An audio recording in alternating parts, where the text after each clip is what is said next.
to escape.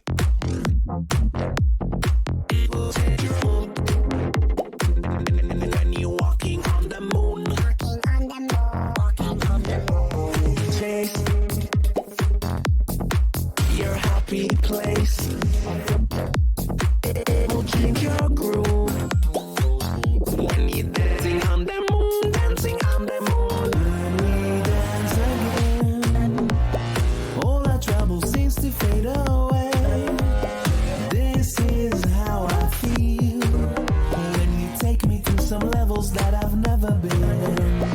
When we dance again, all our trouble seems to fade away. This is how I feel when you take me to some places that I've never been. When we dance again, that I've never been, that I've never been, that I've never been.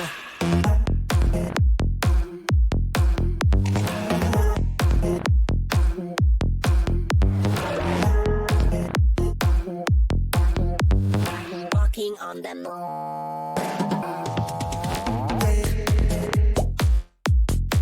One moment to escape.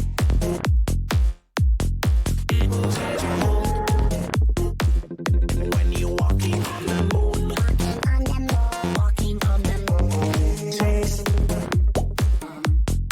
your happy place. It will change your groove. When you're dancing on the moon, dancing on the moon. When we dance again, all our trouble seems to fade away. This is how I feel when you take me to some levels that I've never been. When we dance again, all our trouble seems to fade away. This is how I feel when you take me to some places that I've never been. When we dance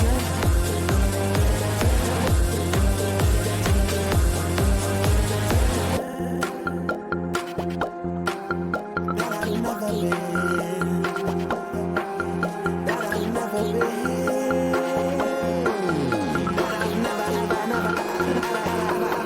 been.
Ladies and gentlemen, we made it to the final week of the Rocket League Championship Series. I welcome you back. I'm your host, Brody, Leaf X Moore. We have a very, very action-packed show, so we need to get into that very quick. First, let's take a look at the schedule presented by Axe. There are so many scenarios. Gibbs is going to break that down later. Not me right now. I'm not smart enough for that. But our big match right now is match 5. The Knights versus Space Station Gaming. The battle for Madrid is happening there, but we have a lot of crazy matches overall. Also, speaking of Madrid, you need to get on a line and get your tickets. It is going to be wild. 4 different regions coming together to battle for the World Championship for Season 8. You can't miss it. Tickets.rlesports.gg. I'd better see you there. But as I said, we have a lot to get on, so let's get over to the desk and talk about that stuff. Lawler, Gibbs, Wave, how's everybody doing? We made it to week 5. It's been a crazy ride so far, though, right, Wave? This has been crazy. It's been wild. Some up is down. Teams are at the bottom. Usually are on the top. I don't know what's going on. And that's the craziest part, right? We've had 4 crazy weeks. Playoff scenarios are insane right now, so I just can't wait. I just can't wait to see how You'll this get all your time plays in out. a few minutes. I know, but it's going to be so much fun just because anything can happen this week. Anything can happen. Lawler, you stoked? Yeah, it's Gibbs and I joked it's Spooktober, so hopefully things go back to normal. And if they Not don't, anymore. who cares? Yeah, nice. You get to I enjoy played it as a fan. Stranger Things. Yeah, That's right. It's an update for sure. Now it's no nonsense November. Let's get back to normal. Let's find just some semblance of normalcy. I'm ready for it. I want to see who's Okay, well, let's take a look back real quick in case you guys did miss it last week. We're going to start off talking about NRG versus Pittsburgh Knights. This was a match that a lot of people look forward to. Pittsburgh Knights had already taken down 2 of the big 3. They're destroying that whole storyline. NRG was the last in line. Were they able to do it, though? Very close, Lawler. Yeah, it was a close match, but it just goes to show Energy is still the best in North America. They have not lost in league play since October 6th of 2018. That includes playoffs, by the way. So, yeah, a team that's really good, and nothing is stopping them. We thought we were going to see some changes with the roster. We did with Turbo, but same results. Yeah, but poor Turbo during the series versus Pittsburgh Knights, he was getting demoed everywhere. He was. He was trying to play defense. Pittsburgh Knights was not letting him.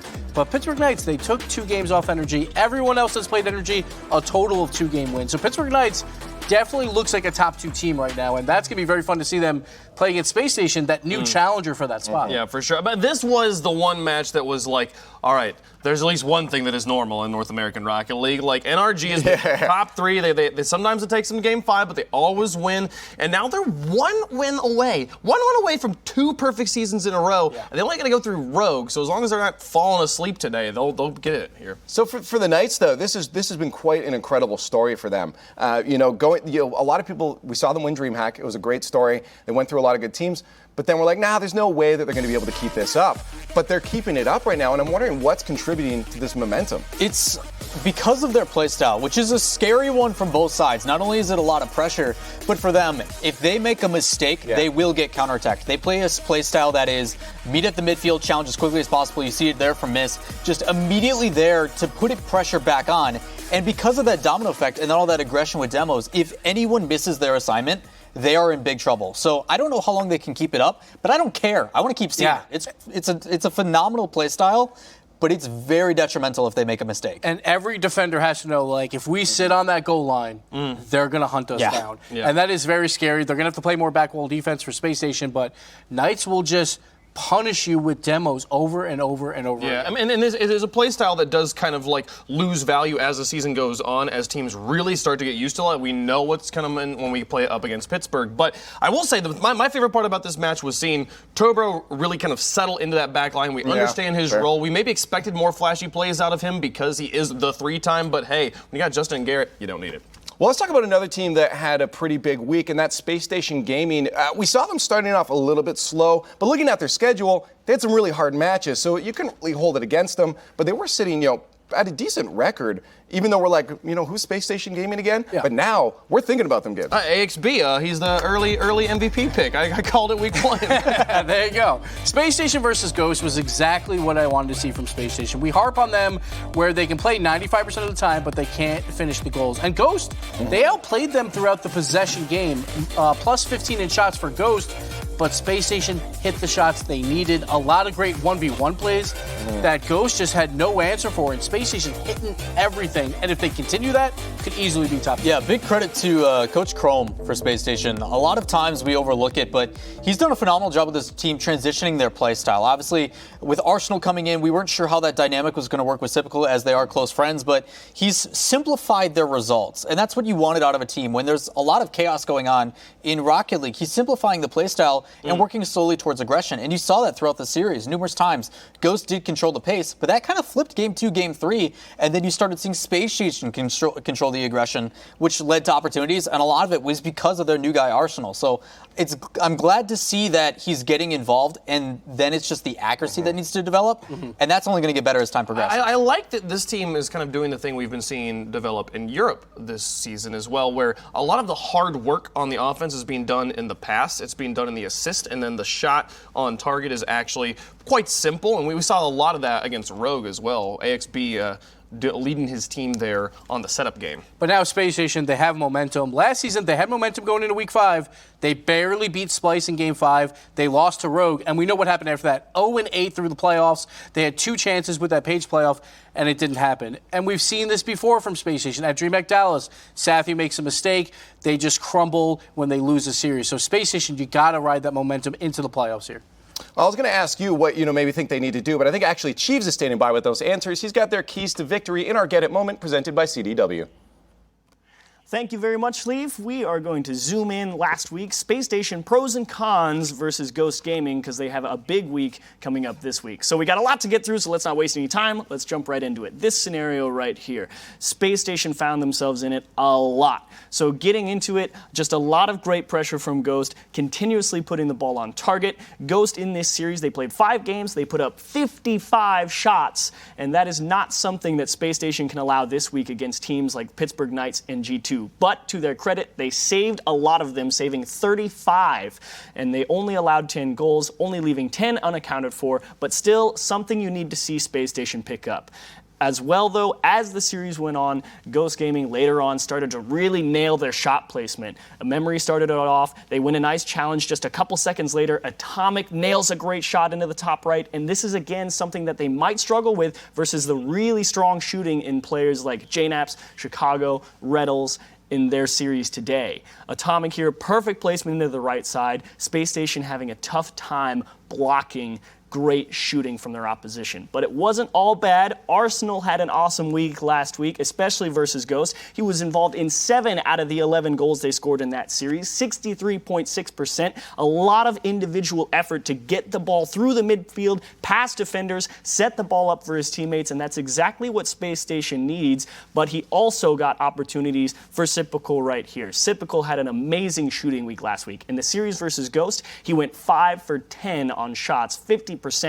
Versus Rogue, he went 6 for 9, 66%. Sipical, in that third-man role that they were trying to develop for Space Station, did amazing. A lot of great saves off the wall, perfect shooting here, exemplified by this wonderful double tap into the top right-hand corner. Sipical locked in on the third role. AXB right here, keeping the pressure on, which is another thing that they really wanted to hammer home in their new setup, with AXB being the man up front, Arsenal being support, getting the ball to Sipical to really put the ball away. Space Station found their game plan and executed it to perfection last week. But this week, they will have some struggles against teams like G2 and Pittsburgh Knights. And with playoffs on the line, what do you guys at the desk think their chances are? And that's been your Get It moment presented by CDW, and that's a great question. I like the one word he said there, playoffs. I love that word. That's what everyone's working for. League play leads into your playoffs, your regional playoffs. So this is usually where I just give the table to Gibbs. So let's talk about this real quick. Playoff bracket. We have 4 different tiers, basically. 3 tiers in the playoff bracket, 1 tier that drops below. So top 2, you get an automatic spot for the World Championship because you're in the semifinals. 3 and 4, they have an extra life there. 5 and 6, they got to play out a really long bracket. But once again, top 4 will go to the World Championship. I want to mention in the system, too, you have less lives on this. Last year, we saw Rogue go with the no life through the whole entire thing. Might be a different story this year, but you can make it from that bottom spot. Yeah, you can see it. So obviously Energy is already clinched, so that shows them in the semifinal. No matter what happens for them, they are going to land. But as Gibbs mentioned, that's why 3rd and 4th seed is such a big deal. Like teams like Ghost and Space Station are battling it out today, is they're trying to get in that match 1 slot, just so if they do lose, they drop down and then have the ability to play again. And now let's look at where everyone is sitting right now through our team stand-in, so we can slowly get into it. So the way it works for playoffs, the tiebreakers are obviously your record, so whoever has the most wins. Then it goes to game differential versus the entire league.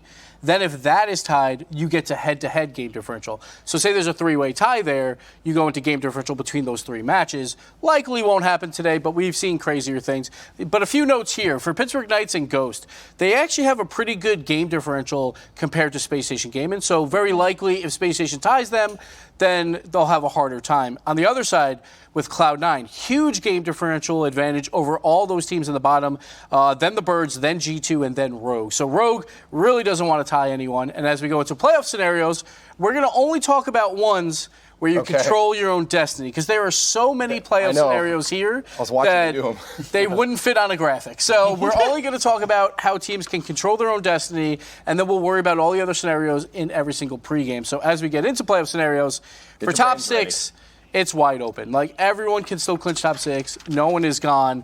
We have Rogue is the only team where they need favorable results here, where even if they go 2-0 on the day, 2 sweeps, they could still be out. So that's a problem for them. But if all these other things happen with Space Station, where they basically have clinched, they just need to win 2 games versus G2, or 3 total games in 2 matches, seems pretty simple. They'll probably clinch top 6. G2 has to go 2-0. They can obviously get in other ways, but to control their own destiny, they have to beat Space Station and Cloud9. Birds, all they got to do, they play the very last game, they sweep Ghost, and then Cloud9, they have to go 2-0 with a +3 game differential. They only have 1 win right now, but because their game differential is so good, they'll win every other tiebreak at 3 wins. For top 2, a little bit easier. We only have 3 teams, but they're battling for 1 spot because Energy's in there already. Yeah. Pittsburgh Knights are sitting at 4-2. All they got to do is win 1 more game versus Space Station. They have 5 wins. No one can catch them. Space Station, they can hit 5 wins, but they got to take down Pittsburgh Knights. They also have to beat G2. Ghost, they're 3-3 right now. They are going to need some tiebreaker help. They basically need Space Station to lose to G2 and then beat Pittsburgh Knights to get a 3-way tie. But again, I was talking about how Ghost doesn't have the greatest game differential, so they basically will have to sweep Birds and hope for a lot of these things to fall into place for a top 2 spot. The one plus side for Ghost, they've clinched top 6, so they don't have to worry about that.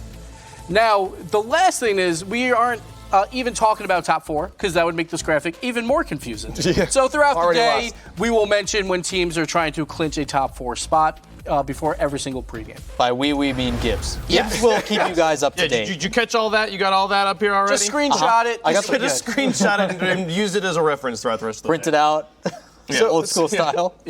So just like, I don't know. So it seems like Ghost has kind of the roughest situation for that top 2 then. For top 2, yeah. They need a lot of things to go their way, so they might not even have a chance when they go into their final game, but they can clinch a top 4 there. Well, let's talk about the other 2 teams then. Knights and SSG. This is our match of the week, and it's crazy. This is the battle for Madrid, we're calling it, right? Like these 2 teams have a chance to guarantee themselves a spot to LAN. Who's it going to be? Like, this is close. Space Station Gaming is stepping it up, Waller. I do believe, though, that even Space Station is trending in the right direction. Knights has solidified themselves, I think, as number 2.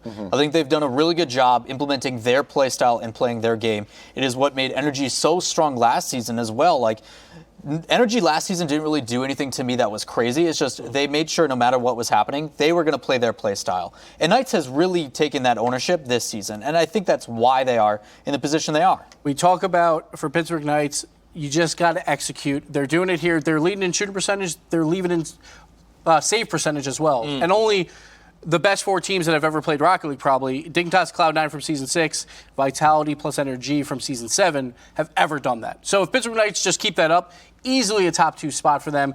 You would like more possession from Pittsburgh Knights because they are getting outshot, but they're making the most of their chances. Well, I just want to see what happens now that they have a loss. They have taken a loss here. This is a team that was just riding light, just breakneck speed, 100 miles per hour momentum again. And Space Station, on the other hand, is on this upswing. They've got a lot of momentum behind them. What does a cooled off Pittsburgh Knights look like? What does a heated up Space Station What if it remotivates them, though? I don't know. This match is so crazy. I don't know how it's going to work. Well, the Pittsburgh Knights went to 5 versus Energy. I don't think they're cooled off. They're still looking. I don't know. They still lost, though, you know? Like, there's a lot of emotions on the line, so why don't we talk to one of the actual players from Space Station Gaming? I got to sit down with Arsenal. Let's take a listen. And now joining me on the line, it's Arsenal from Space Station Gaming. I got to ask right up at the beginning, man, did you think going into Week 5 that you'd be sitting above 2 of the big 3 in the standings? I mean, at the start of the season, man, I did not expect any of this. We start off the season a little slow, 0-2, and then we just brought it back, and we have a great chance for top 2. So this is very, very good. So what's the atmosphere been like? Because it's got to be intimidating knowing the position you guys are in, the chances you guys have. What's the atmosphere been amongst all three of you players? So amongst us, especially in like scrims, we've been very like jolly, having a good time, just laughing. Going into this week, we're just gonna have a lot of fun. Try to play our best, just have fun. That's our plan. I feel like fun seems to be the meta lately with a lot of the teams that are doing well. So that's probably a good idea. Now going forward, let's talk about the week here. You guys have a pretty hard matchup. You have G2 and the Knights. Which one are you more worried about? Because usually it would be G2, but I feel like the Knights are definitely making a case for themselves here. I feel like me personally, I feel like I'm more worried about PK, mainly because how like they're everything. It just feel like it's so hard to play against, but we could definitely pull out the win against either of those teams. We just have to perform. Now, looking at that, you guys have a world's chance here. For yourself, just in your own mind, emotionally, what's going through this? You said you're there to have fun, you're there to chill, but is it going to be really devastating if you guys can't make it to LAN, or are you still going to take it just kind of at ease? I mean, I feel like we're gonna take it we're gonna take it well, because going in start of the season, like we came out 0-2, and the fact that we're bringing it back and have like a great chance for top 2, I feel like we'll be happy with how we went. Like if we just play our play style, we should be fine. That's good. Keep a positive attitude. I like to hear it, man. Thanks so much for joining me, Arsenal. Thank you. Yeah, no, positivity is such an important thing. You hear it from many of the teams that have been doing really well over the last, even off season into this. Like they've just had a really, really good mental attitude. Like they just, they're. I sure hope so if they're doing well. Yeah. No, I feel like it's a sure. result of that, though. I don't know. I feel like it's the opposite when they lose. Be like, no, we still played well and we can win this. When they win, it's a little bit easier to be like, oh yeah, we're feeling great. I don't know. I hate myself when I win. It's just you hate sarcasm. Strange. Sarcasm. So with that in mind, do you think the Knights might have a little bit more of I on do. their shoulder? I think SSG's got an opportunity here. They have momentum. Okay, and we talked about close games against NRG. They also went to a blisteringly close game 5 against Birds right after it. They managed to clutch that one, but still, I got my questions on this one. This one was so hard to predict. To be fair, though, they played G2 before they played Pittsburgh Knights. They can't forget about that match. That's not going to be an easy match because G2 at any moment can wake up. But maybe that means Space Station's warmed up because they had a series earlier today. I don't know what's going to happen. Maybe. Speaking of G2, though, why don't we talk about that match against Cloud9? Now, this is a crazy match because this is a match that could have been our match of the week, our final match of the week, right? But it's not right now. We're looking at other teams. These two teams fell, and they fell pretty hard. Yeah. So we did something interesting. We went online and we put a tweet out. I didn't. Someone else did the work. I don't do work over here. So someone put a tweet out, a poll, to hear what you guys said. I'm going to give you guys the results right now. Usually you'd think it's favor of G2, right? Yes. Yeah. It was, but not very far. 58% in favor of G2, 42 for Cloud9. I'm surprised as well. Yeah, G2's definitely fan favorites. Obviously, Cloud9 has a lot of fans as well. They're usually like the backup, but I mean, last poll we did, it was like 75%? Usually like it's in that high end so. for G2. I feel like if they're going up against Cloud9, this is the one team that, as far as a popularity contest, like would really give them a run for their money, but. There's not a lot to hang your hat on with either of these teams right now. Like in the last 3 weeks, between the two of them, there's been one win. One single win in 3 weeks of league play. Like that's just what? Yeah, no, it's crazy. So we took some of the tweets as well from online. First one's going to be from Necrosis. We're outsourcing our analysis right now. He says, honestly, if C9 picks it up 10% and G2 doesn't improve, they will dominate. Their passing is better and their defense is more consistent than G2's. Agree or disagree? I mean, yeah, if Cloud9 gets a little bit better and G2 doesn't get any better, I do think Cloud9's going to win. I agree with that. Perfect analysis. The passing better than the defense is more consistent. I don't know what defense he's watching where he thinks that Cloud9's got a consistent defense. I saw it it was Torment. I saw him Fields backflip in net. Yeah. I don't know what's going on with this team right now. I think Chicago's the best looking player on the pitch, and this is a pitch with Squishy, Gimmick, and Torment who have won a world championship on it. So look, we obviously have to be fair. We looked at the other side too. We got a G2 fans response. This is from Donnie98. C9 needs to win more, but I think G2 clicks on offense to give them a narrow victory 3-2. He's put numbers out there as well. That's bold. I think it's right, though, because these two teams have a lot of history. They've played each other a lot. Cloud9, I think, is so distraught for us because they've always been in talks of the best in North America. That's the first time they haven't. So Despite that, they are, I think, trending in the right direction. G2 has felt a little stagnant, but a lot of the reason why is because they can't get off of defense.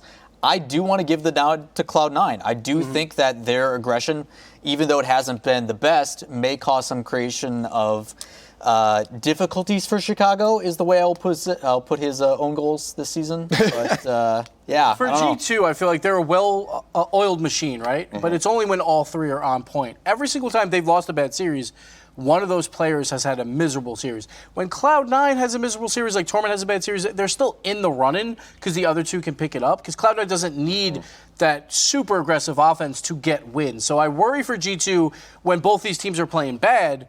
Then I think it probably favors Cloud9. But if both teams are playing good, then it goes to G2. Yeah, I just worry for both the teams because they're both bad right now. Okay, well, I'm kind of curious in overall, analysis aside, what you guys picked. So why don't we jump into our predictions and see how the rest of the matches go out here. So it's been kind of crazy. I actually haven't been able to even kind of predict what people have been guessing because NA's been all over the place. For that match specifically, though, I think it's Wave was the only one. Oh, Wave's a hater against Cloud9. They are bad right now, okay? Rogue has so much to play for in this match. I mean, Cloud9 does as well, but they've had so much to play for the whole season. I don't know what's going on. Like I said last week with Rogue, they have fundamental flaws, the basic concepts of Rocket League, and I still kind of feel like they maybe have a chance against Cloud9, which shows you just how bad I think Cloud9 So you have G2 beating Space Station, Leaf, but then losing to Cloud9? Because Cloud9's amazing, and What? Cloud9 are you watching? No, here's the thing. I think both C9 and G2 are going to step it up this week. Both of those teams, we've seen it through and throughout all these seasons. They all know how to stay at the top, and both will do it. But I still think C9 is going to have a little bit more of a battle on the field. They're going to generate that chaos that they're known to do. Squishy's been pretty solid and consistent. All that's been weird has been Gimmick and Torment. That's 66% of the team. But it's not going to keep happening. It's not going to keep happening. For 4 weeks it happens, and then the last week But it's okay. wild. It's wild because we thought coming into this week, we got C9 versus G2. Probably whoever wins that is top two when you're looking forward throughout the schedule. Yeah. Now, whoever loses that could be out of the playoffs. They might go into promo relegation. That's insane right now. No, I don't know. That's a weird thought to think about. It's crazy. Let that sink for a second. Crazy. And either G2 or C9. The best part is right now analysis is very difficult because we have no idea what's going on. There's no correlation to why things are happening. It's just this team's playing bad. Why? I don't know. Ask them. Yeah. But as fans, when we came from the community, we started as people who just enjoy this game. That's what this week I think is all about. We get to just sit back and enjoy what's about to unfold, no matter what it may be. Because right now nothing makes sense, and that's the best part.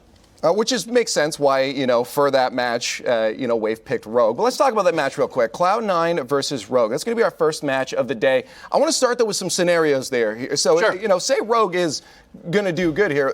Is that the only way? What's going on with that? So both teams desperately need a win to have the best chance to make it to top six, but the only two results that matter in terms of clinching or teams being out is if Cloud9 wins 3-1 or 3-0 versus Rogue, Rogue is done. They are out. It doesn't matter what they do versus Energy later. It doesn't mean Cloud9 will clinch, though. So Cloud9 still has to do more work later. Yeah. And if Rogue wins, obviously, Cloud9 is still alive, Rogue is still alive, but both need to do more work later.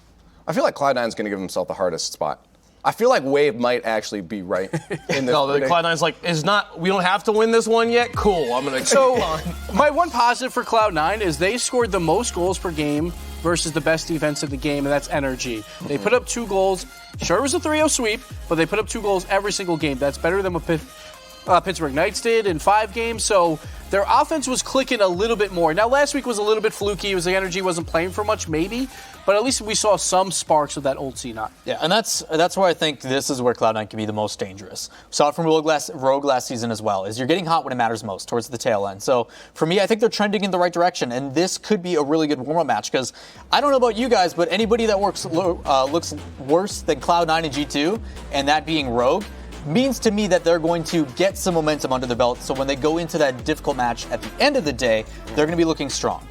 I feel like both these teams have just there's too many mistakes to really point at one thing and be like, if they do this one thing right, it'll be good. Yeah. Like at this point, it's just who plays better fundamental Rocket League, who rotates well, doesn't But I feel like it's on make Cloud9. false inputs, doesn't, as long as like both teams have some offensive prowess, both teams have some cool stuff on their shoulders, I want to see just a good, clean game. Well, with Rogue on topic, last week it was really cool. We actually got to take a look at a little sneak peek of E-League's documentary on Scrub Killa. This week, though, it is all about Wonder.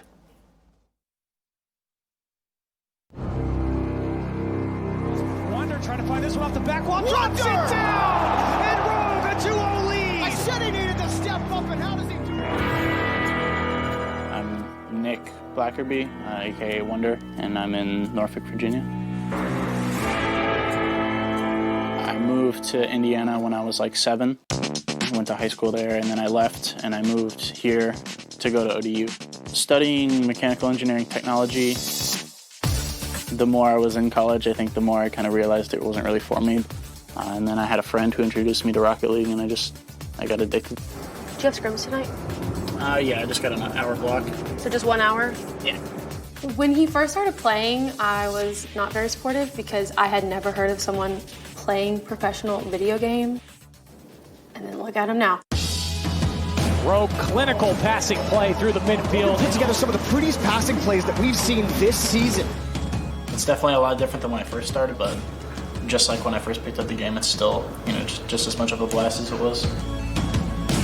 So I went to my big first tournament in Newark for the championship. That's Pernovi looking for Wonder. The shot. He it goes in! Rogue take the series! Look at the excitement from Rogue, too. I felt like we had definitely proved a lot about our potential, how good we really were. And Rogue take down FC Barcelona. Now, this is your first World Championship, and the crowd loves you here as well. It was very surreal, just seeing how many people were excited to watch. There's 6 random nerds sitting on a stage, and all these people are going crazy. Ladies and gentlemen, give it up for Wonder and Rogue one more time. I don't think anyone expected Rogue to be in a top 4 situation. Exactly. Nobody expected them to be here.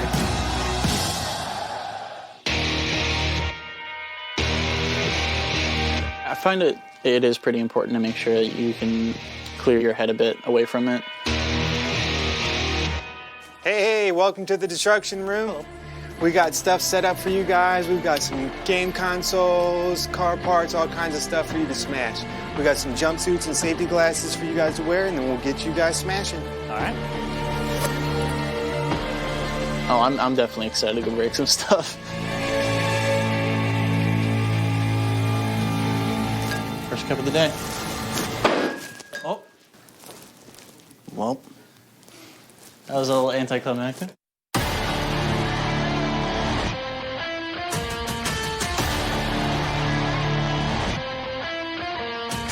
I've never done anything like this before. It's you want to smash things when you get frustrated, and then actually being able to do it's awesome. I want to be someone that the people in the community remember, that I was one of the best in the game. I don't think I'm quite there yet. I think I'll get there eventually. I think that would be the most unbelievable thing that could happen.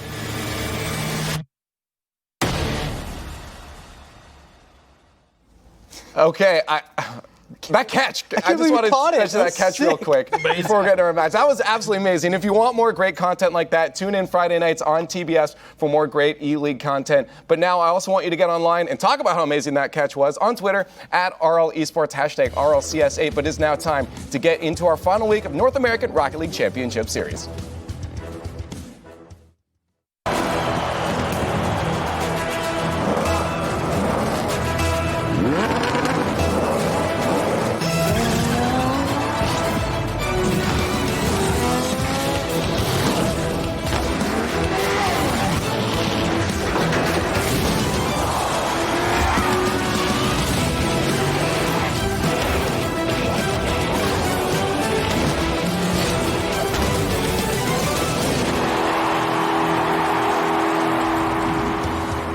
Cloud9 versus Rogue to start off our last week of league play, starting off with North America. Yeah. Turtle, how you doing? I'm sweating little bit. I'm already sweating, man. You know who's really sweating? Yeah. Rogue. Yeah. Rogue are really sweating. Definitely. Because if things go really wrong here, if they get swept, over. even if they can only take a game, they can't even make the playoffs. They're talking about the promotion tournament. And that's insane for a team that you felt like they were on the upswing at the end of last season. I mean, you saw that bit at the end there with Wonder. Yeah. You felt that hope at the end of the Season 7 World Championship, and it has just gone downhill. And not only that, you're going up against Cloud9, who, I mean, obviously in this season, it's been rough for both of these teams. But still, the fact that Rogue, I mean, they're not nearly as solidified right now as Cloud9, just with their history. Cloud9, they're world champions. They have been in situations where they've lost before. I mean, Squishy and Torment, they're coming up on 3 years together as a duo. You know, this is a team that has been together. They're a staple.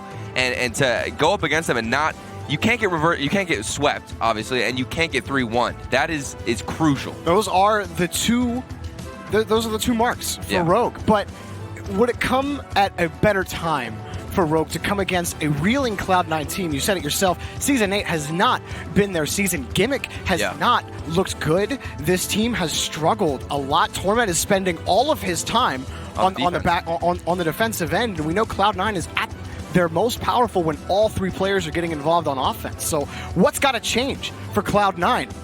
I was watching their games, and it's weird because it's these mechanical hits from the backboard. It's simple reads. It's really nothing too complex. It's not like the rotation is really breaking, you know, and everything is just crumbling down. I felt like it was the Cloud9 games.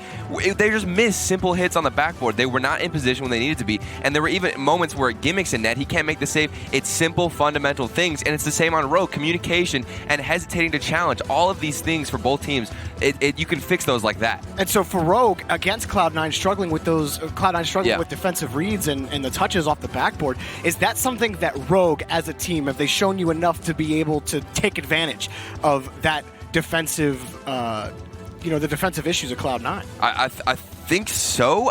It depends, because the communication, like I said, if it's not there, then you can't take advantage and you're not in position to capitalize, and it could just all come crumbling down. Well, both teams taking their sides of the pitch.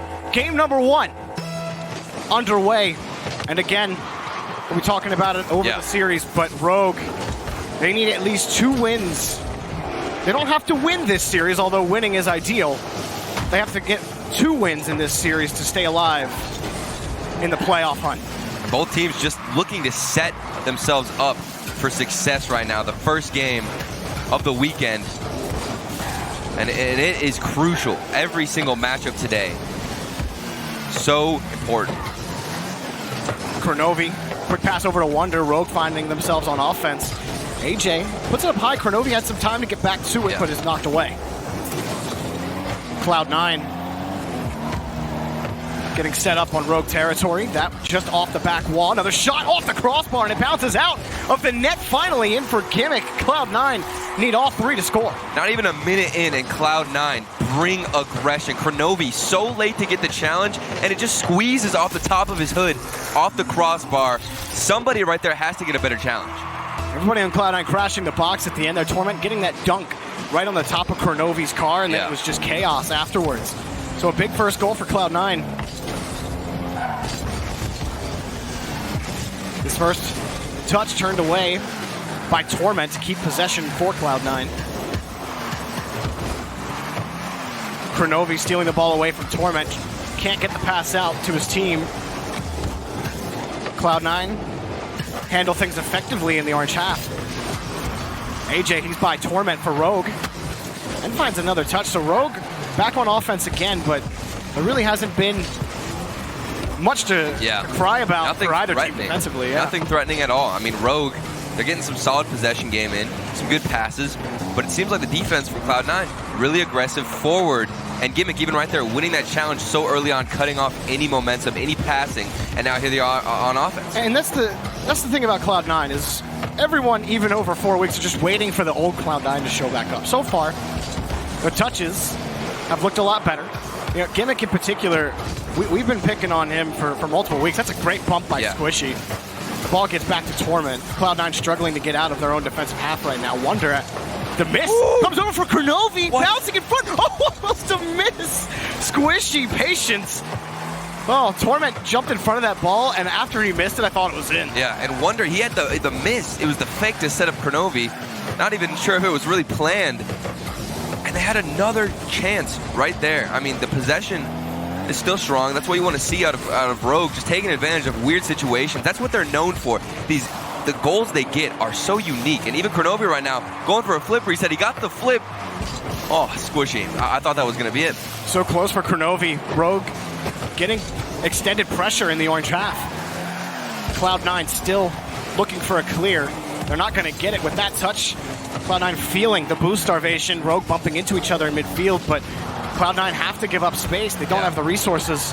Finally picking some up. Can they break out? AJ using everything he has just to keep it locked in. Wonder pitches it across. Cloud9 really struggling to find the clear. Quickly up is Torment in midfield, but AJ sends it right back in. He stays with it as well, close to the ball. Rogue looking good on offense. Where's the shot? Kronovi's there, but Torment got to the touch first. Double commit by Cloud9. AJ picks up some small pads, but can't get to the ball in time. Rogue. Kronovi wanted AJ for it, but AJ ended up backflipping. And even right there, Torment, that is a hit off the backboard that he misread so much. Both him and his teammates, they could not find any solid touches, but now a little bit different, still a double commit, a little bit shaky, but definitely better. Torment playing it slow against AJ. Wins one challenge, Kronovi's there. For Rogue. Rogue have spent all of this time in the orange half, and all of that's great, but where's the goal? Nowhere. Cloud9 clear the ball away. Torment looking for double commit. A teammate, and Squishy will pick it back up off that double commit. AJ another challenge. Rogue get it done on defense, still down by 1. High head for Squishy. Squishy has had to put together some huge solo efforts this season to keep his team in games. He's had more than a couple of air dribbles that have just gone his way. He's so good at controlling the ball. Torment gets much needed clear for Cloud9. AJ giving the ball away for Kronovi. Gimmick right on top of it. AJ with a back pass right there. I was not expecting it. The dunk could have come in from Squishy. Thankfully, they get away with it. And like you said, Jorby, I mean, they're finding good connections. The passes are there. But it seems like Cloud9, they're just not shaking on defense. And Rogue, while there have been holes, they haven't been able to find them. Wonder ends up squeezing that ball through AJ to get it to the corner. AJ picks this up, looking for the backboard. Cloud9, another double commit. Kronovi, they'll have to race back just to get a touch onto this ball. Torment will play one more real high up. We'll see if Wonder can keep it in the air. He misses off the read. And Cloud9 win a very tenuous game 1. And it all came down to that first minute goal that they got off the pinch of Kronovi. And that's what I'm saying with Rogue. I feel like when it comes down to challenging on defense and getting in the way of almost all these shots, they fail to do so. And it really is all about communication and how fast you can rotate through. Like with Kronovi there, he should have gotten a stronger challenge. Wonder, not even the best job in the corner, but Kronovi, where's the jump? He almost got landed on a little bit as well from Cloud9. Just really awkward for all three of them. Yeah, I mean, Kronovi was in a tough spot as well. Wonder with that first touch, Kronovi's almost expecting to win on the challenge. And Cloud9, the press here, they were playing so close together. The second man was right, or it was Torment, who was right behind Squishy, ready to dunk Kronovi. But that was weird because I would have thought that Kronovi would have actually jumped earlier to get the challenge, because that's why that goal even happened, was because it squeezed off the top of Kronovi's head. He should have jumped there, but it almost seemed like Squishy landed on him. And again, it's just weird things from Rogue. I don't know, like, but, I mean, a lot of these goals, man. They put together some consistent pressure on offense, and Cloud9 weren't perfect on defense. They had a couple of double commits. The one at the end didn't really matter too much because it was a solid clear down the field, and Kronovi was playing pretty far up, trying to play that double commit. But even earlier, when they had a chance to move it forward, they were using so much boost just to keep it in midfield, and then they really didn't have anything left to keep pushing forward. So they were struggling to push past the corners and actually find legible shots on net that they could capitalize on. But the one thing I am happy is I'm seeing Kronovi really push forward and be aggressive. That's what we want to see from him. He's gotten that weird out-of-the-net goal already. He gets crazy angles when he needs to. Rogue, are they going to push up and respond to Cloud9 here in Game 2? AJ steals the ball away. Kronovi gets in Torment's face as well. Gimmick. Find the clear for Cloud9. Squishy will take this ball up, and Cloud9 have been playing very aggressive. Yeah. Extremely, every time they find themselves on the offensive end, it almost feels like, all right, crash the box. We know Rogue can't handle the pressure. Right. But they haven't really had a ton of time on offense just because Rogue have locked them in their half for most of the series so far. That's a great touch from Gimmick. Torment can't get there. It's taken away by Wonder. Squishy up for Gimmick. Gimmick finds the touch, and Gimmick again. We're one game done already, almost 6 minutes done in this series, and Gimmick, I don't think I've seen more than one slight mistouch from him so far. Huge difference. Yeah, and it's been a massive difference for Cloud9 and for Gimmick overall. Can it continue for the entire series? Rogue are operating on borrowed time. It almost feels like Kronovi starting in midfield. Has the flip over. Gimmick, and AJ strikes Rogue with the first goal. Kronovi off the ceiling sets up AJ. What a play. Using his flip. The timing was beautiful. And AJ, he's coming in. He's the finisher on this play. Kronovi, all thanks to that setup. And that is exactly what Rogue needed. Yeah. After that shutout performance by Cloud9 in Game 1. This gets the engine running nice and smooth. Kronovi was up against Gimmick, but Torment and Squishy broken up by Wonder on the passing play. Gimmick, slow controlling touch is eventually taken away by Kronovi. Torment stopping Kronovi in his tracks, getting bumped, but still finding the ball. Was Torment back the other way? Kronovi picks up the save.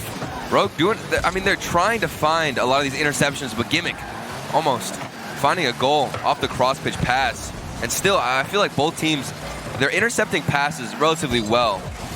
Cloud9, they're now trailing in this game. It's 2 whiffs for Wonder. He's had the duty of clearing the ball off the back wall 2 times in a row, and he couldn't make the touch twice. He needed either AJ or Kronovi to pick up the slack for him on it. They do move down the pitch, but they only got really one chance at it. AJ missing the challenge. Gimmick's pass to Squishy is saved for now. Kronovi flips past the ball. Torment puts it in. Cloud9 have a tie. And this pass from Gimmick, the setup to Squishy. Wonder what a save as well. Kronovi almost got a piece of it, and still Torment's there to crash in the net. Oh man, I thought they were gonna get away after Wonder got that touch. Maybe Kronovi, a bit of a hesitation on the recovery. And now it's tied up. Yeah, maybe felt the pressure coming as well, because he was heading Wonder's way after Wonder made that save, but then it bounced straight off the post and he had to try to reposition. Yeah. It was a tough maneuver for Kronovi, in addition to making the touch. And I think it was really a panicked play as well. Kronovi definitely didn't expect Wonder to even get the save. He was going for it as well. And at that point, it just comes down to, either you can stay calm or just do what Kronovi did and panic trying to get the clear. Cloud9, another short pass here on defense. Gimmick, call that the 360 right onto the ball. That was fun to watch.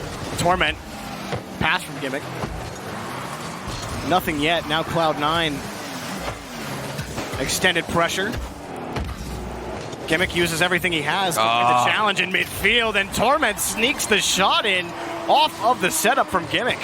Another just miscommunicated play. AJ and Wonder, they're in the same situation. Wonder is right behind AJ, waiting to see who's going to challenge the ball. Somebody has to either go for the challenge, make a hit, or be in the backfield. And that's plagued Rogue all season. Yeah, we've seen it so much. They just have not been able to get it figured out. I mean, we interviewed Wonder last week during the North American pre-show, and the biggest thing that he said that they needed to work on was their communication. Yeah. And we just haven't seen that improvement from Rogue. Good at times, but the issues still remain. AJ, his shot turned away to the side. And in game number 1, Rogue had some good pressure in the offensive half. They were communicating well, but things seem to fall apart as soon as they get on defense. Cloud9,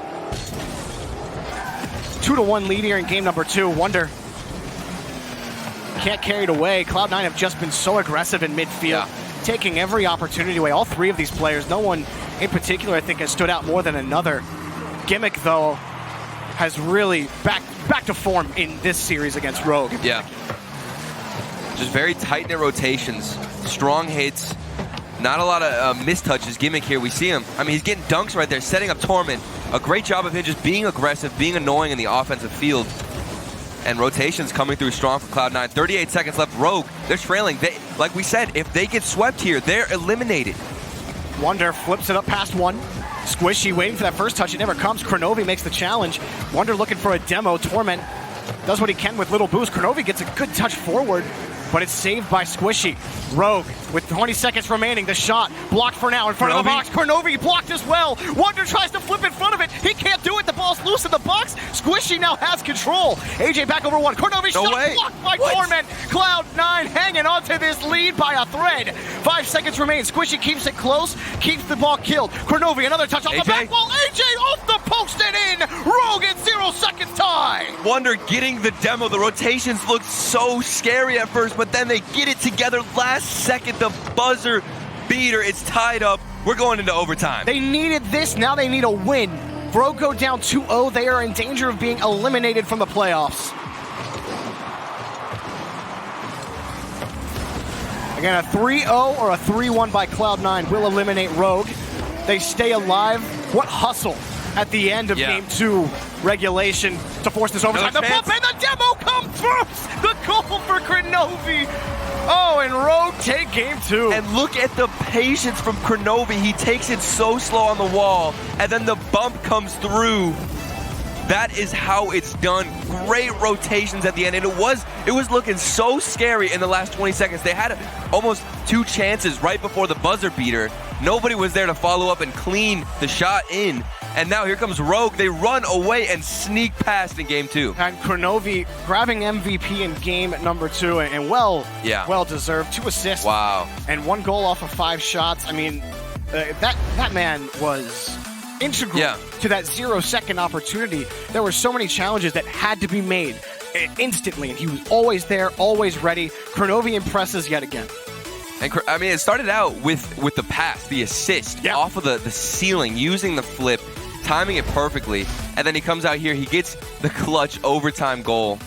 I mean, what more can you expect right now? Rogue, Cloud9, they were looking confident that entire game. I felt like after Kronovi scored that goal, there was really nothing for them, and I saw the miscommunication on the defensive end when Cloud9 got the second goal. Yeah. And that's where I was like, oh, this is really where we might see the collapse of Rogue, but they bounce back. And the mentality of these players, that I think this is just a sign in itself that they are resilient, because you could easily just not have any energy, even going for a bump there, a demo. That is really what you want to see with just effort and, like you said, hustle. I mean, Rogue weren't winning anything in midfield until the last 30 seconds of the game when they actually started pushing. Gimmick, Squishy, and Torment were preventing any kind of counterattack down the field for Rogue at every single opportunity. I mean, Cloud9 were playing really well, and then Rogue, they went to midfield boost, 20 seconds left, let's go. And they throw themselves at the net, and it worked. It always worked against Cloud9 in that situation. I mean, look, Rogue got to win 1 more. Yeah. And then they're still in playoff contention. They're not going to be out of it after this series. But if they can bring that momentum into game number 3 and onward, we might be talking about Rogue taking this series. We still got more to play. Game number 3 underway.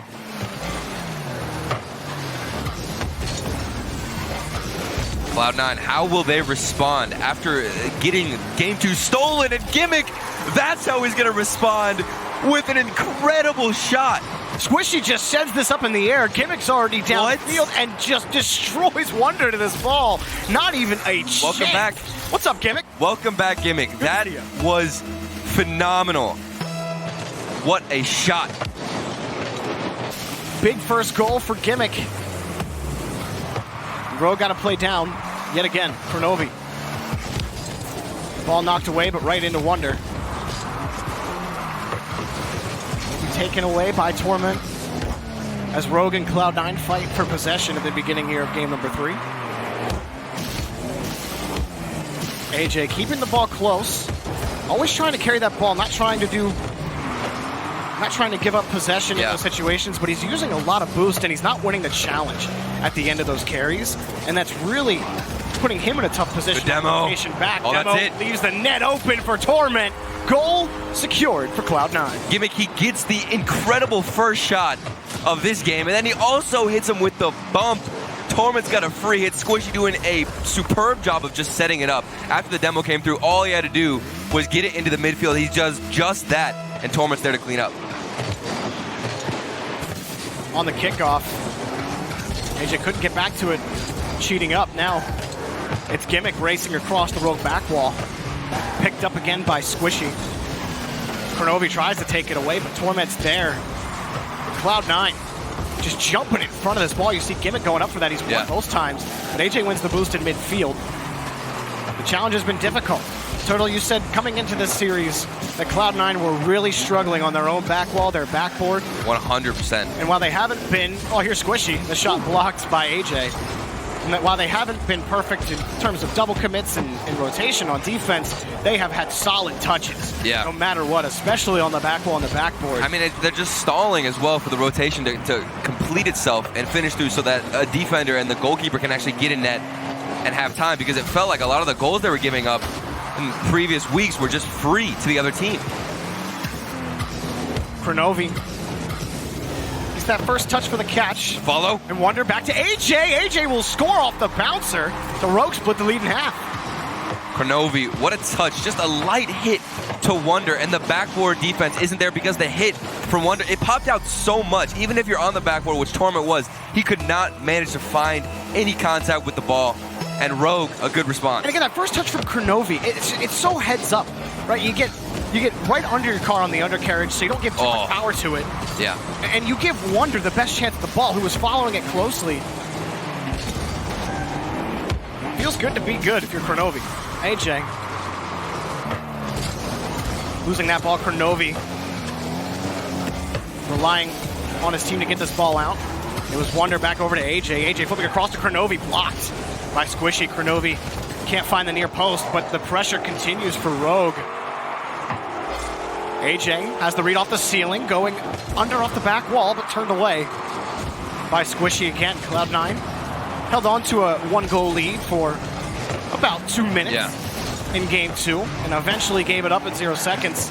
Rogue fighting back from that same spot right now. And the challenge game from Cloud9 really has been on point. Gimmick in particular, every time I feel like Rogue decides to dribble or take it slow, there's a challenge met with them, and normally it's one from Cloud9. Cloud9, these quick passes out from their own end. Squishy. Look at that. Making it happen with no boost. Wonder is clear, blocked by Torment. Torment gets a second touch, but Kronovi gets in the way. It's Cloud9's ball still. Gimmick against Kronovi has the first catch, but Wonder up there quickly for the ball. He's actually passed 2 defenders now in the corner. Gets another read, but just jets it across the box. Still good movement from Rogue. It puts them on offense. That touch will go nowhere, only to Wonder off the back wall. AJ picks it off. Kronovi was sitting in front as well. Gimmick will take the ball away off the initial save from Squishy. AJ wins another challenge. It's turned away for now, but Rogue still hunting for this goal. Kronovi makes another touch, and it's saved again, or at least turned away by Torment. Still in midfield, owned by Rogue. AJ double tap in, Rogue, tie game!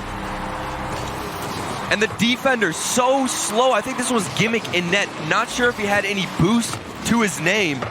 Waiting to see if the shot was even going to come in, and Rogue, they respond back. They're tying the game up. AJ does it with a great read off the backboard. AJ coming in big for Rogue. He's had a couple of good sequences in game 3, but here comes Cloud9. Just low and turned away by AJ. Flips it over Gimmick. Now AJ with boost and control. Marches down the field. Pops it over another. AJ scores! Rogue have the lead. AJ all the way from his own end. Dribbles it and then over Squishy. The follow-up. He hits it and puts them up 3-2 in this game. Rogue, they're stealing another game off of Cloud9, who were so strong all throughout the beginning of game 3, and now here are Rogue running away with it. 2 huge efforts from AJ to give Rogue a 2-goal swing out of nowhere. Yeah. Kronovi taking it from midfield as Torment wins that challenge, or Torment wins that challenge. Squishy takes the ball away. And Squishy had time there. You want to see him be patient. Just clearing it, losing possession. Now here's Wonder with a great chance off the demo. Squishy tried to do something to disrupt Rogue. and now they get the security goal. AJ, just on top of this, Squishy got the demo, but it forced that bad touch from Squishy through the smoke, and Wonder was ready for it the whole way. And insurance with 10 seconds, that's what you like to see if you're Rogue. I can't believe it. They stole another game off Cloud9. And AJ, that could have been bad. A solid kickoff is what Cloud9 needed, but Rogue, they're going to take charge here in this first series of the day. And they also keep themselves alive in the playoff race. The chance for a number 6 spot is not out of the woods, even if Rogue dropped this series now. They've gotten 2 wins, but a win here in Game 4 will put yourself in the best spot possible to get a playoff spot. And now it's all about the mentality of Rogue to finish out this series. They're up 2-1. Really, when it comes down to it, you can have a huge sigh of relief if you're Rogue. But right now, you want to set yourself up for success. Keep looking forward. And look at this AJ double touch off the backboard. It was so low to the ground, and he still managed to hit it. I would have been happy with him just getting over the defender here, but he followed it through and got the goal. And Torment, it's tough on the same side. He grabs the midfield boost and tries to make a turn. He knows what AJ's trying to do with the ball, so it's like, I just got to jump right in front of this, and I'll get the save. But AJ just had him beat with speed. It's so hard to turn that tightly, get up into the air. And you saw what happened. Torment got bumped. He was that close to hitting the ball. And he was so close to actually not managing to hit the double touch. That's what I was surprised at, because normally whenever you're that close, like he was really close to the ball. Pinch it goes. Yeah, I personally, when I was watching, I thought it was going to be a huge pinch. I was expecting it just to go flying across, but somehow he managed to do it. I think he rotated his car. I don't know. AJ, that was a stellar performance from him. And Rogue, one more game, and they're going to hand another loss to Cloud9. Cloud9, they're at 4 straight series losses. Could they lose a 5th in a row? And it's to Rogue. They've been struggling. They have looked. I don't know what's happening. It's going to sound harsh, but Rogue have looked the worst team in North America all season long. And it feels like they're finally starting to get their foothold. And Cloud9, I mean, it hasn't been a completely poor performance from Cloud. Right. We talk about their touches being the worst thing that have plagued them, and it hasn't been the worst thing in this series against Rogue. So now, Rogue with game and series advantage. Oh, AJ. Good save. 20 seconds in. It's a good kickoff for Cloud9. But you're right, Joby. I mean, Rogue, this is the difference. They're making these incredible touches to actually find space. It comes down to Kronobi. He's getting so many flip resets. So far, Kronobi, I mean, every time he goes for a flip reset, he nails it. Setting up his teammates, and then AJ with the double touches, the demos, Rogue looking solid. So important to have it in your arsenal in the RLCS now. Flip resets just open so many options for you. Having a player who can do them consistently, at least make defenses think, is a great tool to have in your arsenal. Wonder starting things off for Rogue, or at least trying to stop Cloud9 on offense. The bounce off the back wall. Kronobi can never find the ball, and Gimmick will punch it in. And it's almost like a repeat of Game 1, where Kronobi was challenged with this, where he could have just double jumped, tried to get in the way, but he didn't see the defender coming so fast. Gimmick, with lightning speed, is in front of that ball, ready for the shot. And Cloud9 have had the lead several times. Haven't been able to hang on to any of those leads. Shot from midfield, forces 2 up again. Cloud9. I think Cloud9 have literally taken the lead in every single game so far this series. It was Rogue game 2, but other than that, absolutely. But the response as well from Cloud9, it was instantaneous. Yeah, it was. But Rogue have just taken the ball away, and those touches that were plaguing Wonder earlier this series, they haven't been there. It's been cleaner from him. Yeah. He's been quick to respond to some Kronobi passes. It's looked better for Rogue. Even Kronobi getting a bump here. And Cloud9 are pressing when they're on offense. You see Torment, how close he's playing that. Wasn't expecting such a hard touch from Rogue on that play. Cloud9 take this away. Squishy has to fight in traffic the whole way for the ball. Kronobi gets a solid touch with no boost. Torment has the save. Wonder downfield for AJ. Shot is blocked barely by Gimmick. Still, AJ takes the ball away. It's a struggle for Cloud9 just to keep the ball on their hoods. And it's a free look for AJ from the third. He's looking for Kronobi, but just too far forward, getting under the ball. Wonder still keeps them pressed. Cloud9 finally some space. And even with the space, they just clear it all the way into Rogue's half. Rogue have all the time in the world to challenge and get boost. And now here they are again on the offensive field. AJ setting up Kronovi, but no, it's turned away by Squishy. Still more double commits from Cloud9. Squishy first touch not going to give way for Gimmick as it tried. Over half of game 4 gone. Rogue pressing. Haven't been able to find the back of the net. Squishy, another catch in midfield.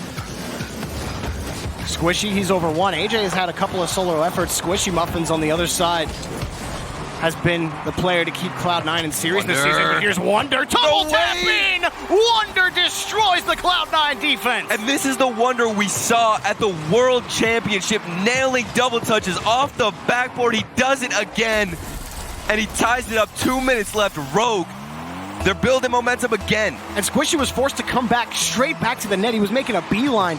He stops right on the line, jumps straight up into the air, and still can't make the touch. Yeah. Great effort from Wonder. A great team effort from Rogue overall. We have a tie game in game number 4. Even with the struggles from Cloud9 this season, a lot of people would have looked at this series coming in and think if Rogue wins, that's what I was thinking. That's exactly what I said at the beginning of this matchup. I just did not see how it would be possible for Rogue with how they looked versus the Titans of Cloud9 right now. And yet here Rogue are so strong. Quickly up for this is Wonder. Does he have another in him? But it's blocked this time by Gimmick in a better spot to handle it on the backboard. Turning around Squishy. First tap gets the pump on AJ. Shot blocked by Wonder, steadying right in net. Kronovi downfield. Actually going to turn off and allow Wonder just to take it right in front of the net. Another quick transition for Cloud9. Saved by Kronovi off the shot from Gimmick. Squishy now on the ceiling. Plays it slow. Trying to make Rogue guess. But Good AJ demo. will take the ball away again. A little bit of space for AJ. Just couldn't move down the field fast enough. Gimmick around the corner now. Catching Rogue in their own territory. Torment, good catch, and then flick over Wonder. At least makes a touch onto the ball. Squishy, flipping off the flip reset to get back to the ball. Can't make anything happen. 30 seconds remaining. Good opening for Cloud9. They just need to find these passes. Torment trying to find Kronovi on a pass. And here's Gimmick. There's space now on the field. Rolls Double back. touch. He almost finds it. Kronovi will take it away. Kronovi. That might have been another situation if Gimmick finds that touch. Gets away with it now. AJ doing everything he can with no burst. Wonder's there. Another double commit from Cloud9. Kronovi wants to play ball. Around the corner, he finds his way by one defender. Squishy's up. Can't make the save. Oh, and Wonder too high. He had the net. Squishy just couldn't find the clear, but Wonder couldn't put it on target. We got OT, Turtle. Wonder, he had a chance. Now he puts himself into overtime. He just needed to find the net. Cloud9, they get away with it. And this is match point for Cloud9. Torment. Taken away by Kronovi on the bump. Allowed AJ to come in, now Wonder. Around Cloud9's corner. Flips it over one, looking for a pass towards the middle. Kronovi's there, puts it up high. Wonder has no boost. Kronovi wants to set up Wonder, but it's a grounder into the net. He sneaks by Cloud9. Rogue upset. Cloud9. Another goal for Wonder. What? Oh, what is this? He snuck it. I can't believe what's happening. The old slip and dip, Turtle. He slipped it right by him. And it wasn't upset, right? You said it. Everybody really expected Cloud9 to get back into form against Rogue, a team who had been struggling. This was Cloud9's chance. And also, if you want to look at the other way, Rogue, this was their chance. Now Cloud9, they are really on a loss streak. This is I can't believe it, because I thought the possibility of a 3-0 for Cloud9 was actually huge. The chances of that for going for Cloud9 were everything. And Gimmick, we saw him in top-tier shape this series, and Rogue. Okay. Nothing. There it is. I mean, nothing but net for Rogue. Honestly, it was very impressive on the back end of that series especially. It took them a second to ramp up, but after game one, Rogue owned this series. Cloud9, they put together a lot of good possessions. They had some good counterattacks down the field. But Rogue, they cleaned up the panicky defense that we've seen from them. We even saw it in this series, but not to the extent we've seen it in series past. Cloud9 They have one more series left against G2 later today. And, I mean, that's not going to be any easier. It's such a tough field. Cloud9 they haven't been able to put it together this season. They have struggled. Yeah, and Rogue, I think the difference here was we saw Kronovi getting flip resets. Wonder hits a double touch. I don't think we've seen that all season long. AJ hits another one. He's doing the weird air dribbling, the interesting plays, the unique things that make Rogue what they are, and they do it here against Cloud9. No better way and time to prove yourself than here. Well, we got a solid match coming up for you next. It'll be G2 versus Space Station Gaming. Week 5, full of surprises. Don't go anywhere. We'll be right back.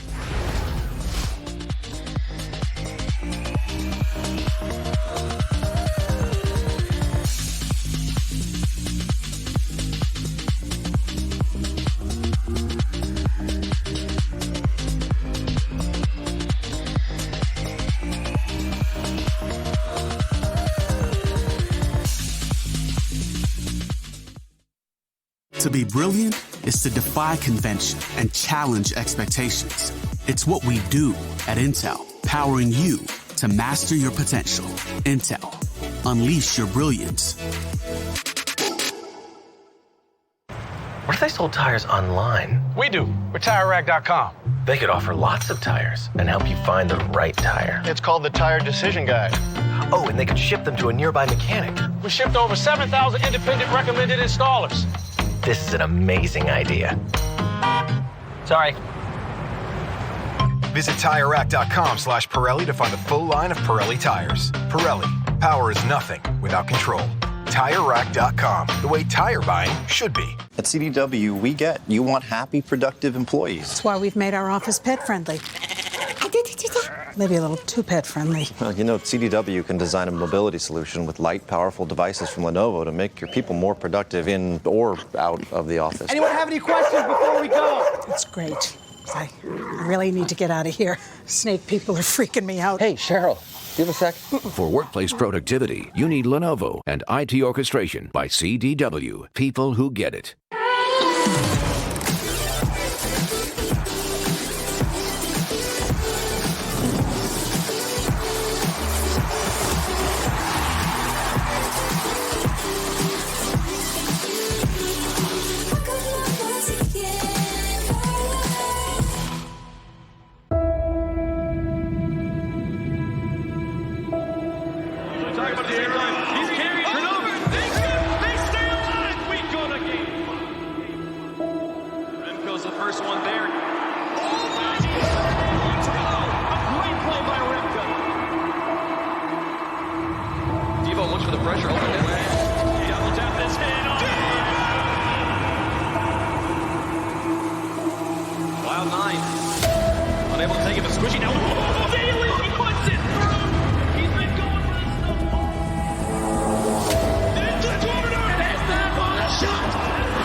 To be free, far from what I was led to, but no holding back. I've made up my mind. Seeing what's next, I'm not sure what I'll find. Holding the key firmly in my hands. I'm looking forward. I know where I stand, and this is it. I've nothing to lose. Now is the right time. I'm making my move.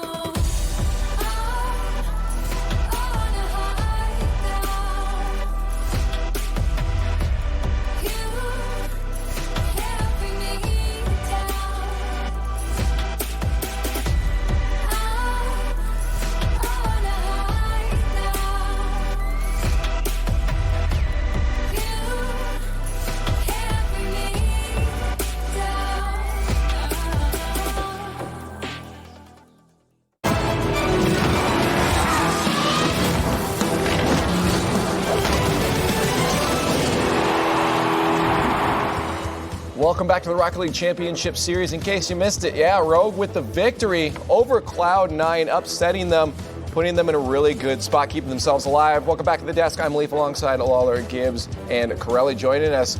How are you feeling on that one? Wavepunk was right. He was right, and everyone in the back watching it were confused. And for Rogue, though, this is massive for them. They actually looked really good. This. Yes, and that is the best part, because when they beat Birds earlier on, we're like, it was a little fluky, some lucky midfield pre-jumps that got them the win, but they took it to Cloud9 towards the end of the series. We saw Wonder, tons of demo plays to set up goals. Yeah. This game, 2-0 second play, so big, and that turned the whole series around. But at the same time, on the defensive side, Wonder had a lot of issues. It's part of the reason why Cloud9 was able to keep it close. Numerous times where he was trying to pass it out or just get a big clear, notably the one that allowed them to play into 0 second time. He just completely whiffed. The pressure from Cloud9 here as well has to launch it into the corner, and then a demo comes out, and they put it right back in. So there was multiple times that Cloud9 was forcing the issue, but credit to AJ. Like, he hit everything. Yeah. He was quiet the whole season. And that's what you need from Rogue. Like, you need AJ to really step up. I feel like he definitely won them this series. Because we saw Crow, like, he had issues on defense as well, where he just has to jump at a couple of those balls that he's not expecting dunks for. But Cloud9 was right in their face. But at the end of the day, Rogue, they pull it out. That Game 2 heroics, and then Game 4, another win. And they're alive. They're alive, and Cloud9 is still here too. So we don't know anything yet, which is fantastic. Okay, I was going to say, what does that? Never know anything. Yeah. Welcome to the desk, Carly.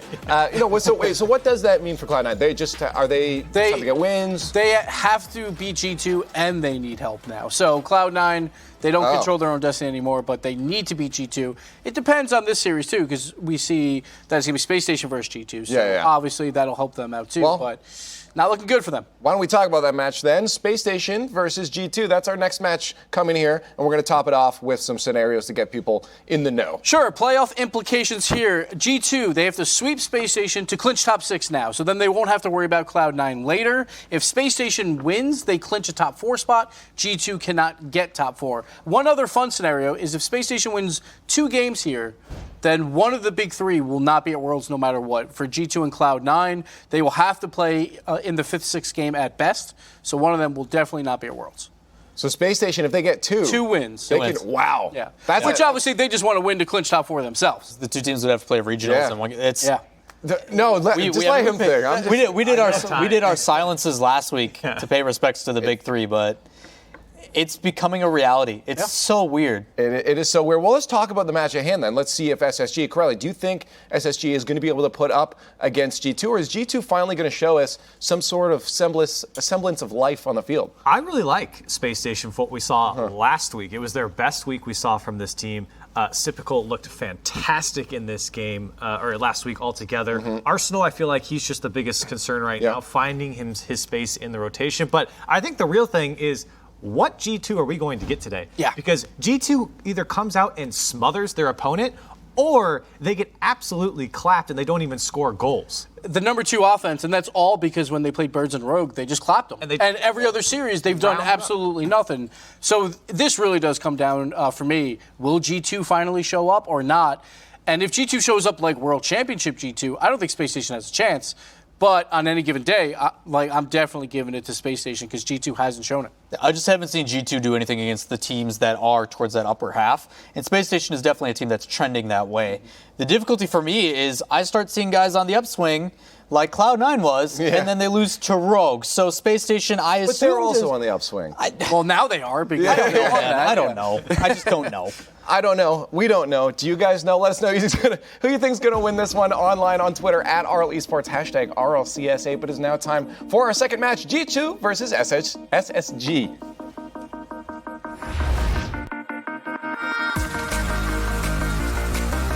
I do have to say for the desk that the fun part about not knowing anything is that it makes every single game so much more exciting.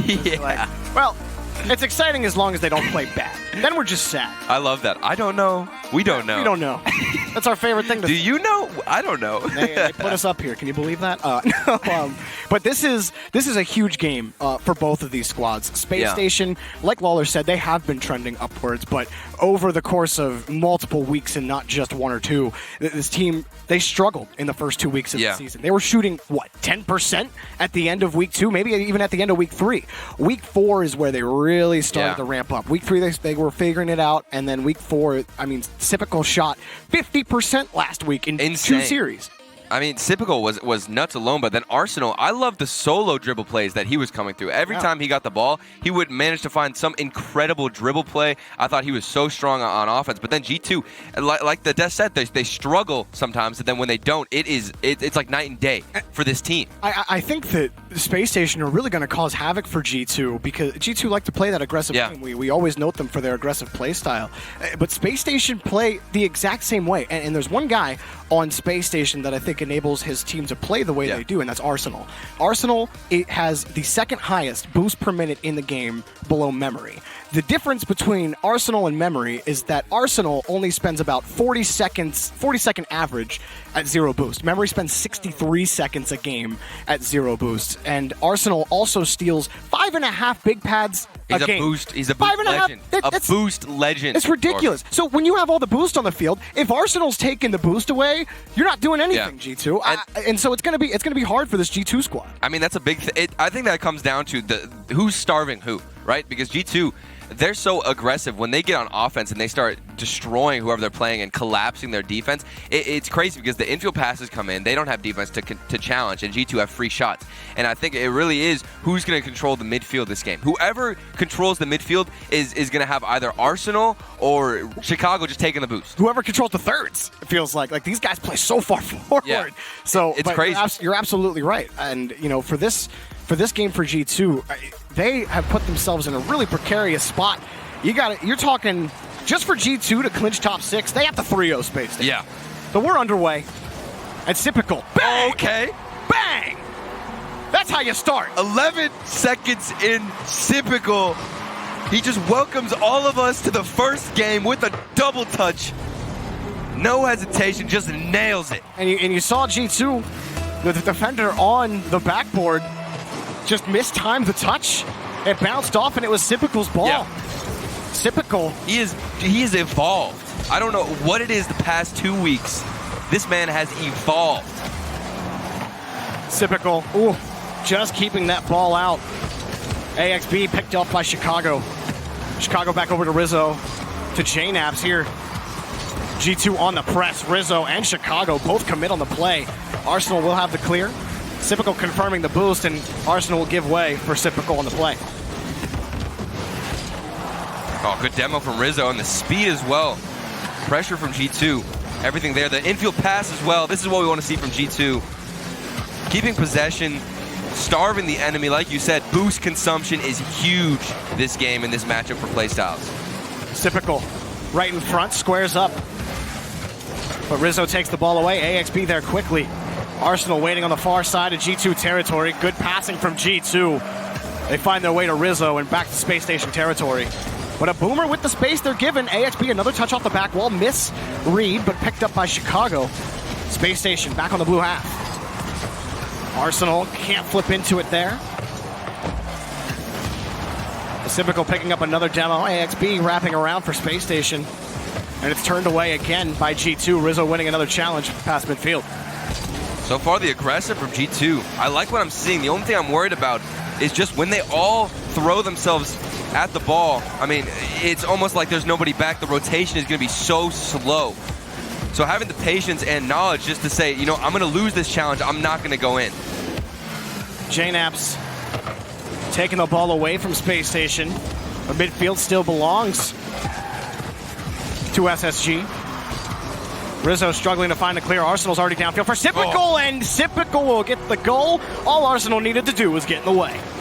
Almost like a fake from Arsenal. The ball gets popped up, and Chicago just could not find any connection with the ball, and it's just going to float in. I mean, G2 were pressing to try to get the ball out. They wanted the clear. They wanted the hard clear out. And so Chicago was racing back because they're playing at their thirds. Nobody was ready on the line. And that's what I was talking about. If you throw everybody forward on defense, sometimes it can be really difficult to just, I mean, it's a habit to keep throwing yourself at the ball, if that makes sense. Because once everybody on defense is just, hey, I'm going to challenge everything I can, then at what point are you just leaving so much space in wide open nets? Yeah, you can't have optimistic positioning when Space Station are pressing you the way that they are. Yeah. The G2 down by 2. Arsenal makes one miss, but he can't get back to the ball.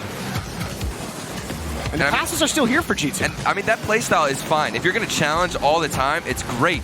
It just matters if you can outpace your opponents. And against a rising Sypical and Arsenal with the 1v1 skills he's put on display right here, it's going to be challenging. And we talked about that at the beginning of this series. This is a clashing of two very similar play styles, and it comes down to midfield and boost control for both of these squads. If you want to play fast, you need the resources to stay supersonic and throw yourself at every ball.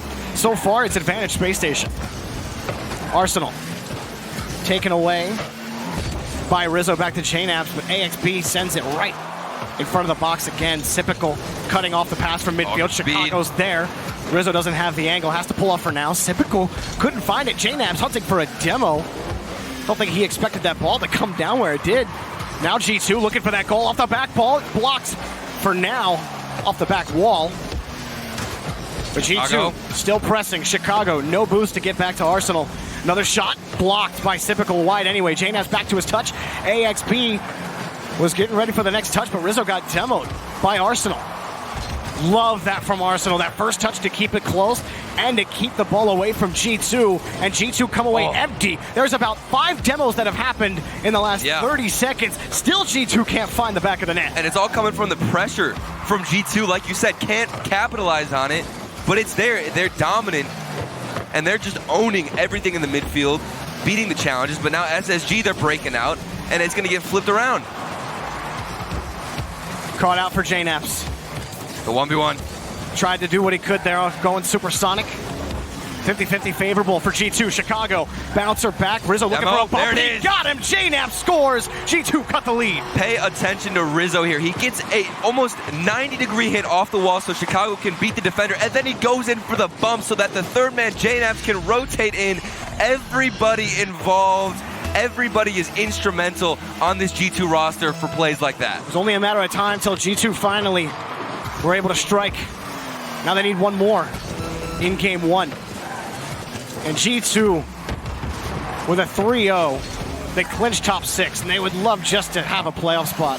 after what has been a very up and down season, and more recently just straight up down season for G2. Yeah. Looking to get back on the upswing. 10 seconds left. Long clear, but a lot of space for JNaps. He has Rizzo and Chicago ready to move downfield. Back in Space Station's corner. Killed by Sypical for now. Kept it up. Rizzo keeps this up, but it's right into Space Station. Couldn't get it down right away. Sypical ends up keeping this up for G2. Rizzo, little boost, does what he can. AXB, the touchdown field, that will do it. And Space Station take the first game this series. G2 almost responding back, but Space Station just a little bit too dominant towards the beginning of game 1.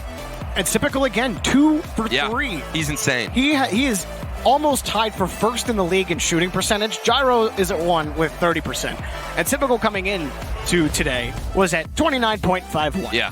So if you like to round, they're even. They're tied. But that right there, Chicago, less than Arsenal. He might have gone for the block as well. I mean, and you have to respect it, right? But he's up so far. Rizzo's the last man back on this, and he doesn't have the touch. Yeah.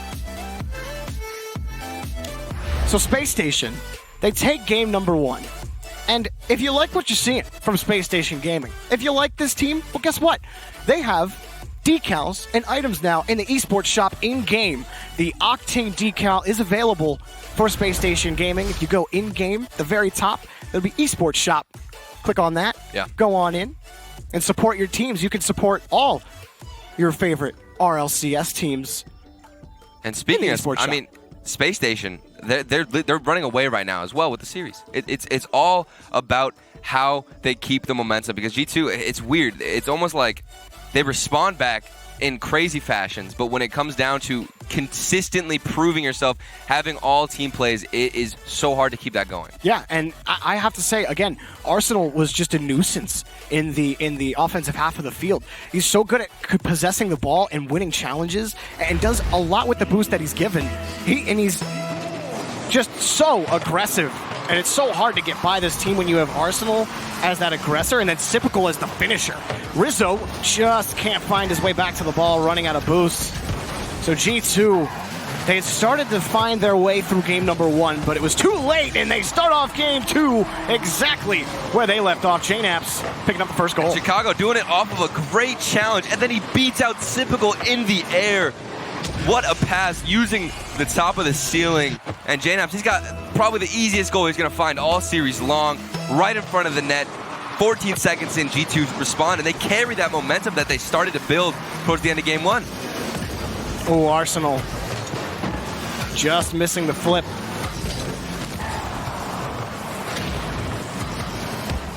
Space Station with a demo from Arsenal gives him the space here in midfield to do what he wants.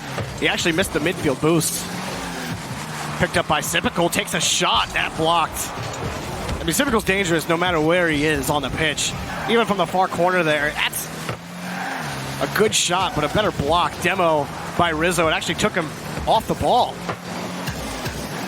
JNaps coming in, but the read off the backboard is there for Arsenal. AXB forced up, and he has the save as well. So Space Station now struggling to find possession. Good catch from AXB. Keeps possession for a while. A lot of space here. Big miss as well from Sypical. Not finding any clears. SSG, they're stuck in their own half. And another demo from Chicago.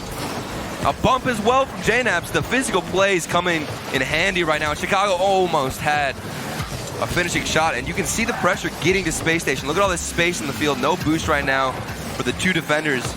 And G2 just bringing it to him. You notice every time a player on G2, they're getting towards the net. Here's a good opportunity for JNaps. It was hard to get around the far side of that ball from how he approached, but G2 are just consistently sitting on low to no boost every time they find that final push, and it's so hard for them to continue. The boost battle has been pretty even so far in game number 2. Another long clear. G2 not allowing Space Station to play that high pressure game with these long clears, but Space Station are responding with their own. And you see Sypical now, you're going to start seeing them dive after those balls to win that next challenge in the other end. It's like, great, we got the long clear. Yeah. But now they might start sending one man up a little bit farther before that first clear to try to win that next challenge in the opposing half. Here's Rizzo already downfield for this, finds the next touch. Chicago quickly up for this off the back door. Does he have the shot? No way. Yeah, he does. Chicago handles it delicately. 2 goals for And G2. Rizzo, what a touch. The softest aerial he probably could have ever gotten, setting up Chicago, and then he lands the double touch off the backboard. That was crazy because it wasn't just Chicago setting himself up for it. It was all thanks to Rizzo opening up the opportunity for the double touch to even take place. That's exactly what you needed to see from G2 with these long clears they were getting. They just weren't winning the next challenge. So that next long clear that comes, Rizzo's already downfield, and he makes an incredible touch, like you said, Turtle. 2-goal lead for G2. Rizzo, misread, will be caught by AXB. Dribble has him beat. AXB solo play for Space Station. The flick coming through. AXB taking his time. I love how he didn't just rush and instantly try and flick it out. He saw the field, read it perfectly, and then managed to get the clutch flick, putting SSG on the board here in Game 2. And they needed it quickly. They felt like G2 were about to run away with it, and what has been the best offense in the league at times, when they start popping off and they start going, they score in bunches, G2 do. Good for Space Station to stop the bleeding, and they almost put another shot on. JNAP's getting bumped in the way by Arsenal, and now he's struggling to clear the ball. He stays right behind the ball, and he does get it by midfield. Rizzo can't get back to it. Arsenal takes it away, looks for the next read. Chicago saw it coming. AXB just gets in his way. Double commit. JNAP stays behind. Typical. Got one on the wing. It's Arsenal, and it's taken away again. G2 wasting a little more time for Space Station as they start from their own end. JNAP's against Arsenal. Typical getting bumped up a little bit. Will conserve some boost, but can't get back to the ball. AXB, last man, has Arsenal down the pitch. Arsenal, touch off the corner, back to AXB. He doesn't have enough boost. And Typical forced to play back, but he has the space. Typical catch, goes under JNAP's, and JNAP's recovers to pick up the save. I like the idea of keeping it low there for Typical. It's so common to see players using the bounce off the ball to go off the backboard and try and get a double touch, but at that point it's too easily readable. And Space Station, now we have a 1v1 Chicago, and AXB's back. Can he get the hit? Oh, barely with the corner of his Octane. So Space Station survive the storm of G2, but they've been battered. Yeah. They need to find one more to tie. JNAP's off the ceiling, goes under AXB. Long clear off the ceiling. Rizzo picks it up. Arsenal. Cross the pitch to Typical. Back to Arsenal, and it's blocked by Chicago, but dunked and then saved by JNAP's, keeping G2 squarely in the lead. JNAP's pre-flips into it. Couldn't find the touch on the flip reset. Excuse me. AXB popping up again. Typical and Arsenal double commit. Oh, it's open. Free reign for JNAP's. Insurance secured. Off of probably one of the scariest situations G2 have been in all game. Goal line save from JNAP's, then he comes around and gets the shot. Open net, but did you see how close Space Station came to getting it? They had the demo play. Yeah, Arsenal got that dunk. The pass came through. And it's G2. There. Yeah, that was crazy. Everything seemed to align for Space Station. And heads up from JNAP to weave his way through traffic. Pick up the game. Really, the game-winning goal was that insurance goal for G2. And it's easier to miss those sometimes than it is to hit a double touch because of everything that's on the line for JNAP's. And G2, they tie this series up, and it's big for G2. Yeah. Or at least bigger in terms of the overall outlook of the standings. Space Station, had they gone on to 3-0 G2, they would have clinched a top 4 spot. Yeah. Now, huge we got win. none of that. We got none of that. There will be nothing confirmed. But both teams. Look at that touch. Look at Rizzo's touch there. And the best part of this all is that with the soft hit from Rizzo, Chicago, normally you'd have to set yourself up for that. before with either a dribble or popping it up, but Rizzo does it for Chicago, which means all the dude has to do is land the double touch, which for his expertise in mechanics, it's probably easy as can be. Yeah, but exactly. Even still, that's not easy in that situation because Rizzo pops that up in Chicago, just slams on the brakes. And it's the pop from Rizzo. That was finesse. Awesome. It was finesse. But Chicago was also finesse on that. And that double tap wasn't easy to do it that slowly and to put it in the top shelf like he did. Yeah. He's got to launch straight up first of all. And he has to make sure he doesn't punt the ball straight up. He gets it right on the lower third of that ball to just put it slowly towards, because it's being able to hit the ball with finesse on that first touch. Because you hit it too hard, and it's just going to hit right back in front of your face, and you don't have the goal. The fact that he was able to control it from the launch to the first touch to the goal was incredible mechanics from both Rizzo on the touch and then Chicago, both of them having to work a lot to get that goal. And G2, I mean, they carried the momentum. Towards the end of the first game, they were strong. They were dominant. In my opinion, the passes were coming through, and they started out that game so strong. See if they can do it again in Game 3. Game number 3, the swing game. Fighting for series advantage. Rizzo on the pop, denied by Sipical and Arsenal. Sipical, see Arsenal always hunting on the line. He's also leading the league in demos per game by a wide margin. He's almost averaging 2 demos a game. The next highest is under a demo and a half. Such an aggressive player for Space Station. They're going to need him here against G2, who have been beating Space Station with these long clears down the pitch.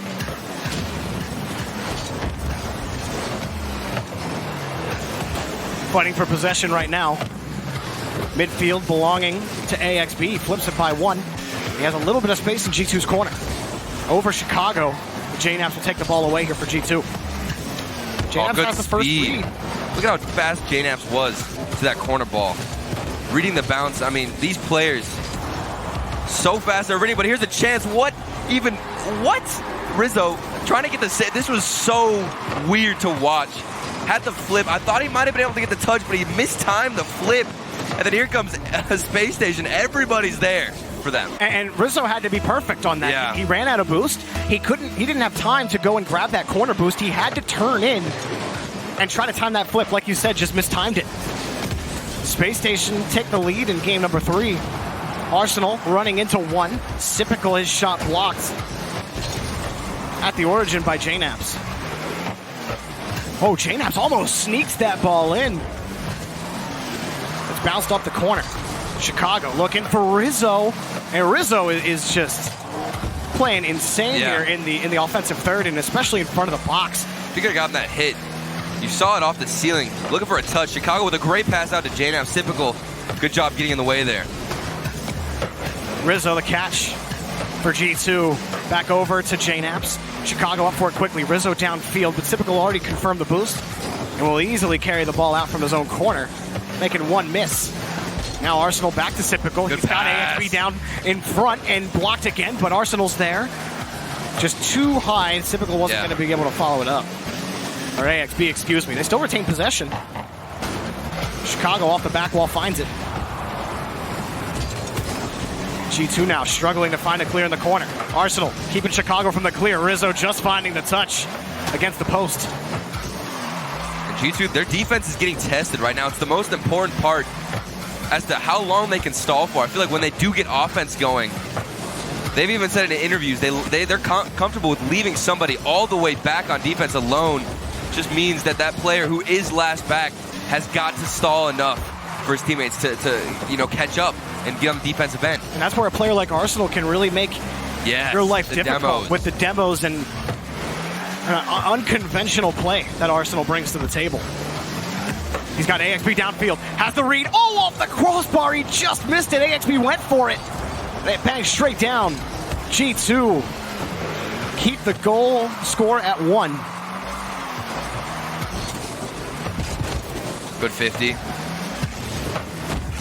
A good challenge in midfield as well. JNaps sends it down the pitch, but AXB has it handled on the backboard. Sipical continues the touch. Chicago trying to clear it away, but it's Arsenal's ball. Back to Sipical, blocked again, straight off the ceiling. Having spaces, JNaps. Chicago racing back towards this. It's wide open. Sipical can't make it back. G2 tie the game. And typical, a riskier touch, but it all came down to that dunk from Chicago. If he didn't get any touch there, they wouldn't have had an open net to shoot at. Catching him off guard and being so quick to challenge that shot is really what opened up that gap on defense for Space Station. And G2, oh, hang on a second. Arsenal getting that touch from Sipical, just a little too high. Taken away from JNaps, or by JNaps. Now he takes that ball away. AXB already downfield across the pitch for G2. They're trying to clear this ball out now. Chicago, high touch for JNaps.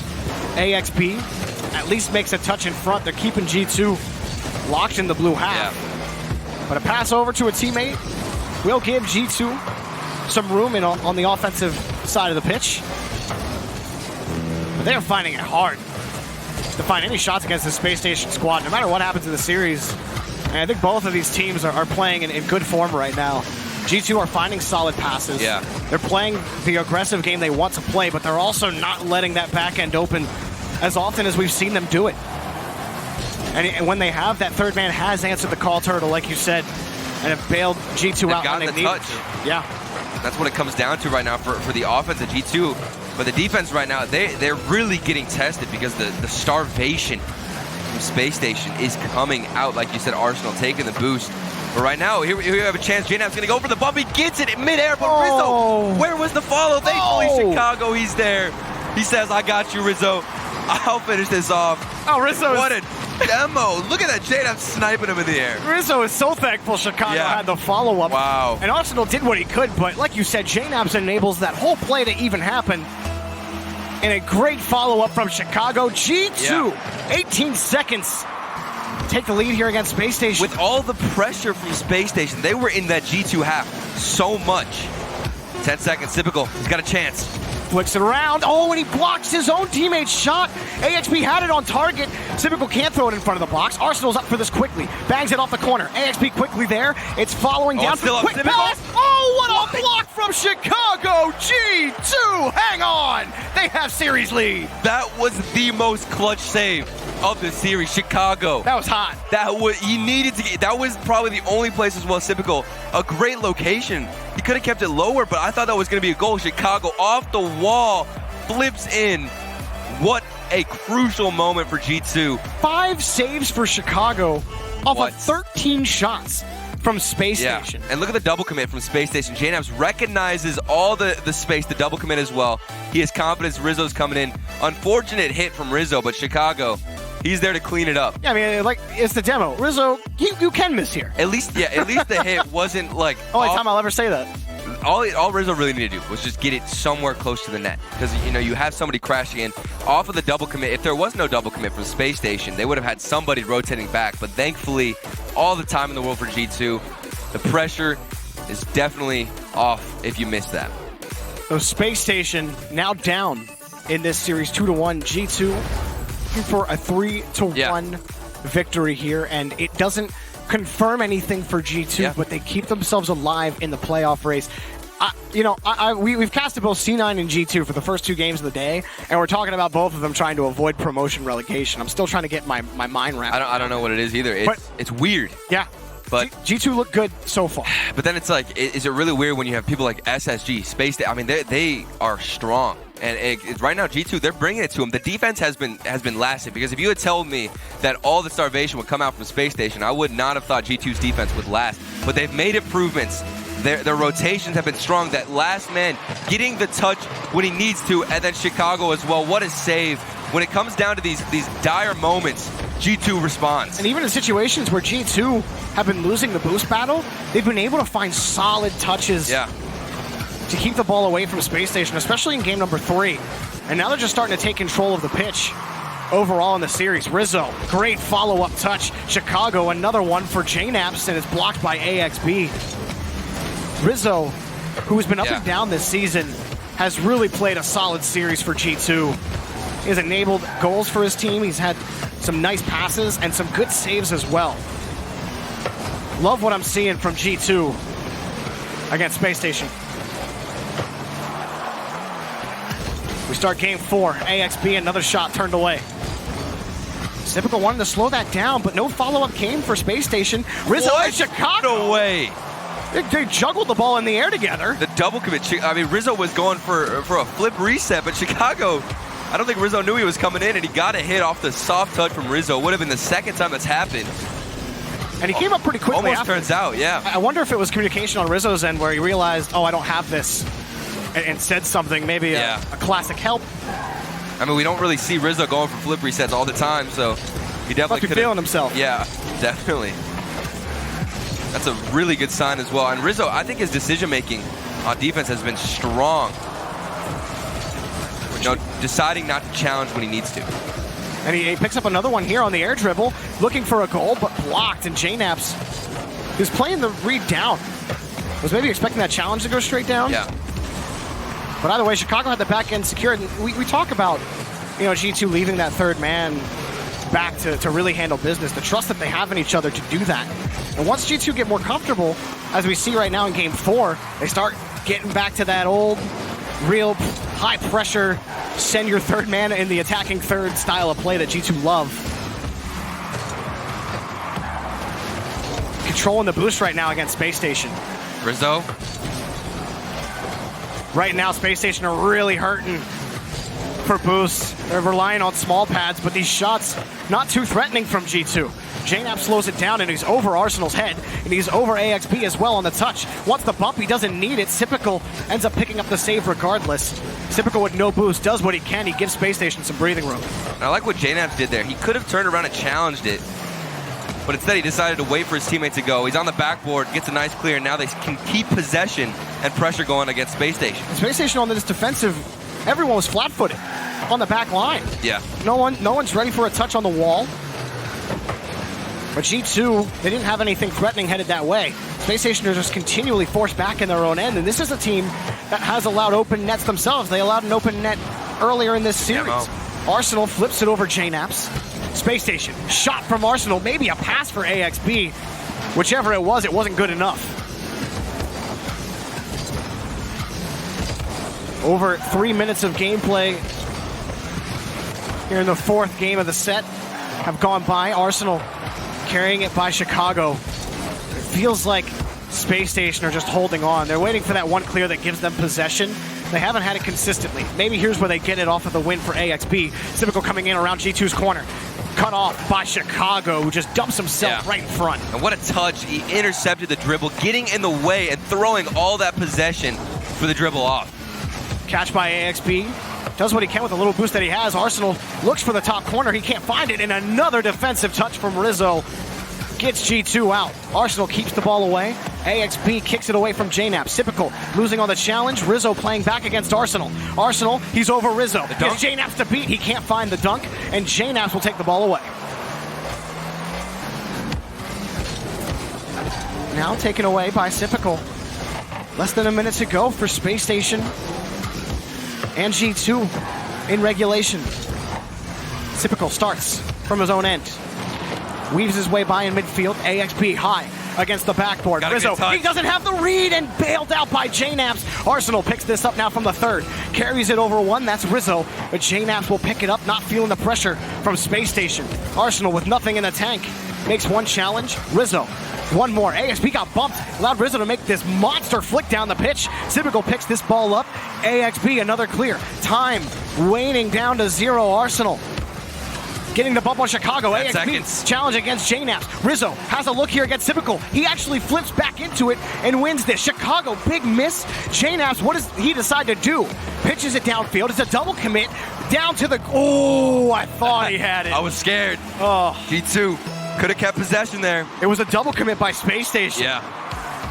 But it's overtime. Game 4. G2 looking for the win. Here's JNAPS. He misses off the crossbar. No good. Rizzo takes the boost away, and Chicago will take the ball. Taken by AXB. Good touch down the pitch for AXB, but it's still G2's ball.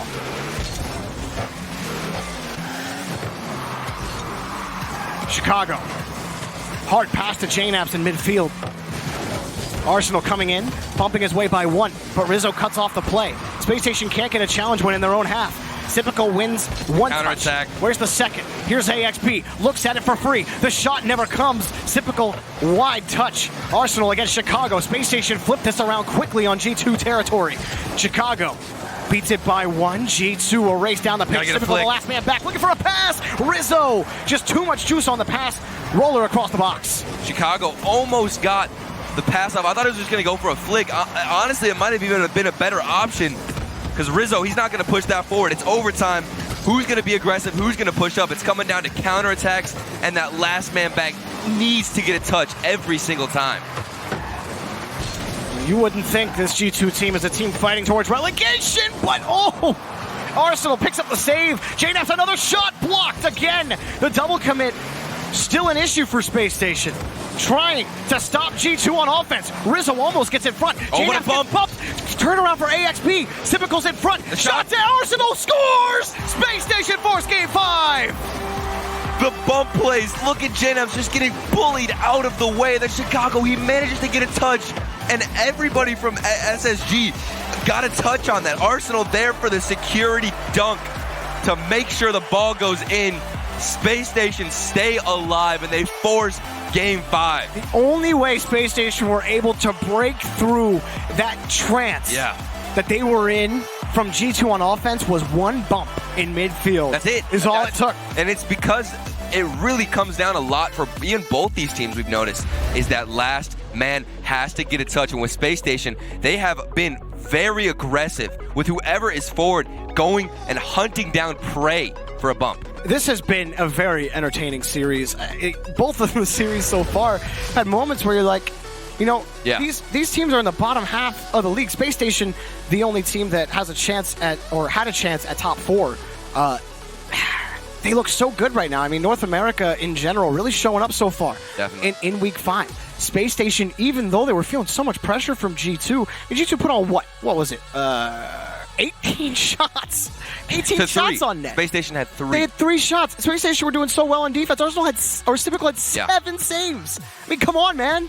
18 shots and 0 goals. No offense. They couldn't control the pitch. Crazy. And G2, I mean, the offense was there. You think back to a lot of times where it felt like they just needed to get the final mechanic hit. Like with Chicago, I keep remembering. He went for the pass. You saw it in overtime. Went for the pass across. Couldn't find it. Maybe if he just went for a flick, something to put the heat on.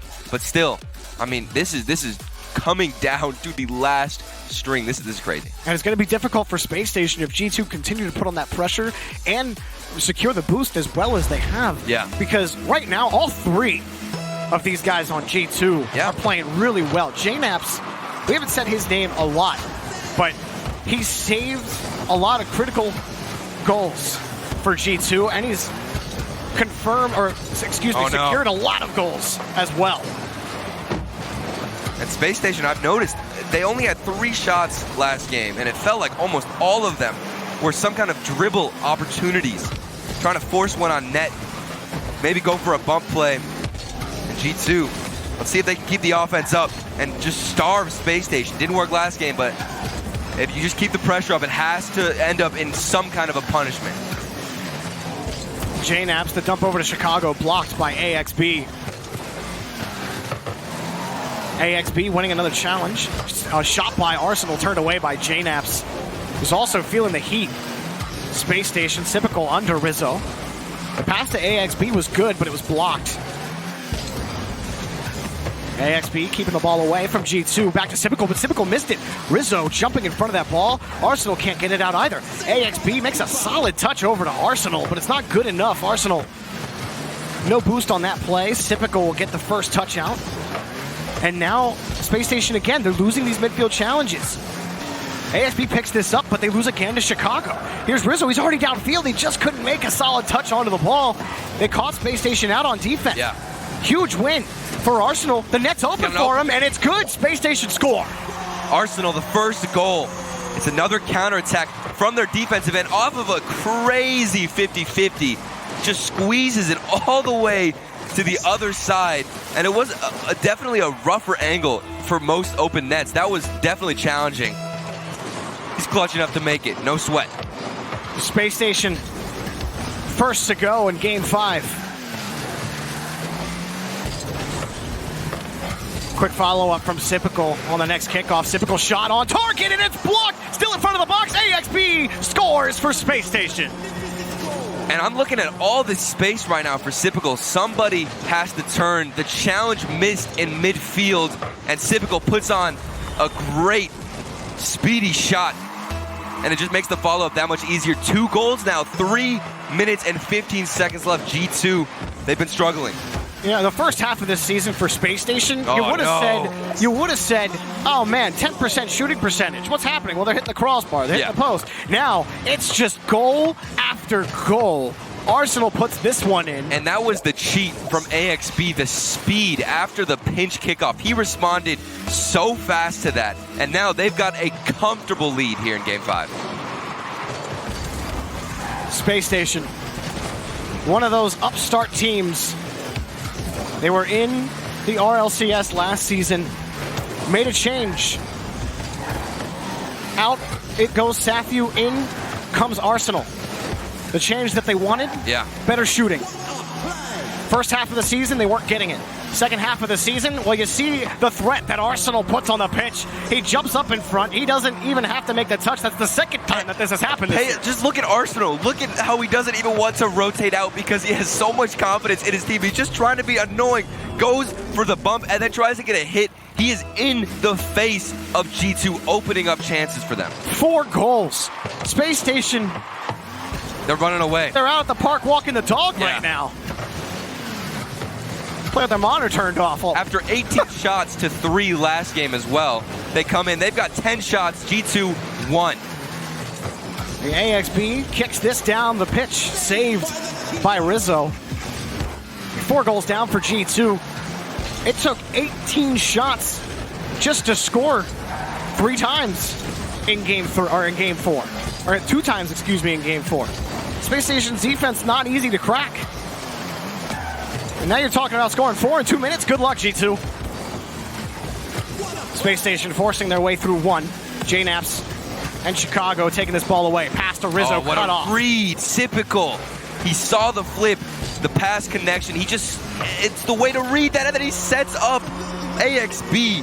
This is just, it's typical. He's running the game right now. This pass is perfect. Wow. It's that touch right on the wheel. Yeah. You want to be finesse with that pass. You don't want it to be too hard. You want it to be right on AXB's nose. Give him the best chance at the ball. Make G2 work for the touch. And he flips into it right on the wheel. I mean, that was just perfectly executed by Sipical. And G2, they've dealt with a lot of sweeps this season. And now they make it to Game 5. They've been known historically to be so dominant in Game 5. But SSG, they have brought it to them. Sipical and Arsenal right now, the dynamic duo. Then AXB as well, the speed off of kickoffs. So outstanding. And there he is again. I mentioned his name, and he comes in. It's GG. Yeah. Arsenal picks this up, says, off the demo. Bye-bye, Rizzo. Bye-bye. Good night. And he averages about, 2 demos a game per series? Yeah, it's basically 2 demos a series. Or not a series, I'm sorry, a game. A game in this. That's ridiculous. Yeah. And not only that, but like he, by a wide margin, he owns the stolen big pad category. It's 5.5 per game that he steals. And those are just the back 2 boosts. That doesn't include the midfield boosts that he wins when fighting for possession in midfield. The next highest is a full boost down. Like it's like 4.5. Yeah. Rizzo will pick up a goal here, but it feels like too little too late for G2. I mean, 1 minute and 8 left. They have got to just, at this point, it's like winning the lottery. You're talking about every single kickoff has to be in their favor. Yeah, I don't think we've ever seen that. Hey, in RLCS. I believe, Jorby. In a minute, Turtle? I don't believe. Can you score 5 goals in a ranked game in a minute? Hey, man. Probably. Ranked is a fun scape. Yeah. A fun landscape to traverse. But it looks like a ranked game for Space Station right now against G2 in Game 5. They have just found their way through G2's defense, cut them like Swiss cheese. Yeah. It has been lights out Game 5. But you also, I mean, G2, it was better. It's better. Every single team so far, the Rogue and Cloud9, they have stepped up. But it's on the day who is going to make that final challenge. And right now in Game 5, it's SSG just winning. And G2, earlier in this series, it felt like they really started to figure Space Station out. They were beating them on these long clears. That allowed them to start winning some midfield boost and then putting some extended drives together on offense. And then one bump in Game 4 completely changes the face of this series forever. G2 never got this series back after that bump on a JNAPS in midfield that gave Space Station the victory and gave them quite a dominant performance in Game 5. Space Station, it belongs to them. They beat G2. 4-2 for Space Station Gaming in the season. Not a lot of people expected G2 to be down here.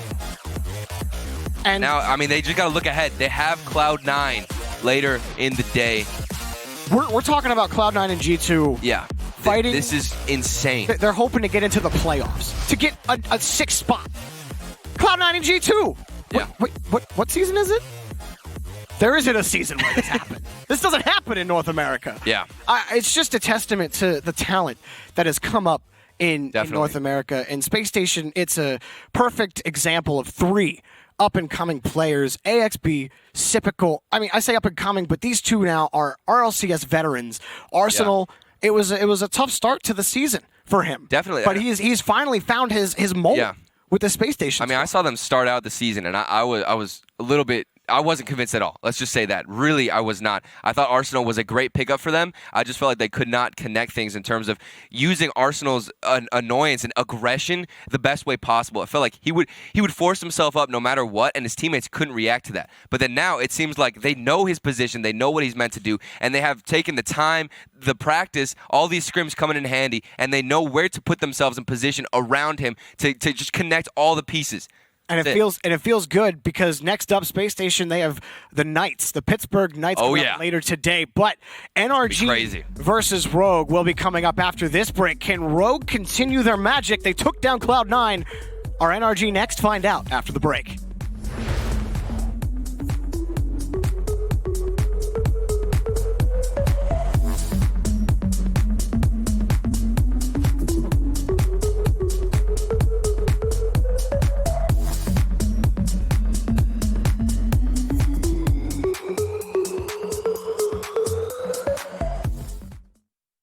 To be brilliant is to defy convention and challenge expectations. It's what we do at Intel, powering you to master your potential. Intel, unleash your brilliance. You know, I'd buy tires online, but then what? We've thought about it. We're TireRack.com. They should let you ship directly to a mechanic. We call them independent recommended installers. Then you just make an appointment. At a time that's convenient for you. This could change tire buying forever. Visit TireRack.com/Pirelli to find the full line of Pirelli tires. Pirelli, power is nothing without control. TireRack.com, the way tire buying should be. At CDW, we get you want happy, productive employees. That's why we've made our office pet-friendly. Maybe a little too pet-friendly. Well, you know, CDW can design a mobility solution with light, powerful devices from Lenovo to make your people more productive in or out of the office. Anyone have any questions before we go? That's great. I really need to get out of here. Snake people are freaking me out. Hey, Cheryl, give a sec. For workplace productivity, you need Lenovo and IT orchestration by CDW. People who get it.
In an exciting Game 5, Space Station Gaming take the victory over G2, putting themselves in a very, very good spot. Welcome back to the RLCS. I'm Leaf alongside Lawler, Gibbs, and James Bott joining us at the table. That was an exciting match. I didn't look at the predictions on what you put down. Who did you expect to have that one? I picked G2, and it seemed like G2 was going to have it in that Game 4. 3 shots for Space Station. Wow, I know. What was it? 18 shots 18 versus for G2? 3 shots. And I thought it was going to be over then. And Space Station just held through. They buckled up in that game. And then Game 5, it was a disaster for G2. Yeah, a lot of it, though, Sypical playing really well, but mistakes on defense from both sides here and there. But then the creativity that we saw, obviously we'll see it hopefully later in the highlights, but that pass that he had past Rizzo right at the top of the box, and then he played it back, and then everybody else just kind of collapsed. Really exciting stuff for Space Station. I said they were trending in the right direction. See if more here. And it seemed like G2's offense was clicking early on throughout the series, but again, that Game 4, you put up 18 shots and you don't win versus 3 shots and you still don't win that. That is rough, and it was a great Game 4 play by Space Station. All 3 players getting involved, and that's what you need to just be clutch at the right moments. That used to be G2. So that used to be don't take G2 to Game 5, but Space Station play right here. destroyed them in Game 5. Look at this. All 3 members involved. Beautiful play. And then if you're a G2 fan, you don't want to watch Game 5 because that was rough. Erase it from your memory.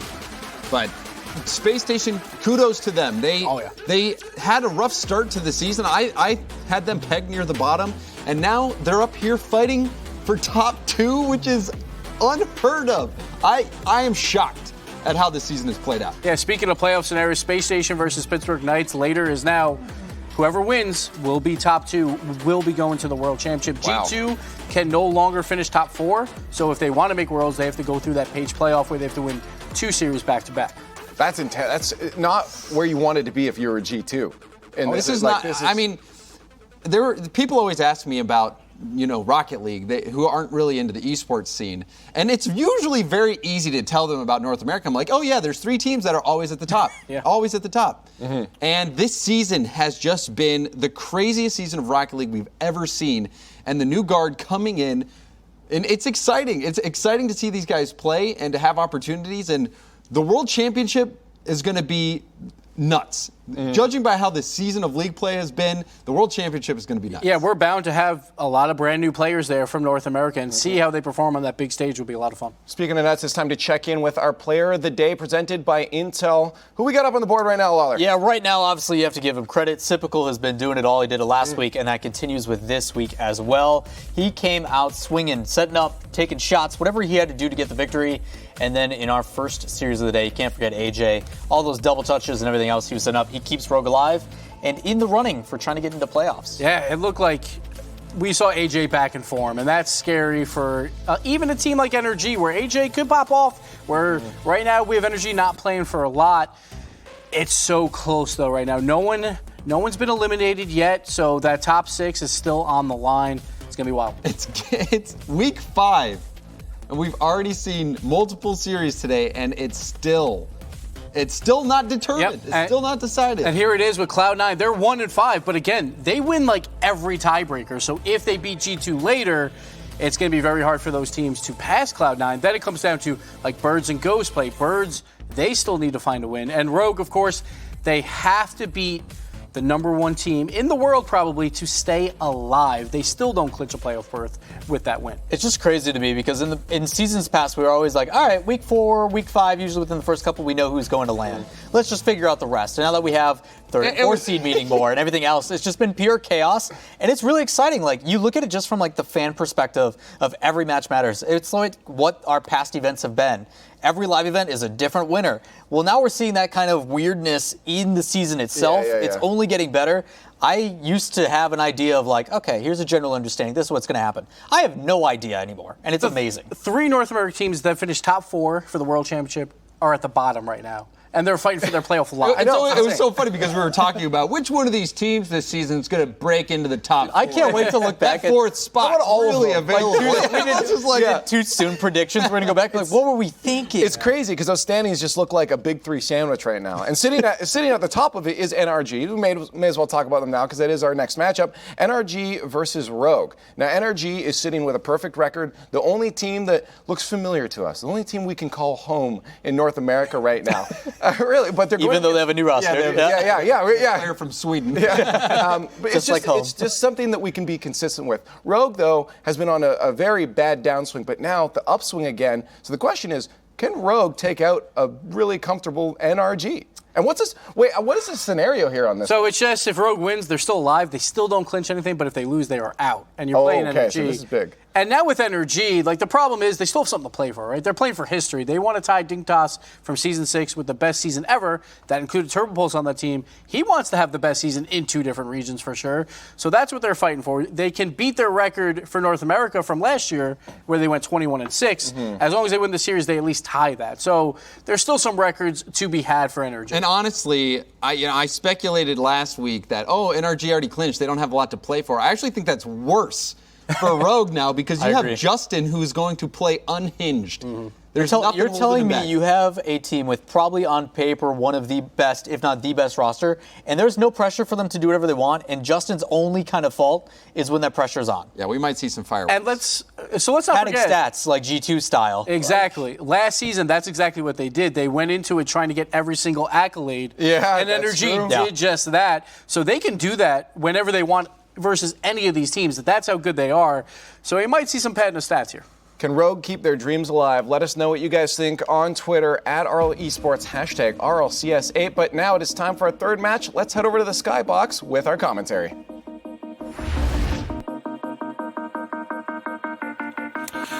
All right, next match on the table is going to be NRG versus Rogue. NRG already secured their spot to land. They were the first team in the entire league to secure a place at the World Championships for Season 8, and Rogue still trying to get there. They gave themselves an opportunity with their victory earlier against Cloud9. Now they've got to do a significantly more difficult task of beating a team that has not lost a league play match since last year. Yeah, I believe Lawler said October. So it's been a year of winning.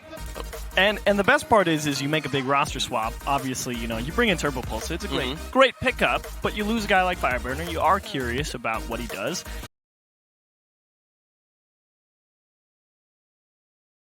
And Fireburner is now coaching Cloud9, who just got beat by Rogue. So back against the wall here for Rogue. No, I don't see it happening. You don't see it happening. It's 3-0. As much as I want to believe in Rogue, there was the win earlier, where there was so many mistakes that went unpunished for them, so many opportunities Cloud9 had to get back into the series, to take those wins, and Rogue just put it to them. I doubt those same situations will happen here against NRG, and I agree with the desk. You take NRG and tell them, hey, if you lose, who cares? And if you win, you get to keep setting this cool record in North America. You get to go 2 seasons 7-0. So that whole being able to set a record thing, Jared has told us in the past that he doesn't care. He doesn't care about that stuff. Or we care. I think it's cool. Turbo likes records. Turbo likes records. That's true. He's already got a couple. He's like, oh, you want me to set the records in Europe and set records in North America? Deal. Sounds pretty cool. I'd love to do that. So yeah, I'd be quaking in my boots if I was Rogue right now. That's exactly the problem. Is you have players who set records. That's it. Let's see it. Good luck. Possibly back-to-back MVPs for Justin here. We'll find out. So we are starting to wrap up league play. The last match of the season for both these teams. Rogue trying to keep the chances of getting into the playoffs alive. They have to win. If they lose, though, they are done. They are out. Justin playing on the Fennec this week. Was Dominus last week. Mm-hmm. Turbo going back to some old roots with the Batmobile. It's the car he played to win Game 7 against the team he now plays on to become the 3-time. AJ through the air, up against Garrett G to the corner. Garrett G's got it away. Here's Kradovian for the follow-up, and he'll put it in. Rogue's playing with a fire, and they've got the first goal. You did bring up a great point about that on the desk during the pre-show. You got a lot to play for. if you're Rogue. You're going to play as hard as you possibly can, and they do catch NRG sleeping a little bit. Subpar clear, some nice pressure, and they start things off well. That's the question. Is the lack of pressure from NRG and the everything to play for Rogue going to be the difference maker here as Kronovi puts in a second one off the kickoff? Yeah, Garrett goes for the kickoff. Turbo just can't decide if he wants to go back and play defense or challenge the ball, and that bit of indecision allows AJ to come through, set the ball up, and let Kronovi get it in. 4:21 on the clock. 2 goals already for Rogue. Game number 1. Rogue also a series to warm up earlier. 5-game thriller. They were able to take the win. No, 4 games, excuse me. Now Kronovi playing some defense. Justin tries to go up against 2, loses it. Garrett now up against Kronovi. He'll narrowly beat him. Wonder moves in to pick it up. Kronovi gets bumped on his rotation out. Wonder's got to do this all by himself. Gets it to the goal, but blocked by Garrett. Kronovi turns back around to midfield, sets it up for AJ. Tries to put it in, but Garrett G coming out of the corner. Wonder's got one more shot. Turbo pulls it, will block it. Back to midfield it goes. A valiant effort from Rogue, but they do not come up with a 3rd goal. And that was a tough save to make for Garrett G coming out of the net, but overall, Rogue, okay, I said, let's see it, good luck. And you're absolutely bringing it here in game 1. Definitely putting NRG under some intense heat. And a nice welcome clear here from Justin. They have everything to lose. They're playing like a team that wants to be that World Championship again. They were the Cinderella story of Season 7, the World Championships. A lot of fun to become more than that here in Season 8. Turbo Pulsa now out of the midfield, into the mid. AJ took a shot as he took control. Justin will get it off of his backboard. Wonder now played away. Garrett G with a missed Turbo Pulsa, though, will get it away before Kronovi could put that nail in the coffin. Now AJ to the backboard. Garrett G to the edge, and now up onto the wall following it, trying to beat Wonder, loses it though. Now Turbo Pulsa picks it up onto his hood. Kronovi will try to challenge him, but Turbo's already got off the wall. Garrett G could possibly get this out to Justin for the shot. It's soft, and AJ will get the block out to Wonder here. But Wonder, no connection here. AJ will have to pick it up himself, and this gives NRG time to move back around and keep this pressure going. The ball stays trapped in the blue for now. The infield pass is going to work out. Kronovi gets it past the front line defense of NRG. With 2:28 on the clock, just past halftime, NRG still looking for that first goal. Garrett G onto the backboard. Justin will try to leave it for Turbo. Here's the shot to the far side, into the midfield, or into the middle of the goalpost, rather. NRG's on the board. This was really dependent on Kronovi finding a nice, strong clear off of this. Unfortunately, as he goes up around the backboard, he just doesn't have the angle. He can't get around the goal. He has to jump through it and hope he times it properly. Comes up empty, strands his teammate on the goal line, and Turbo picks a nice spot in net. NRG waking up here. See how they do. They're only down by 1. Can they tie this game up? Got about half the game to work with. Garrett G onto the wall. Creates some space between him and Kronovi. Justin off the backboard. Some misses on defense will spell disaster, and that is a tie game. Yeah, there's really not too much to say here. Garrett G, it's really not even that good of a touch. Justin's just playing the continuation, and Wonder just missed the ball. Just straight misses. 2:04 on the clock. Tied up at 2 goals apiece. And NRG, they gave Rogue the first 2 because this is the 3rd one. The kickoff disastrous for NRG on the other end, and Rogue's got the lead back. Okay, well, at least you're off the hook. If you're Wonder, it pops straight up for you, and again, you catch Turbo on the goal line. You see him jump early, it's like, just put it towards the right side. Just get it in between the goalposts. You'll be all right. Absolutely perfect kickoff. That is best case scenario, yeah. Yep. Now NRG again trails by 1. Kronovi onto the wall. He'll beat Garrett.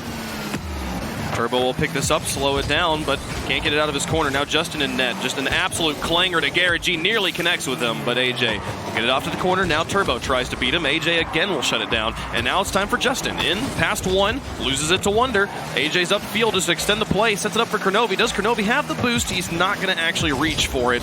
And Wonder will put this one to the backboard once more. The pressure continues from Rogue. AJ was trying to come in, but Kronovi shuts him down. And now Justin over to Garrett G. The midfield shot is high. It's going to need some help. Can he double tap it? Oh, Garrett G's good. There's a tie game at 3. Wasn't sure if he was going to be able to reach it. Justin with a great push, and AJ just trying to track the double tap. Misses the read, and Garrett G into the undefended left-hand corner. An exercise in shooting accuracy, and he nailed it. That was immaculate.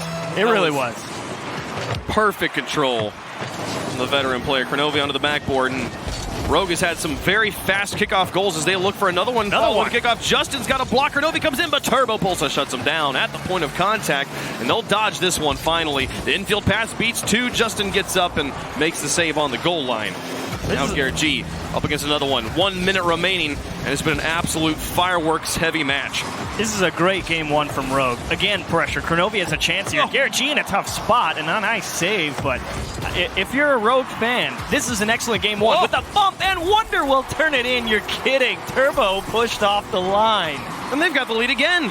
Justin out into the corner just straight up loses to AJ, and Turbo got carried out. Garrett G tries to make it, but Wonder puts it in, and Rogue, they've got 4 goals in this game, and they're up by 1 once more. 45 seconds remaining. Kickoff works out in their favor again. Surprising to say the least. See a team like Rogue that's had such struggles. Turbo to Justin, looks for the shot, blocked by Kronovi.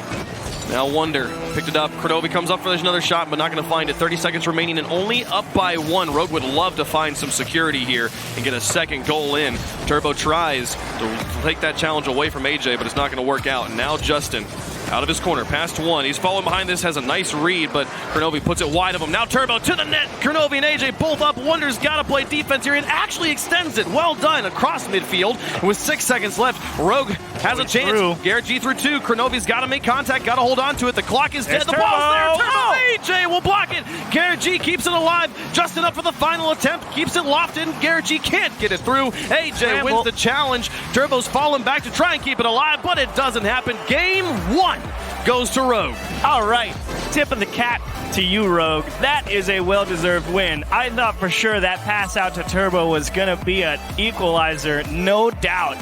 And a huge save. Oh, that was such a good save. What a way to keep them alive. What a game for AJ as well. 4 saves, 2 big saves, 4 assists, 2 big saves. And they got it right back here. Yeah, this was the go-ahead goal. They had so many go-ahead goals in this game, but I don't think at no point did NRG lead. That is correct. Rogue had them with the 2 goals off the start, and then NRG could never quite get it back, tied it up many, many times, but man, and that might be the difference maker. If NRG can keep those first 2 early goals from going in, that changes things dramatically here, but props to Rogue, punishing mistakes and then holding on. My goodness, what a defensive stand.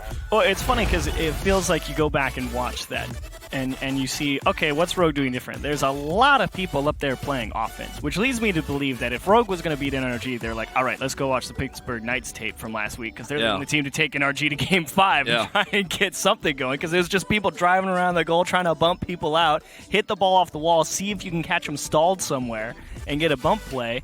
And Rogue executed it. It helps they got a couple of really nice kickoff goals. They really did. NRG, definitely a game to wake up. Didn't feel like the offense was really gelling early on in that game. But if you're a Rogue fan, that game 1 was... Oh, it was so good. They're playing very similar to the team we saw play the World Championships in Newark. They're a team that wants to get back there again.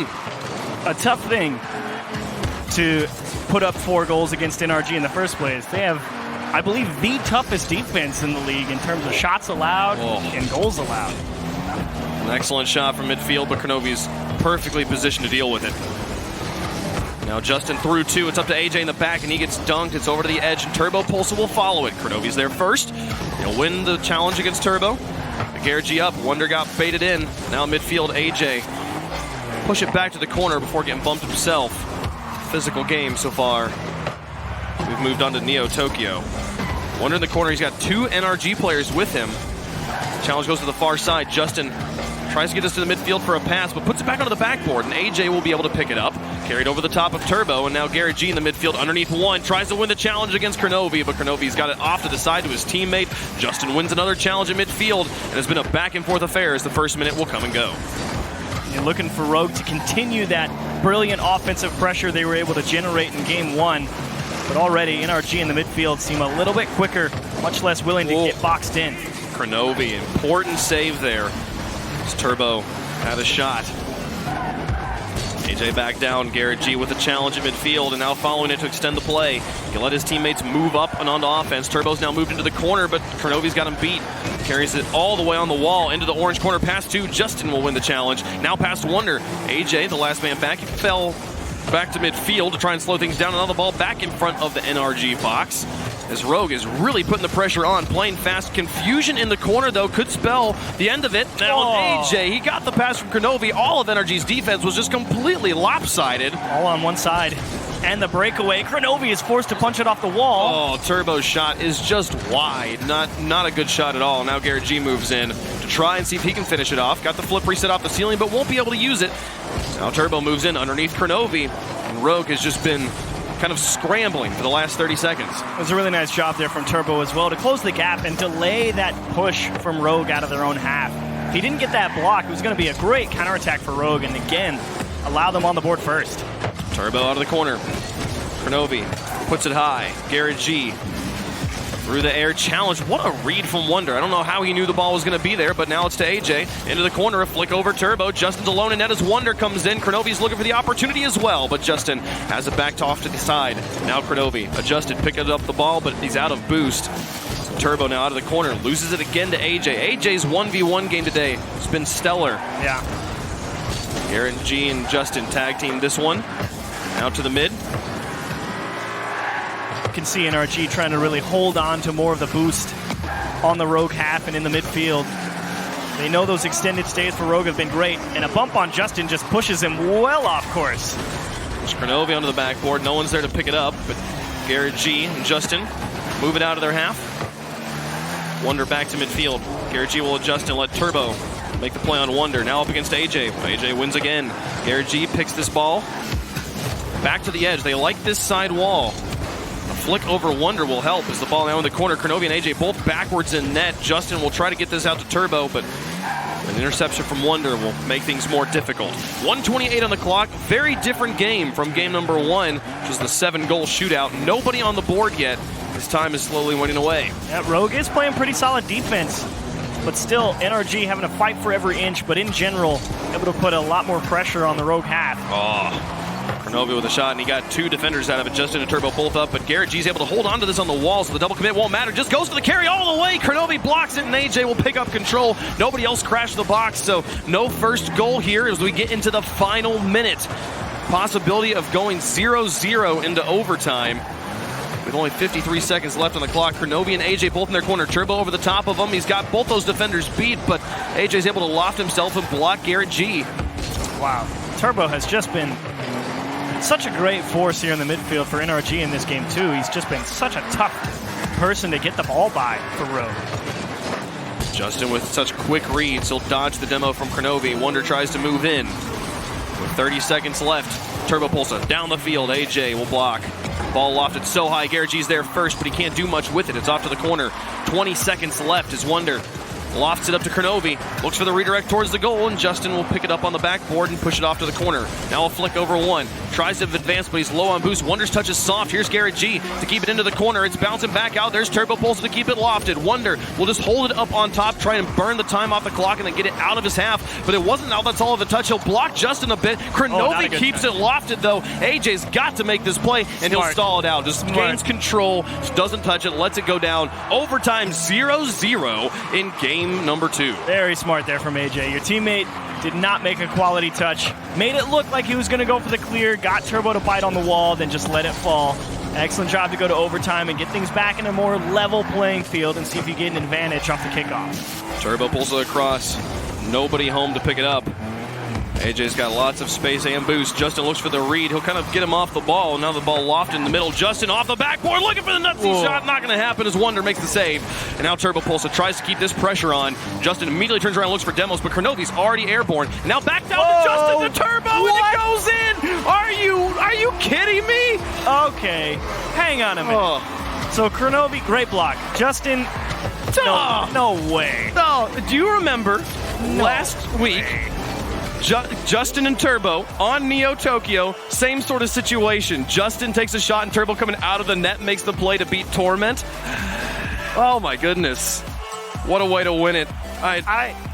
I believe less that this one was on purpose than that one was. Yeah, I believe less, but it's definitely one that you'll want to take a couple of looks at, because how did that one wind its way into the net?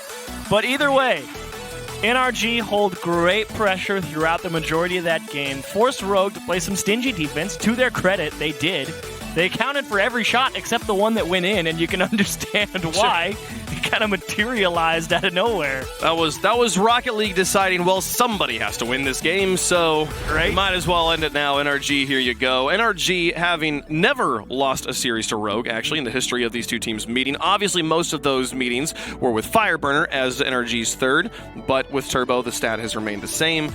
So Rogue looking to not only make it to LAN against the #1 team in North America, but looking to change some history here. Which is good, because to be honest, I feel like Rogue have been playing a pretty solid enough game. The only reason Rogue didn't win this game, or at least get a lot of great chances, was Turbo had a great game in the midfield. He's sitting at the bottom of the scoreboard, 241 points, and he got that crazy goal to end it. But Turbo, his biggest contribution to that game was just being rock solid and not letting Rogue pass it. And think about it, he scores the only goal, which means you take 100 points off that. He was at 141 score before that. So definitely someone who's just making rotational play, just trying to set his team up. But also on the far side, like AJ has been the biggest thorn in his side. AJ has really given Rogue a chance here. His midfield, especially his 1v1 plays. So Wonder will look to connect with AJ on the far side. Justin will intercept in the beginning of game 3.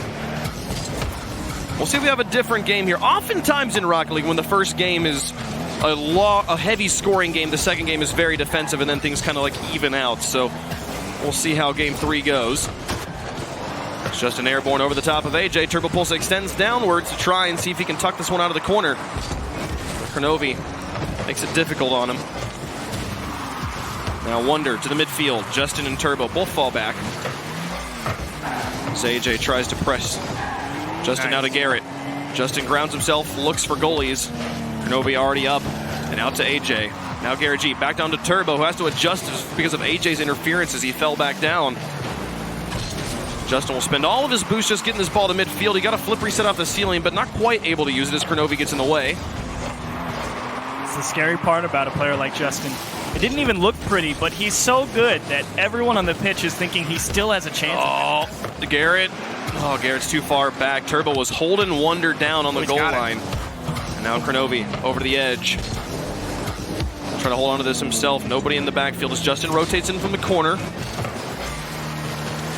Oh, yeah. There's some misses. Garrett G versus Wonder. Wonder will thread the needle and get that first goal for Rogue. Love this from Rogue. So Pittsburgh. It goes down to the middle. Kronovi immediately starts hunting down Justin, putting on the pressure. Garrett G has faith that his teammate's going to get the touch, so he's a little slow to come out of net. And that means coming in, a great shot to the left side. Wonder delivers it.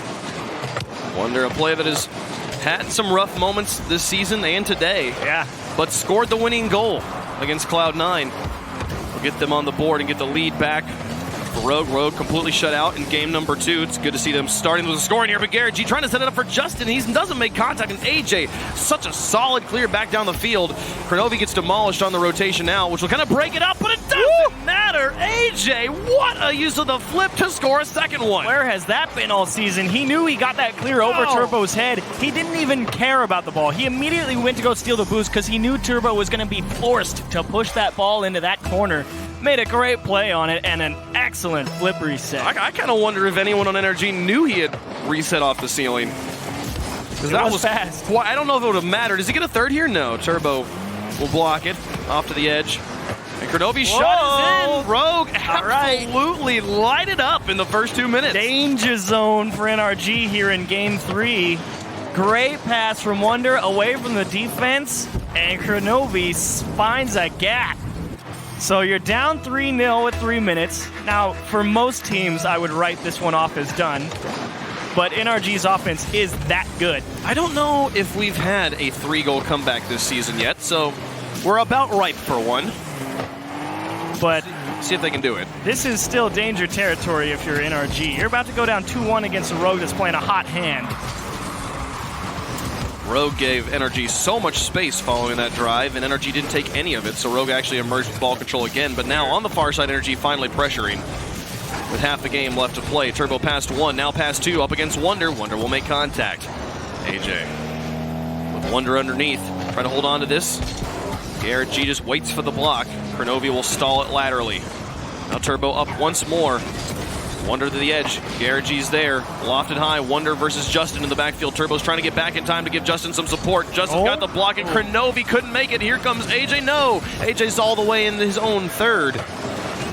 There will not be a third shot. Now Justin out to Garrett G. Wonder will have the block. But it's becoming just hang on to the ball for Rogue. Get the soft touches on your own half towards a teammate, and then just launch it up the pitch as far as you can, because it just became long ball. And just force NRG to drive at a brick wall. Justin and Garrett G both looking for solo plays there for the moment. And Rogue will pick up control again for the brief drive. Now Justin off to the edge. Turbo Pulsar rotating into net behind him. As AJ will pick this one up. Be Turbo with the clear. Justin low on boost, but still advancing onto offense. He's kind of getting caught in no man's land. He really wants to fly up the field. Yeah. He wants to be aggressive. He wants to cherry pick, but he's just not positioned, and his team needs his help back on defense. It's Garrett G. Oh, here we go. Here's Turbo with a nice long clear. Justin up. Garrett G looking for goalies again. AJ still makes the save. NRG's best attempt easily defended by Rogue. It was a great counterattack, and here's more pressure. Kronovi wants a double tap, stretching, and he did get it in between the posts, but Garrett G calm and collected, breakaway. Justin will turn it in. All right. And they've got 1 minute, 57 seconds to find 2 goals. Tall order, because Rogue is playing some great defense this series. They've got like 50 seconds to find 1 goal, and then they can play into 0-second time for the second goal. So still within reach, but right now, Rogue, they won game 1, looking here for game 3 and match point against NRG. A team that you said wouldn't get a single game off. I did say that. Many people thought they wouldn't get a single game. I thought this was a 3-0. Garrett G now up to Justin. Turbo's rotating back, but Wonder's there. Justin just took his time getting to that ball. And now AJ, they're happy just to stall. Just hold on to this ball, force NRG to spend boost and rotate. Right now, the midfield challenges, lateral wins, neutral challenges are good for Rogue. As Justin, because this one off the ceiling, this is dangerous, but AJ makes the play. Garrett G is falling back. He won't keep the pressure on for now. 19 seconds left. This one's looking all but over as Kronovi shuts down another drive. Turbo Pulsa underneath, up against Kronovi. There's 1, here's 2. No, not going to happen. Garrett G off the side. Turbo Pulsa's got to clear it away. Garrett G actually kind of forced to put it in front of his own box. And with waning time, there's no way to score 2 goals here. Rogue takes game 1, game 3, and now going into game 4, they have NRG on match point. You could see NRG trying to take a couple different approaches there. Rogue doing a great job playing midfield defense as that game wound down. Always making sure they got above the ball, because they knew at least if the ball drops straight down, they'll have somebody ready for that next follow-up. Just not wanting NRG to push it off the ceiling. Turbo, nice idea. You know what? Pushing the ball straight up isn't helping. Let's try and bring it down, but they blocked that one out as well. And after that, I was done. And this shot from AJ was, oh man, that's just money. I don't think it really matters if they know that AJ has his flip reset. They're all in such an awkward position. This shot was so fast, and he can take the shot almost literally at any time. AJ, excellent performance, wonderful mechanics. Where was this all season? They were nervous. They were like, oh, I don't know. We don't have to win this, right? No. Now that their backs against the wall, look at Rogue play. I don't understand how you... Okay, I can understand how you pick apart Cloud9. Cloud9's been struggling. I don't understand how you're picking apart NRG. That's what I don't understand. I mean, there is the thought of mentality, how serious is NRG taking it, but at the same time, a second consecutive perfect season. What a record to set. How crazy would that be, right? I mean, we talk about Dignitas with the streak where they went 17-0 in competitive play. This isn't quite the same because we're just talking about league plays, but still, it's pretty impressive that they haven't lost a game since a year ago. Yeah. And I want to see them actually clutch that out, because that would be crazy, and Rogue's right now going to try and spoil that. Great chance for it, and Rogue absolutely need this. Yeah, for Rogue, there's so much here. And Justin, he's back on the dominance. Had enough. Bright yellow. Ready to get the boomers going. He always picks a hot shot car. Every car is just bright yellow, bright red. It's something loud. He's like, look out, here I come. Got my Cristiano wheels on. Give me an extra 10% profile photo black. Movement speed. They don't actually do that. before a Reddit thread gets started. Here's Garrett G and Turbo moving out. A miss in the midfield. Turbo can find his teammate on the far side. They've got Kronovi caught, but the shot is wide, and there was nobody on there to be passed to. So NRG, an opportunity comes and goes. Nice pressure from Kronovi. He may not have won the challenge, but I like the push, and a great tip from Justin. Can Garrett G find this one? All set up by Justin's doink in the midfield. There's Kronovi. He tries, and he'll make the block. Justin came in as well. Turbo pulls a demolishing wonder. Absolutely key to them staying on offense here. So he would have been forced to play defense. And Kronovi's having a great defensive showing here in this game 4. A couple of big stops he's had to make. Garrett G pass, actually shot. Wonder will block. Turbo to his own corner. Garrett G rotates in, hangs on the wall here, leaves space, respecting the rotation. All of NRG just kind of looked at each other as that ball bounced off the wall. They're like, who's going? Are you going? Like, Justin, it's your turn, even though both of us are closer. Justin will neutralize contact in the midfield. Garrett G also still kind of neutral, but Justin will extend this one actually towards the goal. Not certain that was the play, as AJ is now able to dribble this all the way around back to midfield. Rogues back on offense. 3:20 left to go, still scoreless in game 4. And what's funny is this is still familiar territory for NRG. The Knights last week put them down 2-1. Justin. Now Garrett. Wins this challenge. Kronovi and AJ, strong double commit on the back wall, but the clear is good. Won't get punished. AJ will win another challenge in the corner as well. That one will set things back normal. Now Wonder back to Kronovi.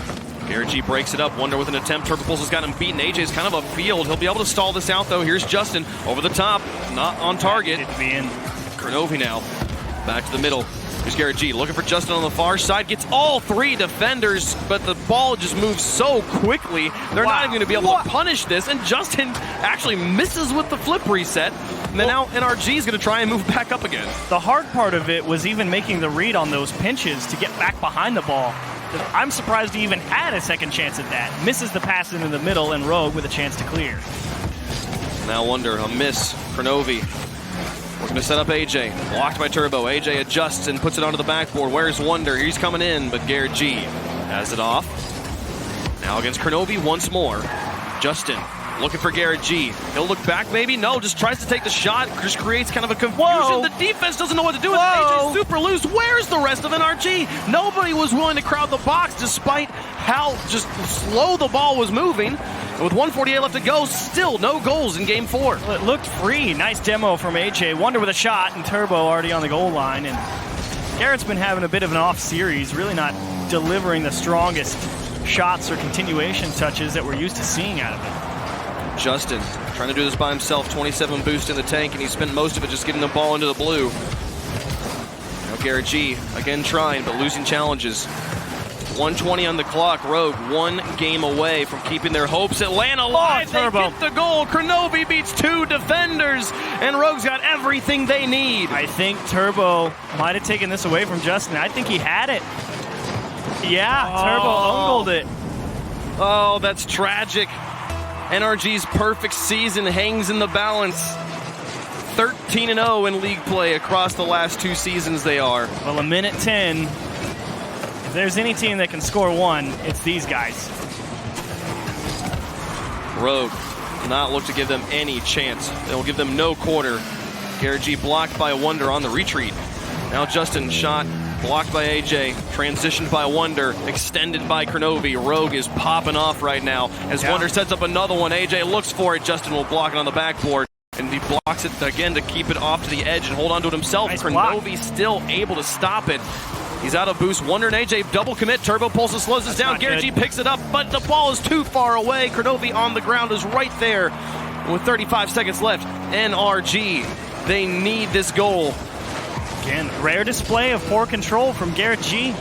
I mean, you had him in the 1-on-2 really, and Garrett just pushed it so hard, just couldn't catch it cleanly. And now, time crunch. Turbo through 2, 18 seconds left. Garrett G, Kronovi drops it back into the box. Justin out to Garrett G. They need the goal. Wonder's got the block. Justin's right there to pick it up. He's got Turbo in the midfield. He's got it over the one, but AJ blocks. Now Garrett G back in. Is Turbo still in position? He's lurking in front, looking for this opportunity. He picks it back up. The loft over Wonder, but it's not far enough. Rogue in 4 games. They defeat NRG, and the win streak is over. What even is today? Today is November 7th, 2019, the official death of the Big Three. Yo, Rogue. Well done. They stay alive. Applause for you. 2-0 in week 5. When you're sitting there at 1-4, you're now squarely in the middle of the pack, and you do it against Cloud9 and NRG. They did. The desk is saying November 2nd to me. I in my brain, absolutely said November 2nd. I have no idea what I actually said. 7th. I'm saying, December 7th. Right, that's probably. I'm not. Never mind. Anyways, yes, welcome Rogue, back. What a play! What a way to do it. 2nd and 7th sound the same. Anyways, that was impressive. Rogue. I did believe Rogue was going to be Cloud9. I did not, in any way, shape, or form, believe Rogue was going to be NRG. Though. Yeah. Very different situations, and the story continues. Can they do it? Can they make it to Worlds? They did it last year. They did it last year, and everyone was like, 5, so why not? Everyone was like, oh, they don't deserve to be here, and then they placed top 4, so, man. And Kronovi had a wonderful series. I mean, I think he was perhaps the most important one on that side of the pitch for Rogue, so well done for a nice series to you, Kronovi. Awesome. It was absolutely wonderful. We're going to take a quick break here. We might fix some things, so the stream might go down for just a quick moment, but the next match will be right on schedule. We'll see you guys after the break.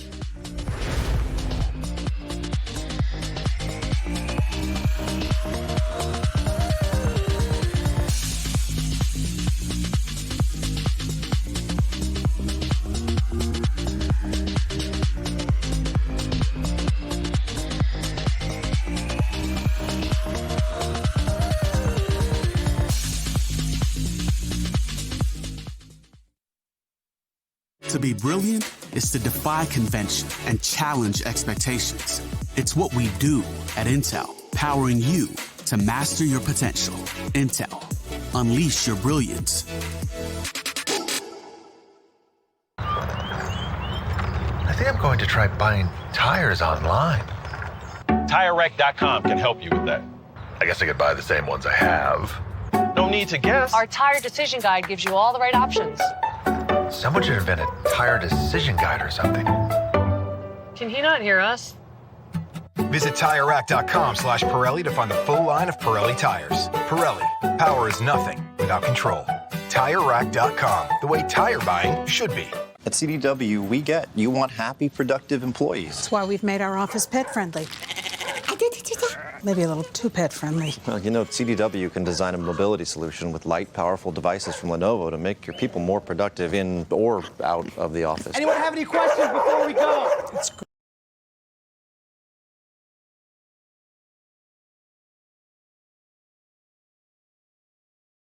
I really need to get out of here. Snake people are freaking me out. Hey, Cheryl, give a sec. For workplace productivity, you need Lenovo and IT orchestration by CDW. People who get it.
Welcome back to the Rocket League Championship Series. If you just missed it, well, you missed a big one. Rogue just upset over NRG, eliminating their chances at a perfect season. I'm Leaf alongside Lawler, Gibbs, and Jorby. Now, I'm a little lost in what I just witnessed there. Jorby, I don't know if you could break down what just happened.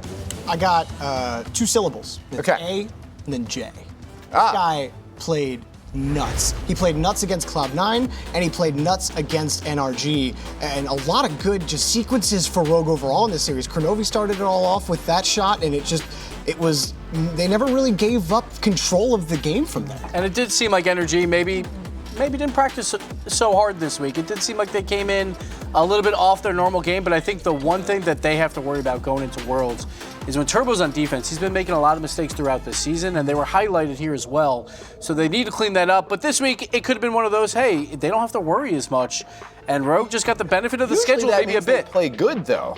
Usually. I mean, this series definitely felt like NRG was playing just to not lose, while Rogue was well aware of their situation. It's like, we have to dominate. Yeah. And the best part, I think, of this series alone is that is the only goal AJ scored. Yeah. 6 assists for him, setting up everybody else on the team. Jorby, you and I kind of discussed this, if you want to bring more into it, about how they look best when Kronovi is the last effort. He doesn't have to be the one to score and dictate everything. Exactly. Kronovi was able to set up Wonder and AJ for a lot of these plays moving down the field, not just against NRG, but against Cloud9 as well. I was really impressed by AJ and his ability to hand the ball to his teammates, but also Kronovi as well. And another Week 5 heroic effort from Rogue. 2 seasons in a row that everyone's counting them out going into Week 5. I think they just got to figure out that, like, there's weeks 1 through 4. You don't have to go 2 and 5 to make the playoffs, Rogue. If we see the repeat this season is Rogue being 6th seed and going and qualifying for LAN again, I will lose my mind. But it's wild too, because Rogue is now 3-4. There's only been one time in history for RLCS that a 3-4 team didn't make playoffs. Take 3 back in season 3, went 3-4 with a -3 game differential, and they didn't make it. Rogue hasn't clinched yet, so now they have to wait and see. So that's what I was going to say. What is Rogue's situation at this point? So there's 2 results that could happen that will get them into the playoffs. They only need one of them. So they need Cloud9 to beat G2, and then they're in because that would knock out G2, or Ghost to take down the Birds. So either one of those happens, then they're in. And sure, going into this week, you'd say Ghost is probably going to beat the Birds, but have you been watching all season, Leaf? Yeah. I don't know about that right now. So who knows what's going to happen? It blows my mind. You look at the start of the day.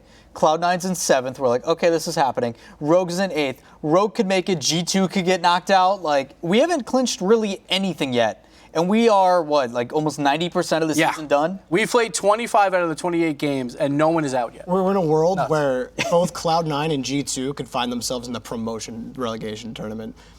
Both of them, and that's insane to me. I think it's wild, and the fact that Rogue win 2 huge games in Week 5. We always say, it's great to control your own destiny. They didn't control.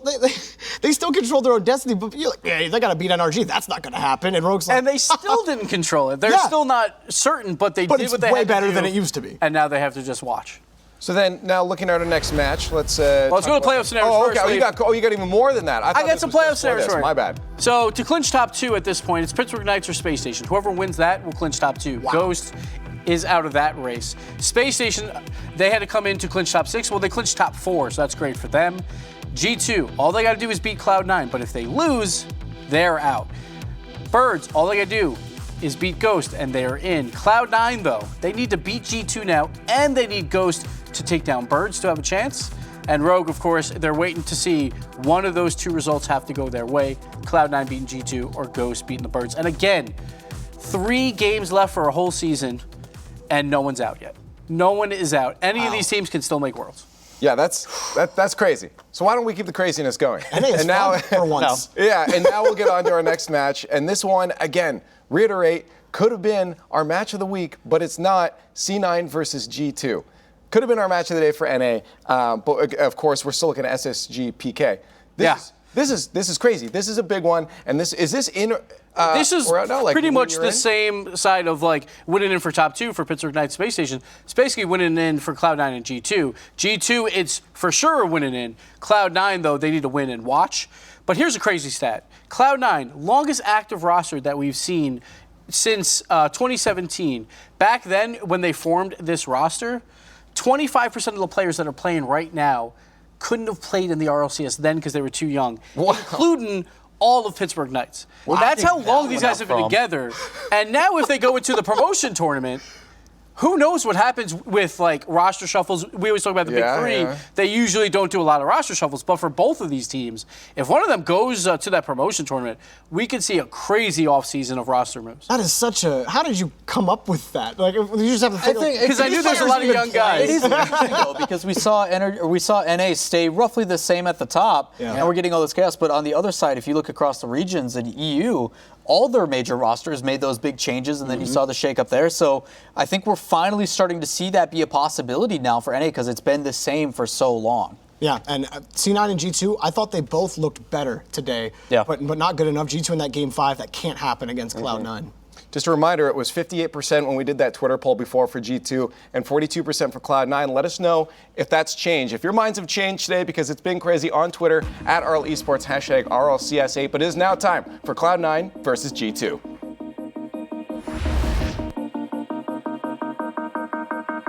Cloud9 versus G2 would have been the match of the season in our final week had they won a lot more games than they have, but at this point, it kind of is also the match of the season, just in a different way. It's crazy. Like Gibbs has been talking about, the sometimes we see some roster change. He's talking about Cloud9 being the longest standing roster. They have not changed the roster since the Big Three started. Like the Big Three don't make roster changes, and when he says that, NRG has made one. G2 has made one. Cloud9 has never changed rosters. If they lose this series, there is a very sincere chance that they do, as they would at that point be out of playoffs and be playing in promotion relegation. So many things hang in the balance here, and so many teams waiting in the wings just to watch the results, Rogue in particular. But here's the unfortunate thing for Cloud9. G2 played a pretty solid series earlier versus Space Station Gaming. It fell apart in Game 5, to be sure, but they were putting on pressure. Cloud9 crumbled against Rogue earlier. They did. You're in trouble, Cloud9. They are. It's not looking good. I mean, for both these teams, though, like this is the one thing I feel like it's easy to look at and be like, which team wants it more right now? And I think which team wants it more might honestly be the difference maker. But the fact is, the loser of this match is in promotion relegation. So there is no like one team's, if they can lose, they can watch someone else win, sort of like things to wait. No, just if you lose, you are in promotion relegation. Both these teams have to win this series in any way, shape, or form. Not talking about game count. Let's get into game number 1. We've got Cloud9 in the blue, G2 in the orange, and a best of 5 to determine who plays against the 3rd and 4th seed from the rival series. A shot just wide from Cloud9 to start things off. And now Cloud9 will have to play some defense here. Torment back to his corner. Rizzo up high. JNaps looks for an opportunity here, but gets beaten by 2 Cloud9 players. We advance into the corner. Rizzo up past 1, back to midfield. Gimmick popped high. Now Chicago, a double commit on the rotation back in from G2 could create an opening. Nobody moves in. Now Gimmick back out to Torment. Chicago will block 1. Rizzo's gonna need to help him out. Gets it back to the other side. It's good to see Cloud9 have a little bit of early pressure. G2 think about how they're going to approach things, and while I may have given Cloud9 some flack for losing to Rogue, Rogue did play incredibly well today, that being said. But at the same time, it's not like it was this overwhelming offense from Rogue. But they are the only team in 2 seasons to beat NRG. Yeah. It's easy to look at that and be like, oh my gosh, NRG lost. It's like, yeah, but Rogue beat them. How crazy is that? 3:45 on the clock, no goals yet in game number 1. Squishy. Out. Rizzo actually will be called off by Chicago. Now Chicago moving up. Dunks Gimmick. Moves the ball into the blue. Squishy alone in his corner. Will try to hold on to this one. Flicks it over the top of 1, but loses control to JNaps. And now to Rizzo, who got flicked. Now he'll put it just wide of the goal. Chicago out of the corner. JNaps maybe thinks about moving up. There he is. There's the shot. And Squishy will send it off to the edge. Oh, nice demo there from Chicago, making it much more difficult. Great support, though, from Torment to keep things going despite that demo coming through. Like Cloud9's approach to the offense, this is a very measured game 1 from both teams. Nobody really taking any big risks. Both teams well aware of what needs to happen if they lose this game. JNap's not confident. Chicago calls him off the double tap down. Rizzo to finish it, but Torment will get in the way. JNap's now to try and continue this one. It's not going to happen as Squishy sends it off to the side. And now the drop back down. Torment over the top. Squishy and Gimmick double commit out of net. Rizzo's not in position, though, to punish. And he'll have to stall this as we move back onto G2's half. Rizzo was a little hesitant there on offense. Didn't immediately jump for that backboard read. Gave up on it in the midfield, but G2 still on offense. A chance for a double tap, and taken away. Torment, he's got Squishy in the midfield. Chicago tries to block, but Squishy moves in to close the gap. Now JNap's looking, Gimmick, make an effort. Chicago to the backboard, Torment to the side, and now Gimmick down midfield. Rizzo will pop high to break up the play. Both teams playing positionally right now, neither really taking shots just yet as Torment gets in the way of Chicago.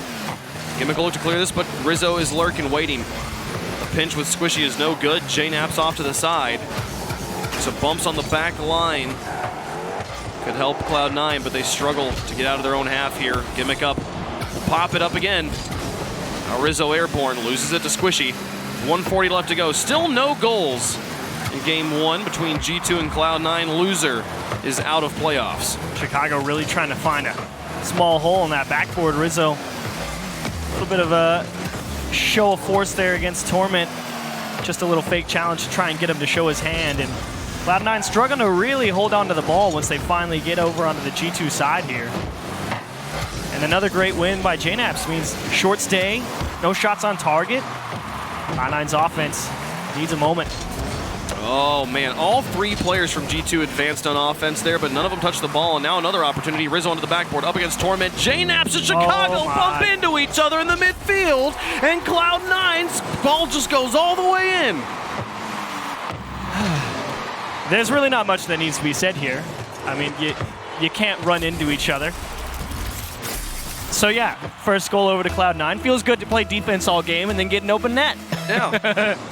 Thanks for bopping each other. Appreciate now G2 will look for a kickoff goal here, but blocked by Torment. One goal will tie it back up, and we'll be right back to where we started. Gimmick comes down. Chicago takes it off of his hood. Now JNap's up. The pass across to Chicago. A great infield pass, but it's just wide of the net. Can they keep control of this ball? Here comes Rizzo. Try and work off the ceiling. Got Squishy up against him. The ball will bounce harsh.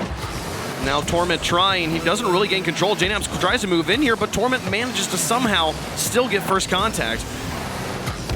Now Rizzo up against Gimmick. It's neutral. 20 seconds left, and Cloud9 will walk away with game number one. But here's Chicago up against Torment onto the back wall. Torment's got it away, but JNap's now airborne. The pass across. Rizzo's got the full tank to work with. Can he hold on? JNap's bumps one off the backboard. Torment falls and makes the pinch. Chicago off the corner. Where's JNap's? He's not in position. Nobody's able to do it here for G2. With 2 seconds left, they've got to make it the full court. Rizzo extends and tries, but can't touch it. Cloud9 steal game one. Feels exactly like that G2 Space Station series. You know, you shot, 0 in the goal column. 7 saves for Cloud9 against 10 shots for G2. And 1 error in the midfield equals a blue and white win. It is the situation. The team with fewer mistakes walks away with a victory. That bump sold the whole story. Rizzo was currently rotating back. No way he gets there in time. And just a strong shot from Torment means that that's the one that'll do it. The only goal in game one is the only goal that mattered. And man, you got it. Well done, Torment. Too. I thought at the very end, I thought JNap's on the back wall. He could have bumped both defenders off. This was going to do it, but no. Rizzo wasn't able to put it on target. Chicago wasn't there to help him. And G2, they lose game one. Cloud9, again, they have to win. G2 has to win. The loser of this is out of the playoffs, so they've got to get the win here. Cloud9 is happy to take anything G2 gives them. And Torment definitely earned his paycheck there in that, in that game one. Almost 700 score, 5 saves, the 1 goal. And holding his team down in the role I would say he is most comfortable at, or has shown himself to be the top player in that spot on defense for Cloud9. So well done, Torment.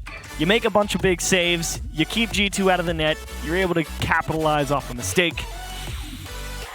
1 down. 1 down. Can they get 2 more? Best of 5 here. And we'll see Chicago and company here try to even the score as we move on to Neo Tokyo.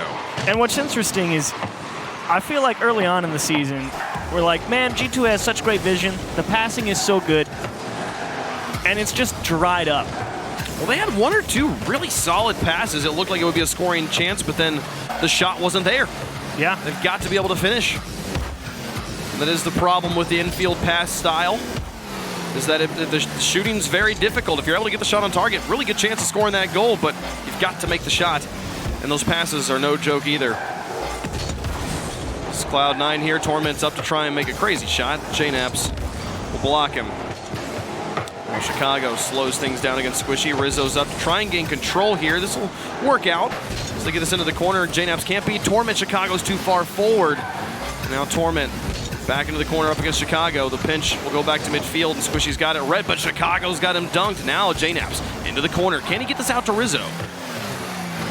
Rizzo back across. Chicago doesn't like the look of it, and he backs off. Squishy will find Gimmick on the far side. Now back into Squishy. No contact. As Rizzo up towards JNaps. The pass back in. Here's Chicago on an open net. Does he find the shot? No, it's high and wide. Gimmick out to Torment. Blocked by Rizzo. Now back in. And Rizzo will find bumps on his way out. JNaps. Okay. Can he hold on to this? He's got Chicago underneath. They look for the shot. Here it goes. No, wide again. G2. They keep putting together great plays, but then they just can't put it between the posts. Yeah, I mean, that was a great drop down, but Chicago just not able to get all the way around it. To be fair, even if it was in the goalpost, that shot came from so far away. I feel like Cloud9 might have had a chance. With a lax defense in the midfield, some space to work with for Torment. He's got Squishy. Rizzo beats him. Gimmick now into the box. Chicago and JNaps advance. Torment will win the challenge. That's this not one's good. dropping dangerous. Gimmick's there. Rizzo will block him at the point of contact. Now Squishy in to keep the pressure on. Great clear. JNaps out to midfield. Rizzo extends it onto the backboard. He's got boost to work with, but can't quite get there. Now Chicago's shot gets two defenders up. Rizzo finds the corner boost. He'll try to keep it in himself. Doesn't look to pass out to Chicago. And now JNaps, who gets beat by Squishy. And another one loses. Rizzo there, but he'll get blocked back into the corner. Squishy leaves it for Torment, who puts the shot on target. JNaps has the save, and we're still scoreless with 2:40 left to go in game two. It was a big save as well from JNaps. He had to come all the way back because Rizzo really didn't get a big win, and now it's over his head. Torment with another open net. I believe it was Chicago just lost this challenge. Bang, right through him, and Rizzo expecting literally anything other than a clean loss. Beat. I like that Cloud9 was there to finish it. Both teams have had opportunities to score, but their third man or even just the second man was too far away this time. All of Cloud9 in position to make that one work. JNaps a complete air ball. Chicago will have to pick it up, and now Gimmick trying to push this one forward. Cloud9 over the top of one. JNaps is there. Now Squishy thinks about moving up. JNaps over the top of one. 2:10 on the clock, and it's a one-goal game. Chicago pass into Rizzo. Now Squishy to Gimmick. Gimmick no contact. JNaps out of his corner. Gets a pass Torment. Here's Chicago. Just tries to slow this down. Baited Squishy, but Squishy makes contact. And all of G2 is all over each other. JNaps in the back corner now has to play defense as the rest of his team tries to get back into a semblance of positioning. JNaps now past one. Up over to Chicago. Can they find the pass? No. Squishy blocks it. Sends it away. Rizzo extends it out. JNaps makes contact. Chicago pass two. Now Squishy alone in the net. He's also alone with the ball, though. The rest of G2 not in position to advance. Rizzo beats one. Chicago puts it on to the goal, but Torment's got it away, and now JNaps back to Chicago again. The shot is wide once more. Chicago with a second touch. It's lofted. Rizzo's got to beat Gimmick, and they can't do it. Chicago finally puts one in, and G2, after about 9 minutes of gameplay, finally scores. Can't believe this one finally found its way through. Huge block from Rizzo. Chicago, after stealing the boost, wheels right back around, and he's got to feel good punching that one in the net. It was still off the post, too. Yeah, I was a little worried. I was like, you might have want to left that one for JNaps, but... Yeah. This time, and now looking for the lead following kickoff. Torment keeps it up on the wall. Rizzo will block him. Squishy's soft touch was enough to extend it into the corner. Torment's waiting for it. Now over the top of two. Chicago lofts it high. Rizzo thinks about it. Chicago and JNaps will move this one out. They've beaten Squishy Muffins. Torment and Gimmick alone in the backfield. And now Rizzo through one. Gimmick keeps it high to himself and beats Chicago. 45 seconds left.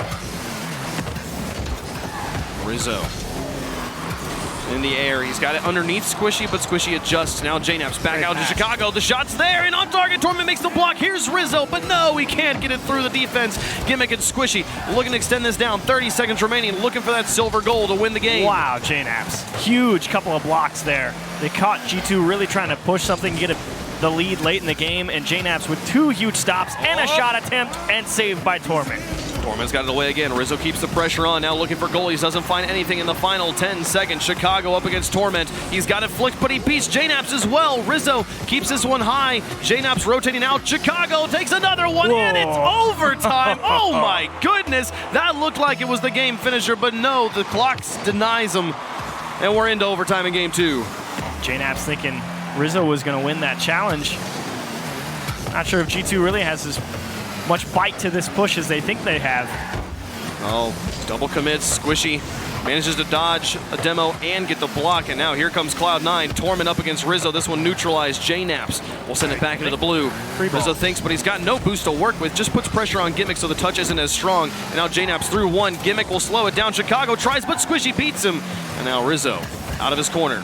Misses control on the wall. And another miss there. J-Naps will block, but Squishy's got it right back into the box again. Oh, huge blocks. Squishy doing a great job keeping the pressure going. And Gimmick with a big stop as well. Forces Chicago to rush things down.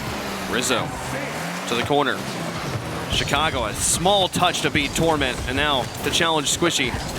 He's got it high. Gimmick's up for the shot. J-Naps will block him off to the side. And the first minute of overtime will come and go. Here's Rizzo down into the corner.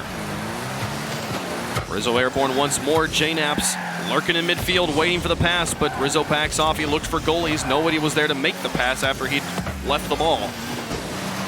A lot of space as well for both teams here. Gimmick just trying to figure out what G2 wants to do with the ball.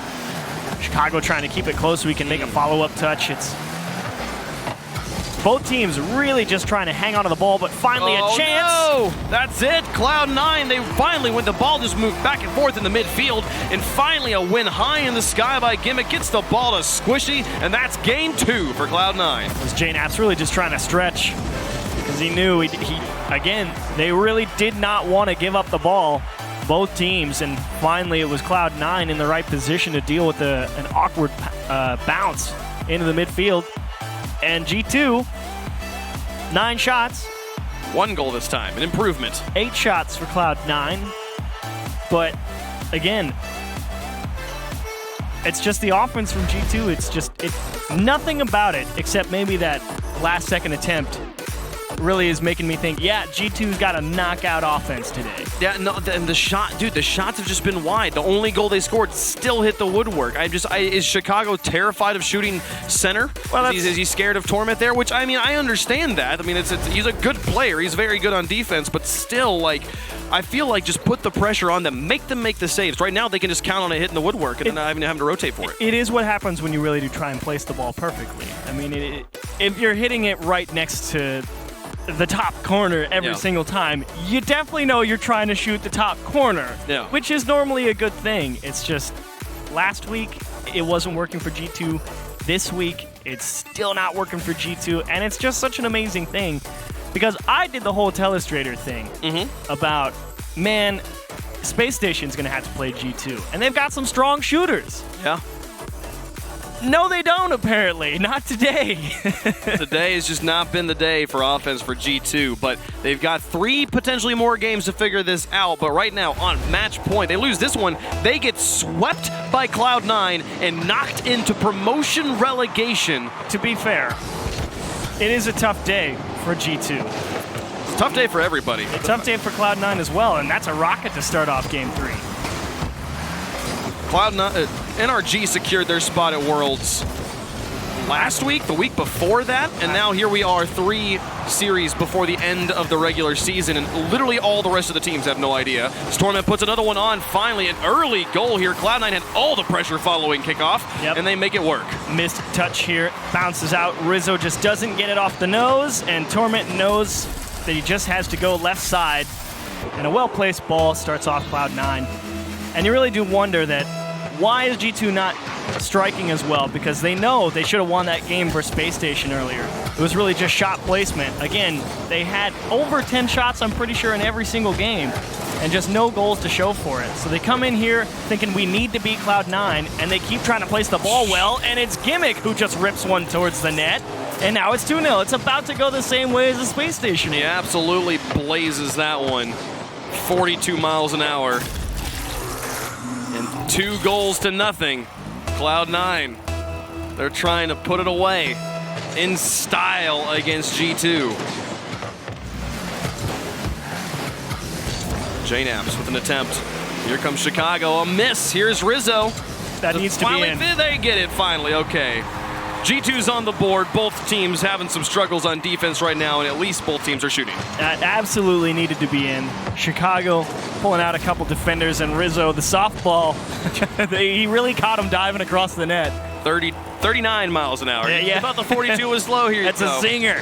Got him with the changeup. Chicago. To be fair, we did see a lot of real fast goals last week. The absolute laser beams. Chicago off the woodwork once more. Some exciting gameplay. Here comes Rizzo through one. Now Squishy with the attempt. He's back out to Gimmick. Looks to extend this one away. Torment kind of lurking at midfield, but the ball is kept high by G2, and they'll get it all the way to the backboard. Squishy puts this one back to midfield off of his back wall. JNaps. Onto the side. Here's Rizzo. Beaten by Torment. Chicago needs to play defense. He'll scoop this one up and clean up the play. Now back down onto JNaps' hood. Shot towards the goal, and Squishy's got it away. But hey, it's between the posts. A fair shot on target. And now more pressure from G2. The second shot not quite as good. With 3:19 left to go, this game has been the most active we've seen from these two teams in the first half. Yeah, Cloud9 doing a really nice job making G2 hit the ball a lot harder, show their hand, just getting in their face. One fake, nearly got 2. Out of boost, JNaps will go for the corner. Now Chicago comes in, Torment demolished in goal. JNaps should be able to score, and he does. The gates were thrown open. JNaps won't miss this one, and it's a tie game. Excellent job here from Rizzo to just go for the demo after you realize they're all going to be tied up in the corner. Just goes to remove the last man. JNaps, you can always trust him to put one into the far side. And an excellent play from G2 there to finally break everything down. When their backs were against the wall versus Space Station, G2 absolutely crumbled in Game 5. It was not pretty. Here in Game 3, significantly better performances. They've been able to tie this up. Now we'll see if they can find the lead. JNaps through the air. Squishy to the side here. Now Rizzo. Beating one. JNaps up onto the backboard. Gimmick doesn't make contact. He completely misses, and JNaps double taps him for the lead. Excellent job. Rizzo off the side, away from the defense. They know this is an uncontested ball for JNaps. Gimmick, though, you trust him on that one. I mean, it looked like he had it. His timing was just a little bit off. JNaps, caution to the winds, just went for it. Didn't care if it was touched or not. And this, I talked about it in the pre-show that I think Cloud9's defense has been genuinely bad this season, and so far this series, G2's been letting the backboard do the defense for them. Double taps, though, are the name of the game if the backboard's your primary defender. Gimmick out to Torment. G2 with, I believe, their first lead of the series. You are correct. See if they can hold on to it. Rizzo looking for Chicago. Squishy over to the side. And now Gimmick slowing this one down in front of the box. See if he can bait somebody in. He gets JNaps, but he loses control in the process. And now, here comes Torment. Chicago slows this down, beats Squishy, loses control and boost. He'll look for this corner and find it as well. Gets the pass back to JNaps. It's rolled high. Can Rizzo find the shot? He's not even going to wait. He's going to let Torment make that contact. And now JNaps up, back towards the goal. Chicago falls back, respecting Squishy in net. But I like the shooting from Chicago and company here. Here comes JNaps with another one. This one just wide and off of a Cloud9 defender. JNaps trying to recreate Gimmick shot from earlier, just boost from all the way across the pitch and fire a strike into the net. But G2 like the pressure. However, you do need to be careful if you're on that G2 side. You don't get over aggressive and give up a great counterattack to a team like Cloud9. You're definitely asking for trouble. Gimmick tries to hold on. Now the pass back in, broken up by Chicago. Into his own corner. Squishy's got it back out to Torment, but challenged by JNaps. And now Gimmick alone in the backfield. He'll win one challenge, but JNaps beats two. And now here comes Rizzo into the corner. 57 seconds left. G2's got the lead. There's a infield pass. Chicago shot dead center. Makes it work. 2-4 G2. That's the passing from G2 that you're used to seeing. The ball bounces off the midfield. JNaps, sure, he could shoot it. No. Just rip it midfield. Gimmick even jumped. He thought JNaps was going to shoot that ball on target, and he saw the pass go straight left. He immediately backflipped because he knew he was going to have to recover it because he was in trouble. Chicago drilled it. G2 stay alive. 48 seconds left, up by 2. Most likely going to win game 3. I believe they got 1 versus Space Station. We're going to need to find 2 more here against Cloud9. They got 2 versus Space Station. It was game 5. Remember? Went to game 5. Yes, it did. It's that third one that's the kicker. Yeah. You got to find a way to win that one. Chicago with a nice flick over Torment. That's been difficult enough for both these teams this season. Yep, sure has. Again, this stack continues. Back the last 3 weeks, G2 has won 1 series, Cloud9 has won none. This will be the first win in a while for one of them, and the loser, again, moves on to relegation, but G2 will dodge that bullet for the time being. We'll go to game 4. Things are wild here in North America. Well, there you go. That's all you wanted if you were a G2 fan. You're like, oh, good. The offense is back, putting great pressure, capitalizing on missed touches off the wall, strong passes into the middle, putting good shots on target. What more could you ask for if you're a G2 fan? I don't know, just some more wins, I guess. Yeah, okay, never mind. Probably what they're looking for. That's probably the top of the list is what you could ask more of, yeah. But here was the go-ahead goal from G2. Set up by JNaps, and again, Gimmick. Something that generally is textbooked for the professional players, being able to get up off the goal line. It is a difficult challenge as far as challenges go, but you'd expect someone of Gimmick's caliber to make that play. I mean, he's made that play thousands of times. We've seen him make that play hundreds of times. Well, and even, there's 2 players on the goal line. I didn't see the moments right before that of how they got there, but the fact that you have 2 players sitting in net, no one kind of in a position to move onto the backboard, makes me question more decisions from Cloud9 there. But they've secured the first 2 games in a very close style there, holding G2 to just 1 goal between those 2 games. Here they got 4, and if G2's offense is going to start lighting up here in the back end of the series, Cloud9 is in trouble. You could be in trouble, because again, it's another game where G2 puts up plus around 10 shots. Yeah. And so you really got to figure something out if you're Cloud9, because you cannot continue to allow a team like G2. Space Station ran into it as well. I mean, they put up 18 shots and somehow 0 goals were scored. 0. I don't know how G2 managed that, but it's a possibility that you have to be aware of if you're Cloud9. And you know that G2 is going to put a ton of shots on target. I believe they came into this week second in the league with shots per game on average. Yeah. So it's G2 is a team that puts pressure on you. It's just been a little bit lackluster in terms of actually putting it in the net. Chicago with a boom out of his corner. Here's Torment with a response back to midfield. Gimmick will try to get this to Squishy, but Moore just gets it to himself, and Chicago will move in to take control. Now Rizzo out of his corner. JNaps extends this down. There's Rizzo underneath Torment onto the backboard. The defense from Cloud9 struggling to find control of this one, and JNaps now will get it past 1. As Torment entirely out of boost. Squishy's got to do work here, but Chicago beats him. Now off the crossbar. Gimmick has to find it. He's trying to just keep that ball close to himself and crowd Rizzo off of it, and it's not really working. Rizzo's just staying toe-to-toe with him all the way down. He'll hold onto it back into the corner. Tries to beat Torment, but now lofted high. Chicago will be beat, and finally, Cloud9 will break onto offense. Was that a little bit of a hiccup there in the midfield between JNaps and Rizzo? It slowed down the offense a bit, but JNaps has broken through. Oh, Torment from behind JNaps. We'll get that one away from Squishy. Now, past Chicago, Squishy versus JNaps in the air. This one neutral and falling onto Rizzo's hood. He pops it high once more, just in case anyone from Cloud9 was moving to challenge him. And now Chicago, the shot was the goal, and the demolition from Rizzo will pave the way. That's G2 with another one. You pretty much saw that exact shot in the previous game. 2 people in the corner for Cloud9. Yep. Rizzo goes for the demo. The shot comes through, and it's wide open. So wash, rinse, repeat for G2 in game 4. And they're doing an excellent job. They are controlling Cloud9's corner boost. They're really not leaving Squishy, Gimmick, and Torment with a lot to work with.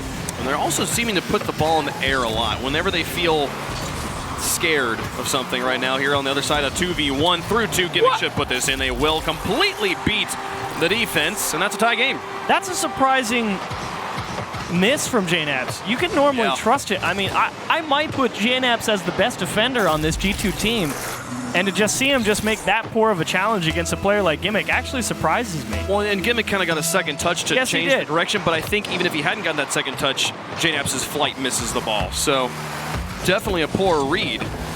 And that's a tie game here. Game 4, Cloud9. They've got match point. They're looking to finish this one off right here. Quick answer as well. We'll see how they do. If G2 wins this one, they win this series, they are into the playoffs. Cloud9, rather, they have to win and get some help. Need help from the last 2 series of the day. Well, Cloud9's looking good for that, because I believe it's is it Ghost who plays Birds? I believe. Yes. I believe both them and Rogue Rogue needs Ghost to beat Birds.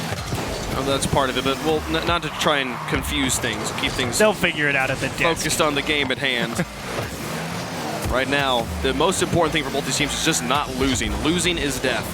That is the truth. For the pass to Rizzo, who puts this one back down to Chicago. No one will be there to challenge Score it. that Can he somehow. find this touch? I don't know. It rolled just so perfectly. The drop down. I wanted that wall. to go in. I would have just lost my mind. That would have been nuts. It's an excellent pass. JNAPS versus Gimmick goes in G2's favor. Chicago emerges and actually finds a semblance of contact. Now Squishy will try to get this one, but JNAPS across to Chicago. He's got lots of space, just takes the shot. I respect the decision. Force the defense to make a play. Yeah. And they're struggling to get it now out of the corner. Real fast pass across. You can't really trap that ball and bring it down. Pass again to JNAPS. Chicago's going to need help, though, and nobody home. Rizzo late. Second ball. JNAPS up for the final shot. He tries to put it in. Torment this time off the backboard. Will make contact. Chicago back out to Rizzo, but he's not going up for it. Squishy will take control, put this ball into the orange before JNAPS is able to punt it right back into the blue and beat Gimmick in his own corner. Now out of boost, he just looks for the block, but Torment waits for him to fall out of the sky, and now Rizzo onto the backboard. Squishy has got it away. Chicago back pass to JNAPS, looking for Rizzo, but beaten by Squishy. No, Rizzo got there first, and now JNAPS looks for the pass to Chicago. Chicago wasn't ready for it. I don't think he believed JNAPS was going to make it so well. Yeah. But nobody's home in the defense. There's in front of the box, and JNAPS will finish. They just pulled all of Cloud9 off to the side, and that's the lead back for G2. It definitely was a big hiccup because they saw that little dish from JNAPS out to the top. Chicago didn't read it very well either. Everyone kind of gets thrown for a bit of a loop. The demo happens right in the middle of the box. The ball punches out into the middle, and Chicago is able to recover and make a great pass. And so well done for G2 to not give up on that despite squandering what initially looked like an excellent chance on target.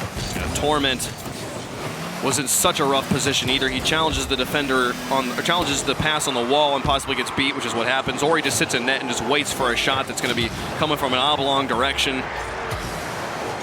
That one results in a G2 lead again.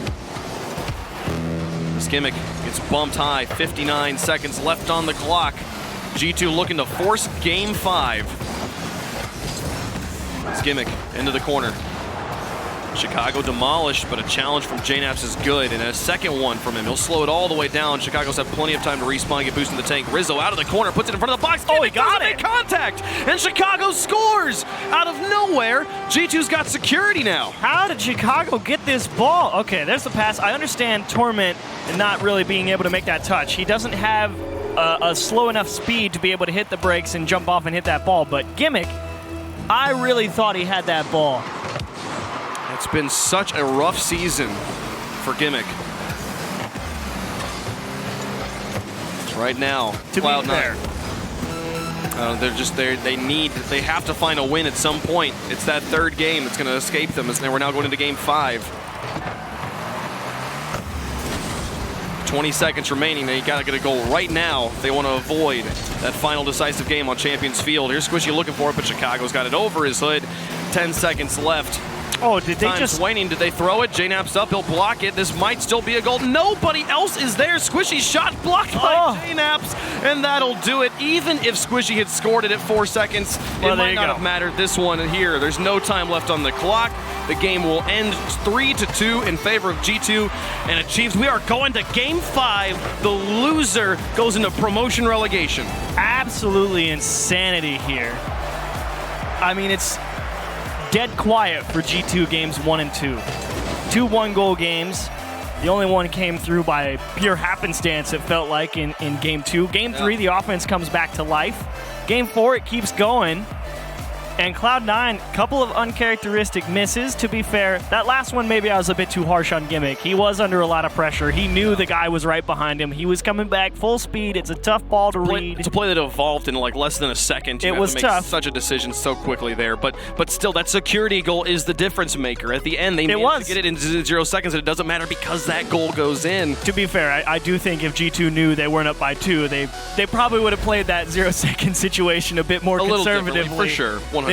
I think they saw that first shot from Squishy, and they're like, okay, we're fine. And as soon as it popped back up in front, they're like, I really don't care. It doesn't matter. There's just so little time to actually score there. Yeah, when Squishy's shot wasn't just a laser, just a rocket. It was like the game was over. And they were done.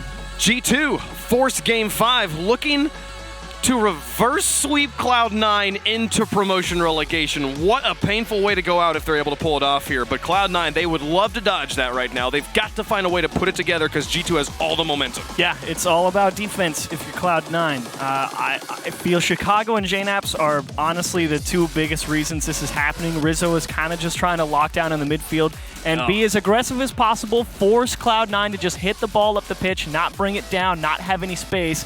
And if that's all Rizzo has to do, G2 is in good shape because the rest has just been pressure, favoring G2. Into Game 5 on Champions Field. Every one of these players has played in that title game. Cloud9 has won it. Their names hang in the rafters here. G2 has been so close, making it to the finals against Vitality last season, and now both teams fighting to stay out of relegation. This game will send one of those teams to that tournament. And for G2, if they win, it puts them into the playoffs in 2 weeks. Couple of nice clears from G2 now, coming off their backboard there with a bounce and hard into the middle. Great pressure being applied by Gimmick on the goal line, and some awkward scenarios early on in Game 5 for G2 on defense. G2 well positioned on offense, a demolition, and a win from Gimmick, a quick adjustment. Absolute hair trigger reaction to make sure that one didn't turn into a goal. Now hounding the defense. The defense will get some blocks, but finally it goes in. Cloud9 find the lead here at the beginning of Game 5. Yeah, Chicago sort of gets tied up here on the goal line. Rizzo just trying to close the gap. Again, exactly what you want. But as Chicago was coming in, he kind of hit the brakes a little bit and wasn't really sure which side of the net he wanted to defend. Made his choice, and by then it was too late. Torment to the back post. Cloud9, they find that early goal so important for breaking up the momentum that G2's been building the last 2 games. Great. But now they've got to capitalize on it. They've got to find more than a 1-goal lead. Gimmick out of his goal, loses control, and Chicago puts it into the corner. Now Torment up onto the wall, and JNAPS has it away from him. It's back into the box, and Gimmick will just guide it over the top so that there's no shot for G2. Now looking to extend it out. He's out of boost, but he's got the ball into the orange. G2's got to play some transition ball. And G2 doing a nice job. They realize when Cloud9 hits the ball too hard. They're what? Oh, whoa, Gimmick! It's been an up and down roller coaster of a season, but this is the sort of plays we came to know him for. Oh my goodness! Oh my gosh! What is that angle? It's insane. I don't know how many calculators and protractors he has on his desk right now, but man, he used them all at the same time. And 2 goals now. They've got the security. They've got a little bit of wiggle room. That's a haymaker for Cloud9 right now. Does that give them the freedom, the peace of mind to play clean for the next 3 minutes and 20 seconds? Oh, JNAPS. Can G2 find a way back into this? Gimmick's up to beat Rizzo. It's dropping back down to Squishy. Chicago out of the corner will win the challenge. As JNAP's there, he'll put it neutral. And the miss. Cloud9 offense, but another miss from Chicago. Both teams taking turns just driving past the ball. And now the pass towards Gimmick, intercepted by JNAPS. G2 yet to get on the board in Game 5. Chicago beats Gimmick. He just continues to be caught in no man's land. Now Rizzo up against Torment, tries to play the change-up game, but it doesn't work this time. Torment just flips in front of him, and now the ball's back in Gimmick's hands. Torment will try to help get it back into G2's half. And I think Rizzo had a decent idea there, trying to let it roll, give himself some space to work with, but it was just the catch that wasn't quite perfect. Didn't give him very many options, and Torment closed the gap as soon as he realized it. Oh, Chicago with a long one from midfield. Squishy immediately responds with a long one of his own. It's now back into G2's corner. And lofting so high, so much power was put on that ball. Gimmick dumps this one into the box. Chicago out to J-Naps. Nice pass play back to Chicago. Back to J-Naps, but it's still into the corner. The shot wasn't there. Now Chicago out to Rizzo. Can he get Squishy? It's behind him. The shot from Torment, though. No, all of G2's upfield. 3-0 for Cloud9. The security continues to be built as we're past halftime. It's shades of Space Station Gaming.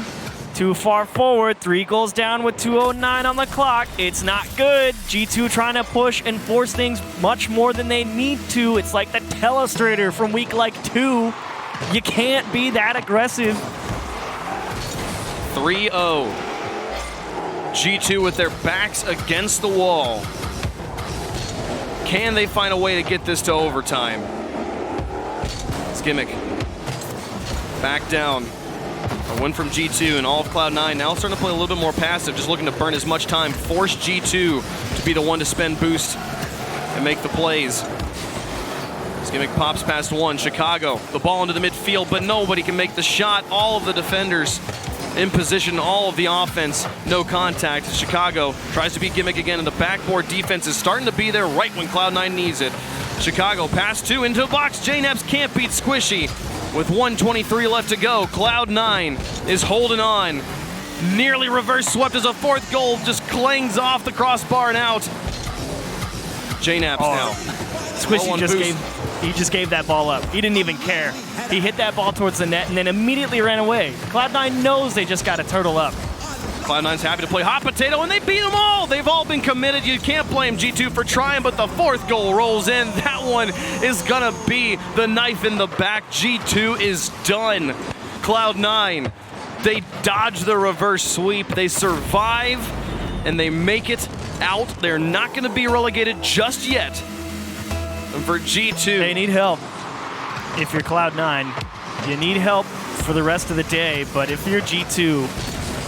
This actually might be the worst week 5 for them, I think, ever. In the history of Rocket League. And it's not just because they went 0-2. It's because they went 0-2 and lost both Game 5s. Game 5s. 42 seconds left. J-Naps gets the first one on.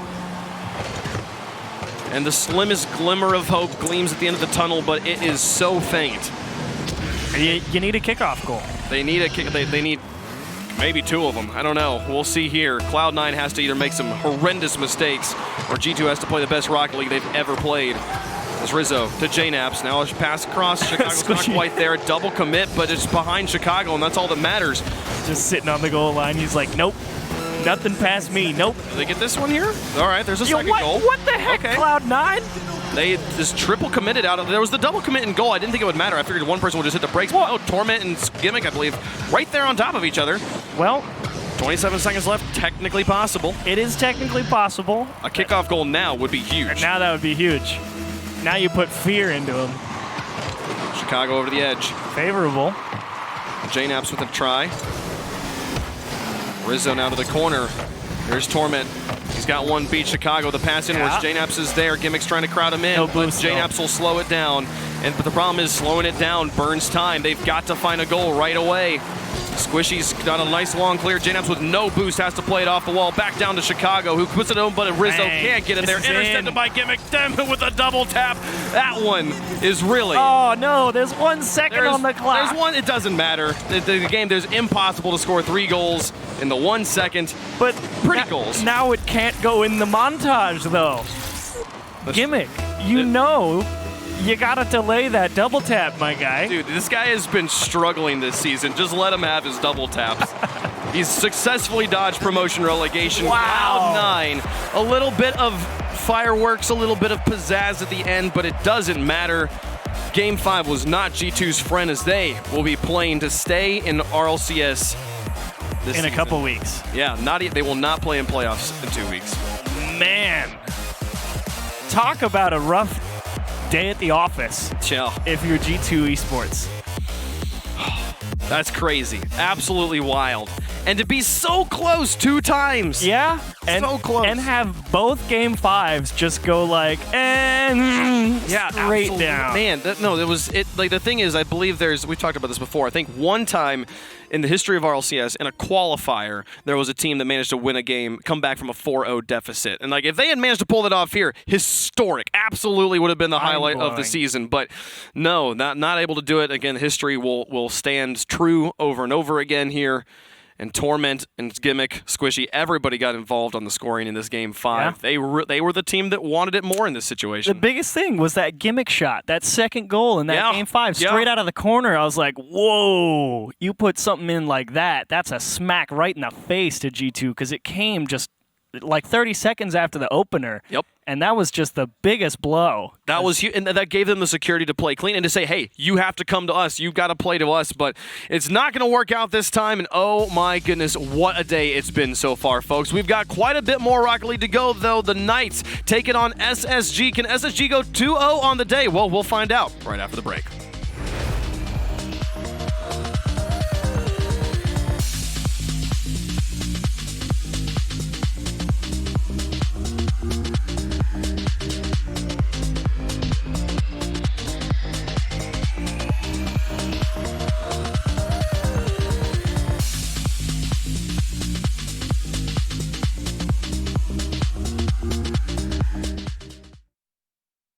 To be brilliant is to defy convention and challenge expectations.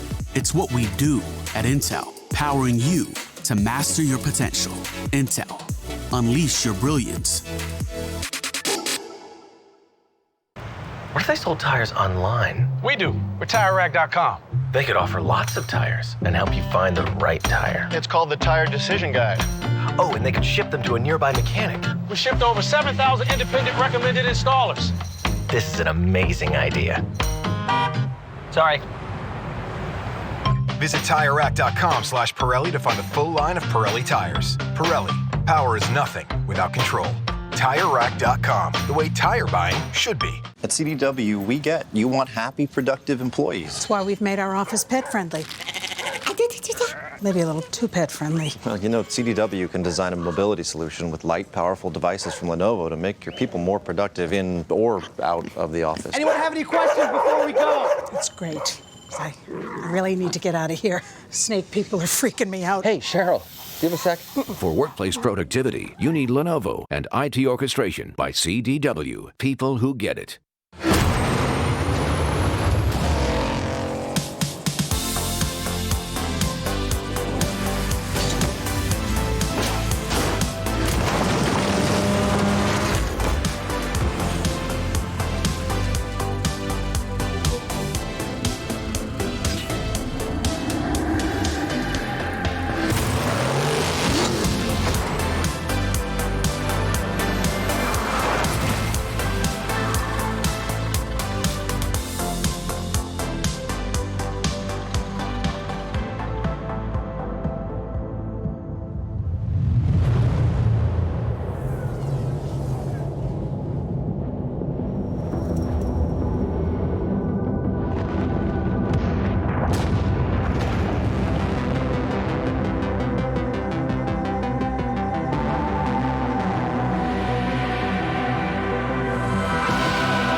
music loud from a bigger crowd. Don't let the lights go out.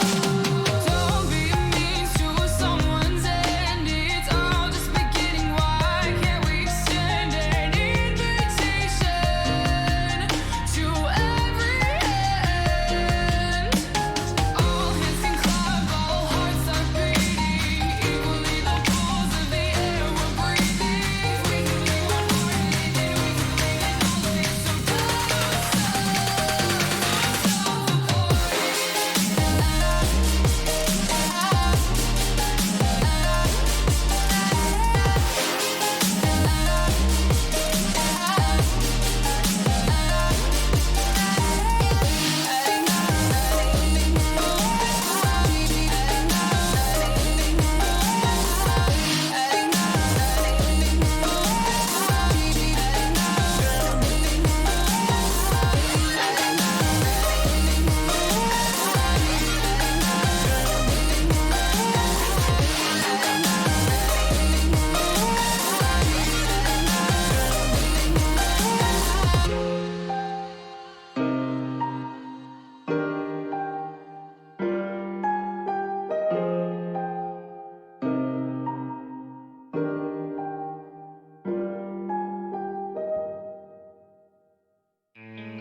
can you please tell me your story? Tell it to me one more time. I just want you to keep talking so I can make up my mind. So far you like my voice and I like your point of view.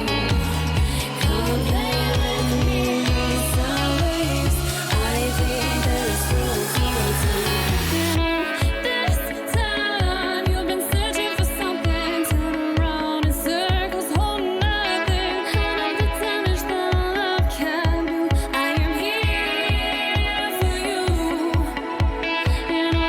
This time I've been waiting for someone to show me the meaning of a real love. I've been looking for someone like me to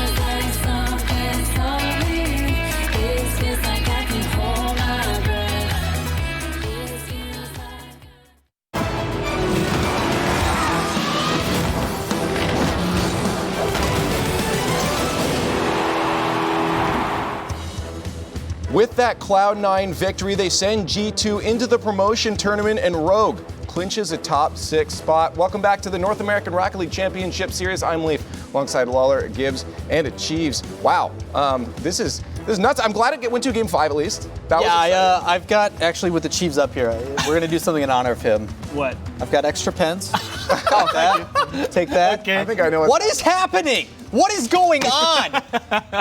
So if you would have told What me is happening? Like at the start of the season, the 26th series out of 28, we would finally take out one of the teams to have a chance to win Worlds, and it was the runners-up from last season. G2, the first team eliminated from North America, and they shot themselves in the foot for games 1 and 2.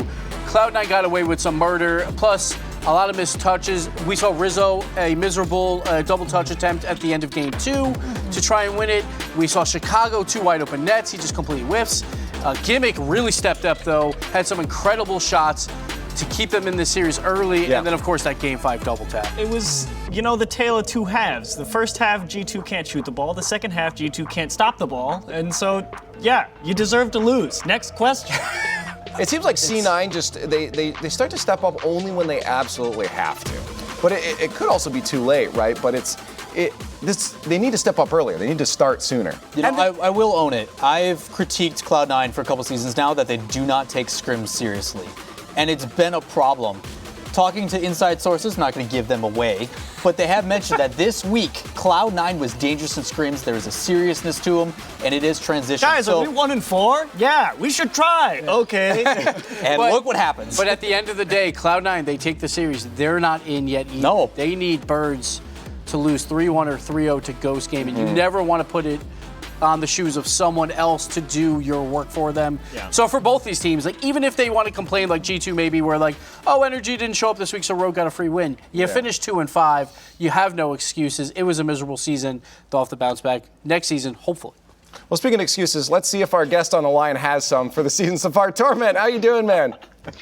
I'm good. I'm a little nervous, but I'm good. Yeah, I mean, I would be too. It's a tough situation. You guys got the win off. I just want to talk about the season because just amongst the expected top end, the big three, which are gone now. It's like what happened? It seemed to be a really weird season for you guys. Can you explain what was going on behind the scenes for you guys or on the field?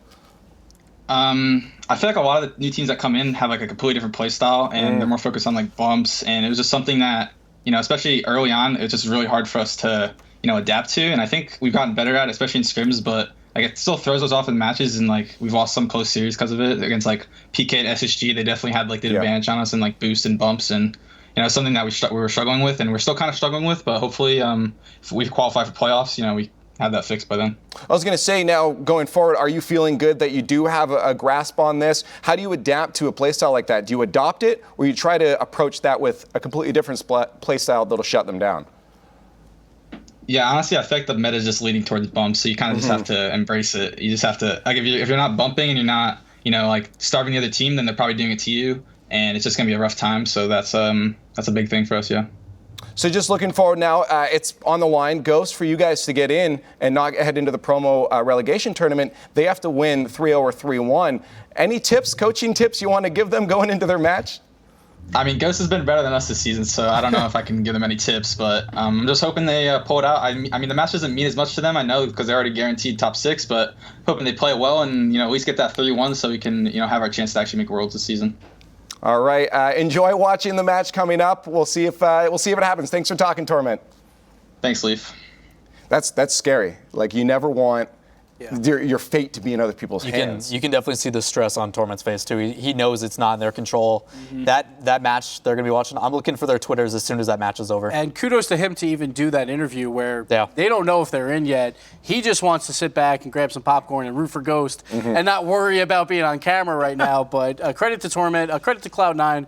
Big win, but again, it went 5, right? Say that goes 4, that's one less win for Birds, and it could have just been if Birds lose. So every single game matters throughout a season, and we see it all the way down to the very end. Well, our next match is going to be Space Station versus Pittsburgh Knights. But just to get you guys hyped up, I've been really loving these E-League bits. So let's give you another insight on the Pittsburgh Knights.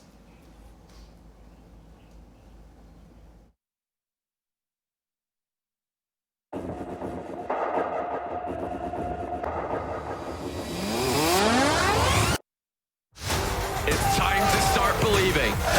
Unchallenged, unmarked, unstoppable. The biggest Cinderella story that we have ever seen.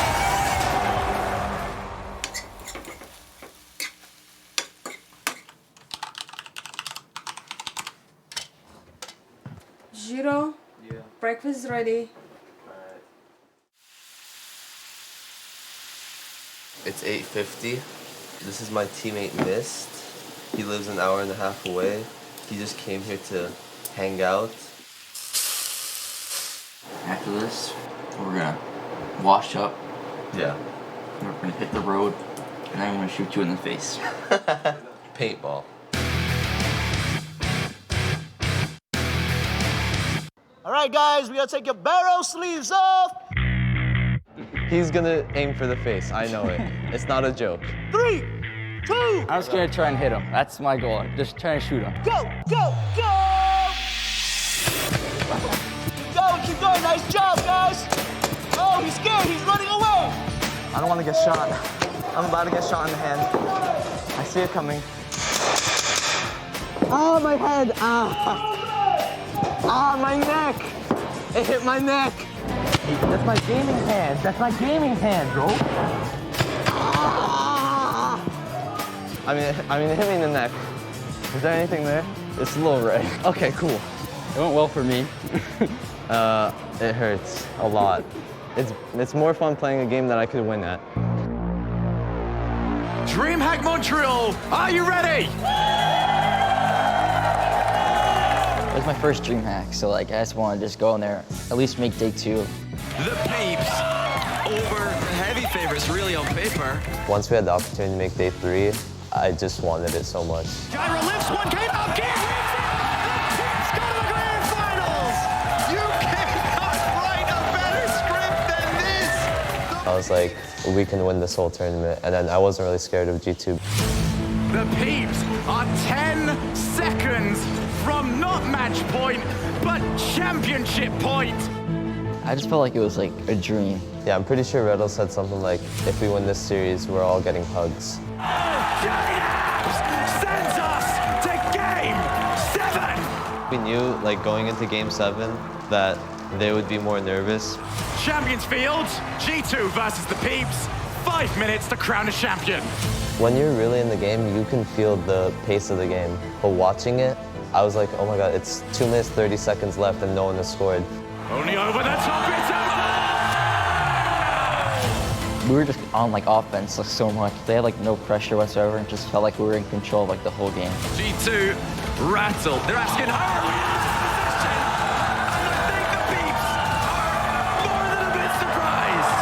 Okay, we got a minute and 3 goals. We just can't lose. You are witnessing the biggest Cinderella story that we have ever seen. The Peeps. Teams like G2 and NRG still haven't won a DreamHack, and we won a DreamHack, and that's crazy. The Peeps have won DreamHack Montreal. Like 5 minutes after we won, Miss just goes up to me, he's like, we really won DreamHack. The Peeps add themselves to an illustrious list. You know, qualifying for DreamHack, winning DreamHack, perfect year. I can't believe it.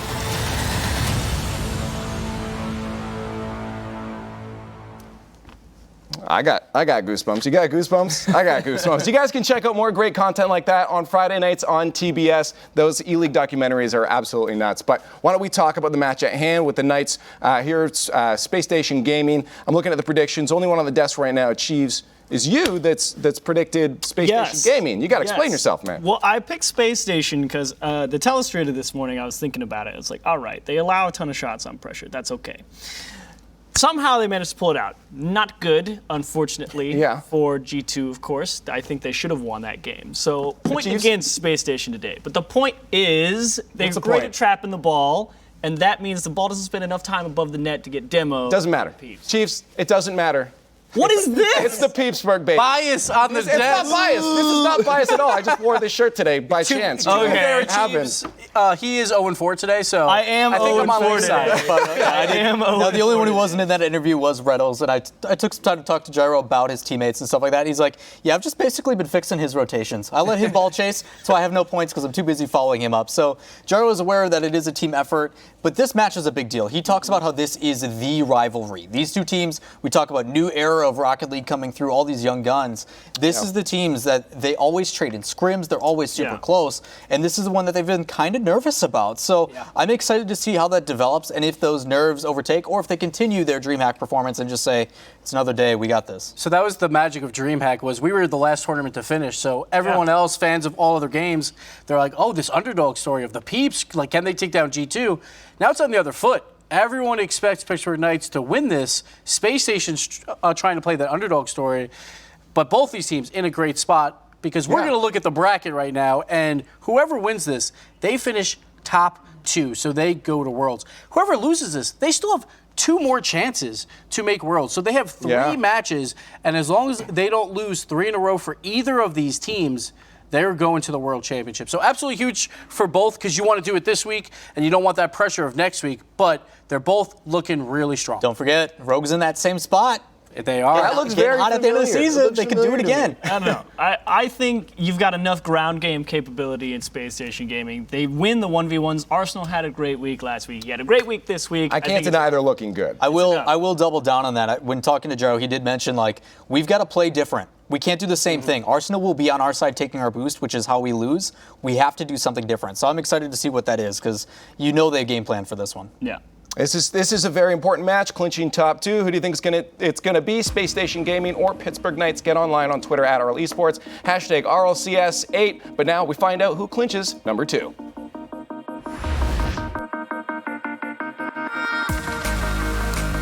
June 11th, 2019. Arsenal left the Peeps and joined Space Station Gaming. There was a lot of critics talking about that move, and here we are. The Peeps picked up by the Pittsburgh Knights, and they face off for a top 2 spot in North America. You heard the deaths, you've heard it throughout the season. Nobody expected it, and yet here we are, James. Here we are. Week 5, and they're playing for a top 2 spot. A win here will let you pack your bags and let you get that ticket to Madrid. So it's all coming down to this. What a year it's been. What a season it has been. What a day. Imagine, and you think about the journey of these players. Both of these teams coming from the rival series. And now they're fighting to be at the top of North America. And with the fall of Big 3, new stars arise here. And for Space Station and the Knights, absolutely have been shining throughout the season, and I agree, Space Station have looked good coming into it. I had my criticisms of Arsenal last week. In his positioning, he played well, but there were some times where I was a little bit confused. He seemed a little bit confused. I mean, we saw him on defense, cutting off his teammates, getting in the way on the defensive side of the ball, but the offense, it's you can't down it. You can't down it at all. And today he's looked good already.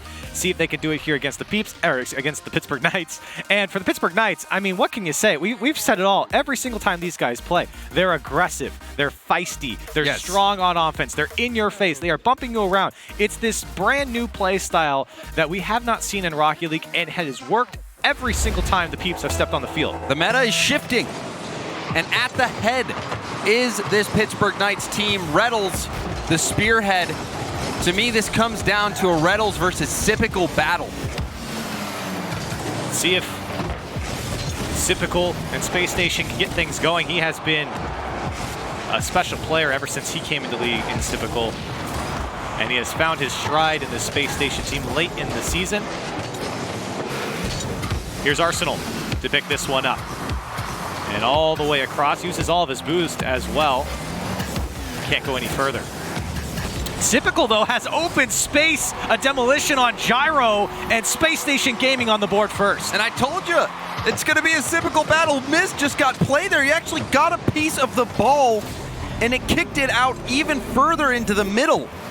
That allowed Sipical to get to that ball and get past the follow-up defender. So Mist, just the narrowest of touches. That was the difference. And Reynolds too close behind as well, but here comes the Knights right back the other way. Here's a follow-up from Gyro off the crossbar, looking for one more. Mist is there to put on the right side, and we're all tied up. Already trading punches.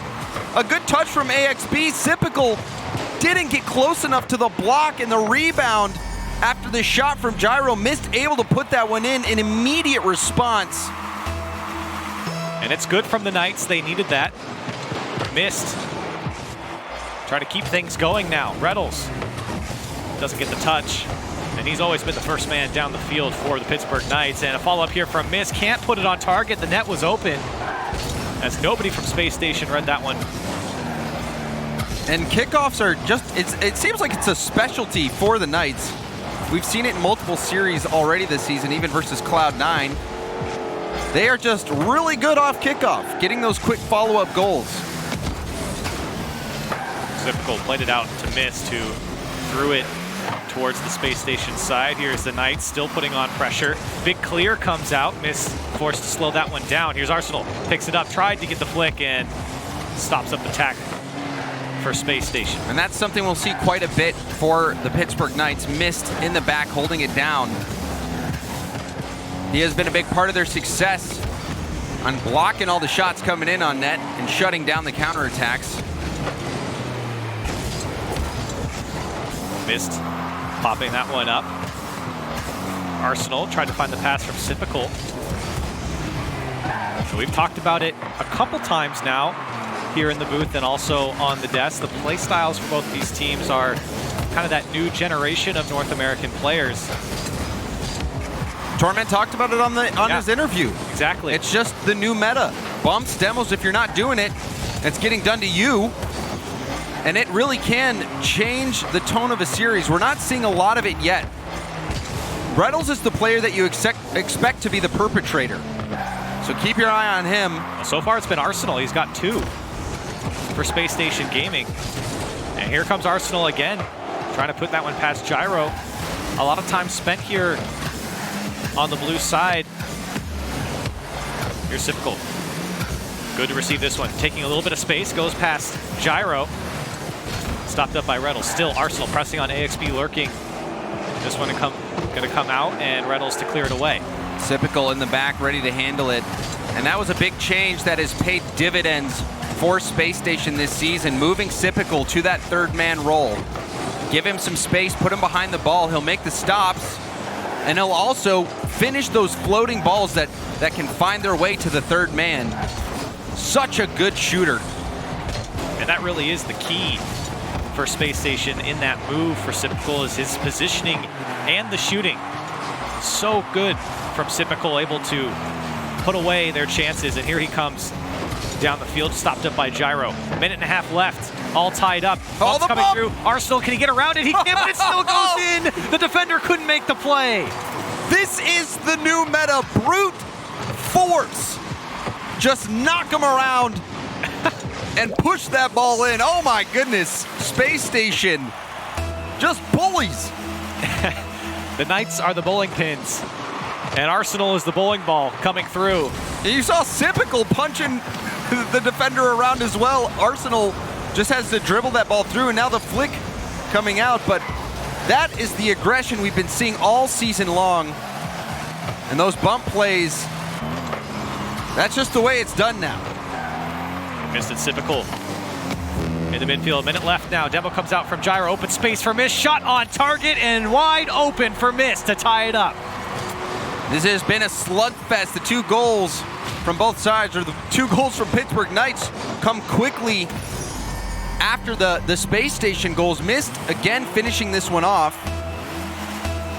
He is usually that third player back, and now taking advantage of those rebound goals.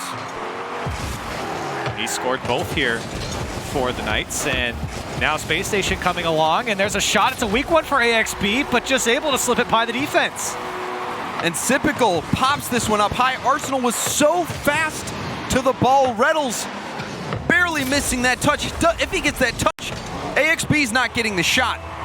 But really, the point of that play where it really started to turn in favor of SSG was that Arsenal touch. He was so quick to the ball.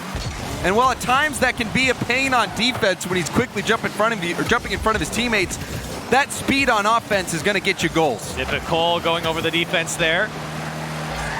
Couldn't follow it up. Gyro trying to pass out to Reynolds. Time ticking down now for the Pittsburgh Knights. Less than 30 seconds. AXB just to throw this one downfield. Arsenal did go. Gyro there to stop it up. Pittsburgh Knights now looking from the corner. Cut out by Sipical. 10 seconds left now. Arsenal can't get on the ball. Reynolds doing everything in his power to put this one down the field. It's a pass over to Mist. Comes out to Gyro. Reynolds, can he get the touch? Holy, almost got it on net. It's saved away by AXB. Still this ball kept in the air. Arsenal might just put one more away. Can't get the touch. Reynolds can't get under it, and Space Station gonna take the first game. Space Station coming out strong. And Sipical getting that MVP award, but it really was a team effort. Everyone getting a goal. Only 1 assist from Arsenal, but Space Station, we saw the physical plays from them. We saw Sipical going for the bump, Arsenal dribbling that ball in net. This was a close game. Very close. Not only in the score, but throughout this game. And a lot of these goals here from Space Station were just grinders. Getting in front of the Pittsburgh Knights, pushing them out of the way, following up. And all the Knights are there to make the plays, but the ball's being put past them. Great placement from Space Station. That's not something that we would talk about. They came into today with the 6th worst shooting percentage. And they're putting away great shots here. They really are. And a lot of that, those stats were skewed to earlier in the season. There was a period in the season right at the beginning where Space Station was just not, they weren't looking good. They weren't playing well. But as of late, they have changed the script completely and really have been evolving. And I think that move to put Sipical back at third man and free him up has really been such a good decision. And also the physicality that we talk about so much with the Knights, it's also something that we see with Space Station Gaming. 2 of their series went to Game 5s and went to overtimes, and it was a demo or a bump that opened up the opportunity for them to score, and that was the game or the series winning moments. So Space Station also a team that is very physical, and you can tell that Pittsburgh Knights is struggling with it. They have been kept back. We're not really seeing Reynolds be as much of a factor as we have seen in other series. And Arsenal's been the man to get those demos out so far, at least in Game 1 from Space Station's side, and taste of their own medicine here for the Pittsburgh Knights. So a 1-0 lead now for Space Station in the series. Again, this series winner punches their ticket to LAN. The loser's still not in a bad spot, but... And with how turbulent it's been in North America and really all over the world, that guaranteed spot in Madrid is priceless. There are no promises in North America this season. Here's a pass down from Sipical and gets everyone from the Pittsburgh Knights to go, and a weak shot from AXB saved away by Mist.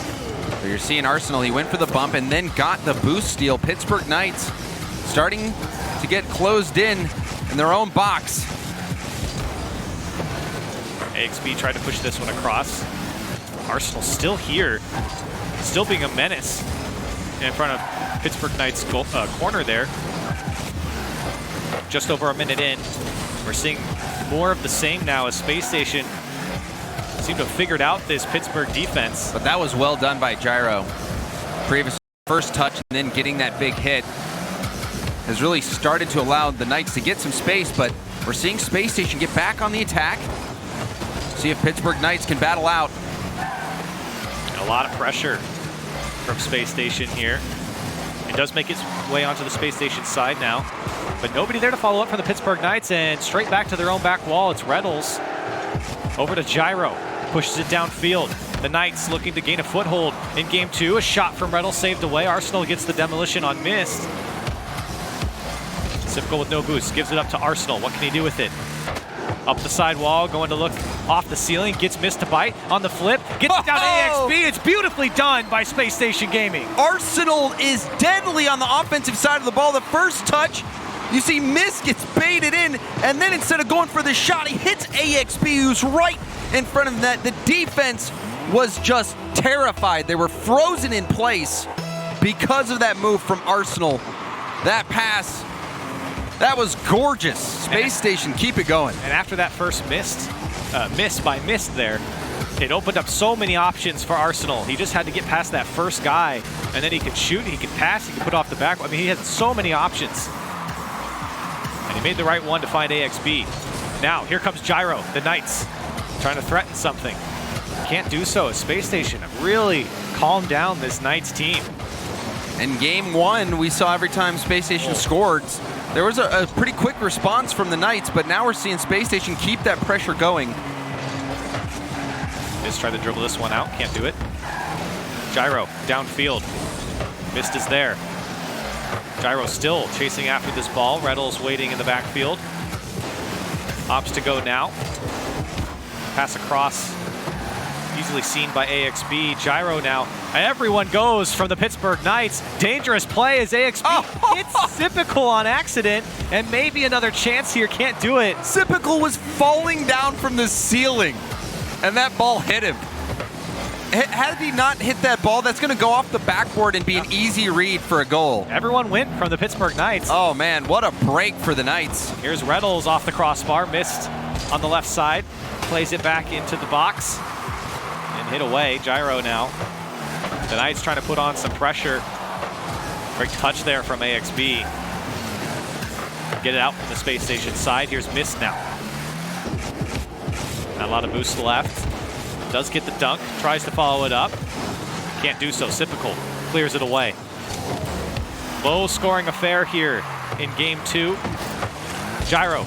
Reynolds is there, but it's cut out by AXB. It's passed along from Arsenal. Reynolds looking for Gyro.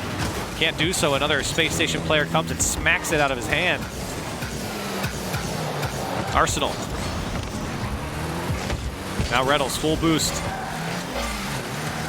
Tries to go past one, can't do it. Sypical doing so well just to slow up this attack from Pittsburgh Knights. He's slowing it down, but we're seeing the Knights encroach closer and closer into that Space Station box.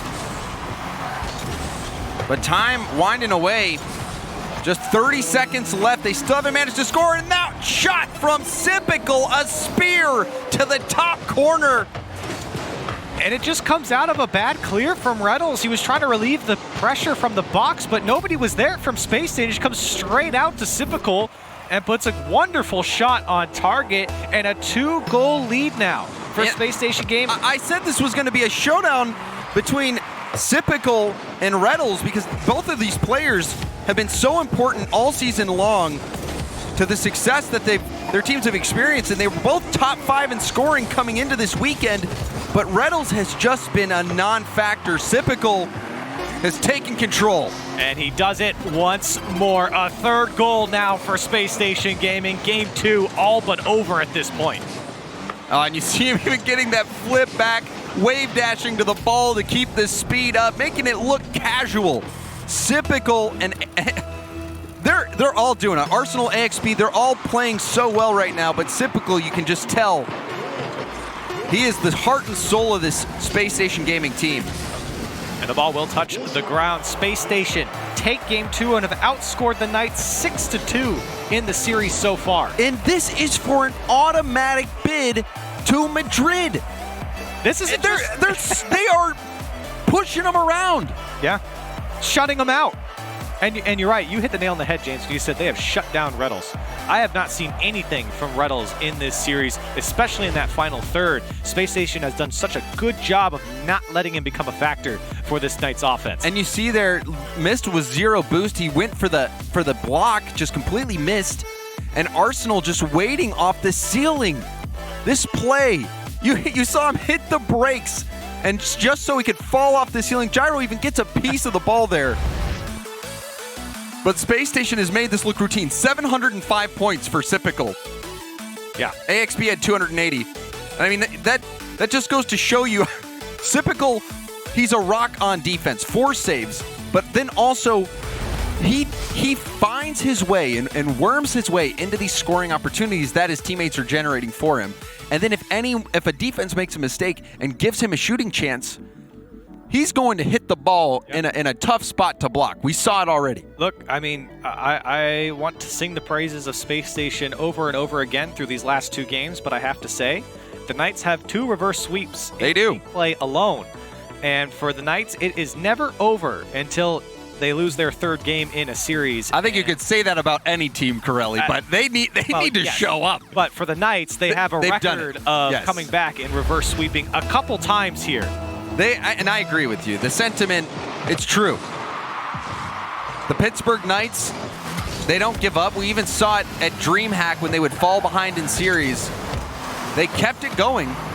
And even when it seemed like they were down and out, somehow they would find a way back. They're going to have to do that right now, as that top 2 spot in North America is on the line. Arsenal in 1v1, and he starts it off hot for Space Station Gaming. Arsenal! He is a madman. You see him? It looked like he might have even bumped AXB out of the way. He is so hungry to get on offense. And if you're Space Station, just let him off the leash. You know, he will go up there and he will attack. They say let the big dog eat. And Arsenal right now is the biggest dog, and maybe another one for Arsenal. He puts a second one away for Space Station. Arsenal doesn't want to share the limelight right now. Just barely missing that touch, and the slight little double tap. Reynolds couldn't read it. Arsenal, 2 goals in 30 seconds. Space Station, can they do it? Can they sweep the Knights, who have had a Cinderella season to make it to Madrid. Here's Reynolds, boost to work with and cut out by Sipical. And does well to stay with this ball. Gets the bump off the top of his car and pushes that ball out from the corner, and it gives himself a counterattack downfield. Wonderfully done there by Sipical. Unfortunately, Space Station can't keep the attack on. Here's Mist. Can't go past Sipical again. Sipical slowing it down. 16 boost. Goes for the flick. Gets past one. Saved away by Reynolds. Still, Space Station trying to press on. Here's Arsenal a shot. Nobody's home for the Pittsburgh Knights, and Arsenal gets his third. A hat trick for Arsenal. Reynolds and Mist both just waiting, but Arsenal drops the ball down to himself. He is so fast. What is happening, Corelli? Space Station are taking it to the Pittsburgh Knights right now. Not even a minute and a half in. See if the Knights can get back into this. We really haven't seen much from them at all. The offense has just been completely stifled. It has been dead quiet. And I imagine it's going to be as quiet as all of the people who have criticized Arsenal and Space Station in the offseason and their move. You know, we're probably going to be hearing crickets now as Space Station has just completely dominated the Pittsburgh Knights and now seem well on their way to punching their ticket to Madrid. 3 minutes left. Plenty of time for the Knights to get back into this one. It's going to happen now. They've been stuck in their own half. Mist and Reynolds and Gyro, really, no one's been able to do anything. We've seen those slight misses from Reynolds and Mist on defense to give those scoring opportunities to Space Station. And Reynolds hasn't been upfield whatsoever. And now we see a bump. Almost another one for Space Station. Here's Sipical. He's got Arsenal to help. Sipical's gonna do it himself. He almost got it through. Mist does make the save. AXB pressing on for Space Station, cut out by Mist. Reynolds just trying to buy some time for his team, and a big clear from Sipical. Great touch. That one off the back wall. And Sipical again, gonna take this one to go over the top. Not hard enough. Mist gets the clear away. Arsenal and Reynolds trade demolitions. Here's Gyro, a flip. A chance. Can't get another touch. And Arsenal here. Great touch there from Reynolds, now going for the bump. But the demolition comes out from Arsenal. He trades again. And it just slows up the attack for the Knights. They rely so much on keeping pressure and always having someone in your face. And with Arsenal trading demos, it's such a help for the Space Station defense. The Knights offense just slows down. Here's Mist though. They're not gonna slow down just yet. They're gonna get there first. And this is when they're really in panic mode, Corelli. You see the demos coming out. They're throwing everything they have at Space Station Gaming. Pittsburgh Knights getting this one on the board, keeping that hope alive. A minute 45 left. That is plenty of time for a 2-goal swing, especially if they can get one quickly off kickoff. It might be Space Station back the other way now into the Knights' corner. Time's ticking. Reynolds going to take this one downfield and a touch on target. Sipical comes through. Here's Gyro. Touch out towards mid. Reynolds can't get the touch. Gyro trying to get it across the net there. This one bouncing down towards Reynolds. He was the third man, so this one's going to roll all the way back to the Knights' corner. Gyro, no boost to work with. Comes out to Reynolds. Can't give it back to Gyro. Arsenal. Now Mist, and nobody back for Space Station. They thought they were out, but Mist punishes. Arsenal gets the stop here, and Sipical, he gets bumped out of the play. Gyro comes in the trademark Pittsburgh Knights bump play, sweeps off the back line, and we've got a game, Corelli. And that's bread and butter for the Knights, but they need one more. A minute left to stay alive in this series for a free ticket to Madrid. Here's Sipical. Arsenal now trying to shut the door. AXB. Reynolds now across the net. It can't get it. 2 go now. Missed. Over back to Reynolds off the back wall. There's Gyro. Gets the touch. And the Knights still can't break this Space Station defense. Reynolds. Sipical there to eat that one up in the midfield. 30 seconds left now for the Knights. Can they make the comeback? Down 3. Now within 1. trying to get possession back. They can't do so. Sypical now put it back into the Knights' corner. Time is still ticking down. 15 seconds left. And Space Station are not letting the Knights out. Can they put one more in? It's Sypical, a 4-2 lead for Space Station. A massive insurance goal. AXB spots Sypical out in front of the box and hits him. And Sypical does not let his teammates down. Unbelievable last-second goal. And that's just going to be a formality. 10 seconds left. Arsenal, maybe one more for the road. And it's going to be a long one because they've got to catch a flight to Madrid. A 2-goal lead. It's not enough. The Knights fall. Space Station are going to Madrid. Pack your bags, boys. And what a series that was. Space Station had pure dominance over the Knights. It was the best we've seen. That was the best we've seen Space Station play all season long, and it was in the most critical series of their season. And I have to give so many compliments to this Space Station team. All around. All around. It wasn't just Sypical. We've said a lot about Sypical. We said a lot about Arsenal. We've said a lot about AXB. But it was everyone coming together here in this series. They performed so well, and when it matters most, it's so important to show up. When you have a chance to qualify for LAN like they just did, a 3-0 sweep is what you want to come out with. The Knights aren't guaranteed to make it to the World Championship now. There's a very tough group that they have to go through to make it to the World Championship, but Space Station Gaming, they kind of stumble out of the blocks in the beginning of the season, but as the season progressed, they just kept picking up momentum, and now we see them in this critical series.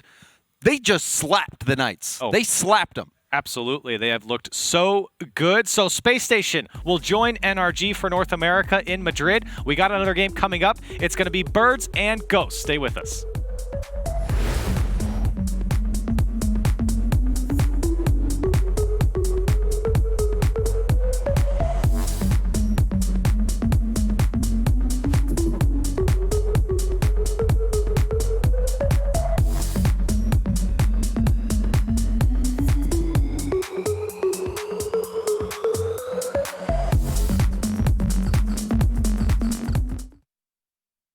To be brilliant is to defy convention and challenge expectations. It's what we do at Intel, powering you to master your potential. Intel, unleash your brilliance. You know, I'd buy tires online, but then what? We've thought about it. We're TireRack.com. They should let you ship directly to a mechanic. We call them independent recommended installers. Then you just make an appointment. At a time that's convenient for you. This could change tire buying forever. Visit TireRack.com/Pirelli to find a full line of Pirelli tires. Pirelli, power is nothing without control. TireRack.com, the way tire buying should be. At CDW, we get you want happy, productive employees. That's why we've made our office pet-friendly. Maybe a little too pet-friendly. Well, you know, CDW can design a mobility solution with light, powerful devices from Lenovo to make your people more productive in or out of the office. Anyone have any questions before we go? It's great. I really need to get out of here. Snake people are freaking me out. Hey, Cheryl, do you have a sec? For workplace productivity, you need Lenovo and IT orchestration by CDW. People who get it.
I've got you hanging on my words. Taste so sweet even when they hurt. You wanna feel, wanna fall in love, wanna give it all up, but you don't want to lose your control. Are we playing this game? Are we playing this game? Are you too afraid, or are you giving in? Let the games begin, 'cause I play to win. Are we playing this game?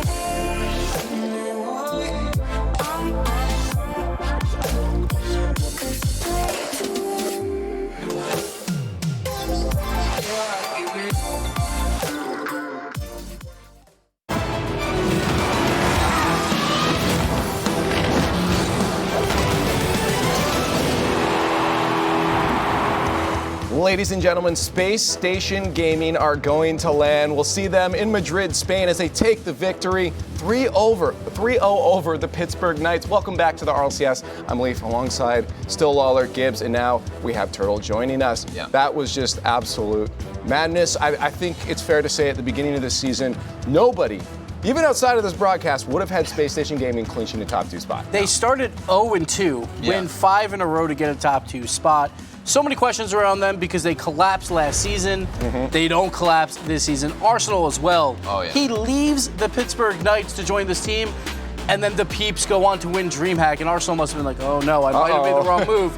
But he got the last laugh, at least for now, with that hat trick in Game 3. What a performance from all three of them. What is getting the last laugh is Chrome over Leaf. It's finally doing something. How about going to land? He's going to land. I'm happy. Got some words for you in person. He can fight back at me and chirp me back in person. The best thing about this, though, is that these two teams, they're leading the charge for the new era. They're rivals. You look at all of these players, they come from the newer age of players, and that's what's so awesome and amazing to see. And Space Station, just look at the dribbling from Arsenal, so consistent. Every single flick this man had was just a torpedo. So, this was beautiful because last week I was like, all right, Space Station, you finally showed up and you showed what you can do, but 1 week is normally not enough. We need to see it twice. We definitely saw it again this week, and they are definitely a threat going into the World Championship. Not only that, but also a grudge match. You know, Arsenal having to leave that team goes to a different one and vice versa. Like, this is a big deal for him to come back and play against his old roster and show, like, they made the right decision keeping me around. So, for this side, and kudos to Arsenal, he was a huge reason why they took that victory. And let's not forget that Pittsburgh Knights, they're still going into that Page playoff. They'll have their extra life. So they're not out of it just yet, and they're very likely going to Madrid, but they have to wait 2 more weeks and play in that very important playoff. So the question, just to ask you guys and going forward for Space Station Gaming, again, we did see them crumble a bit last season. Are you worried at all? Is it still in the back of your head that this could happen again for them?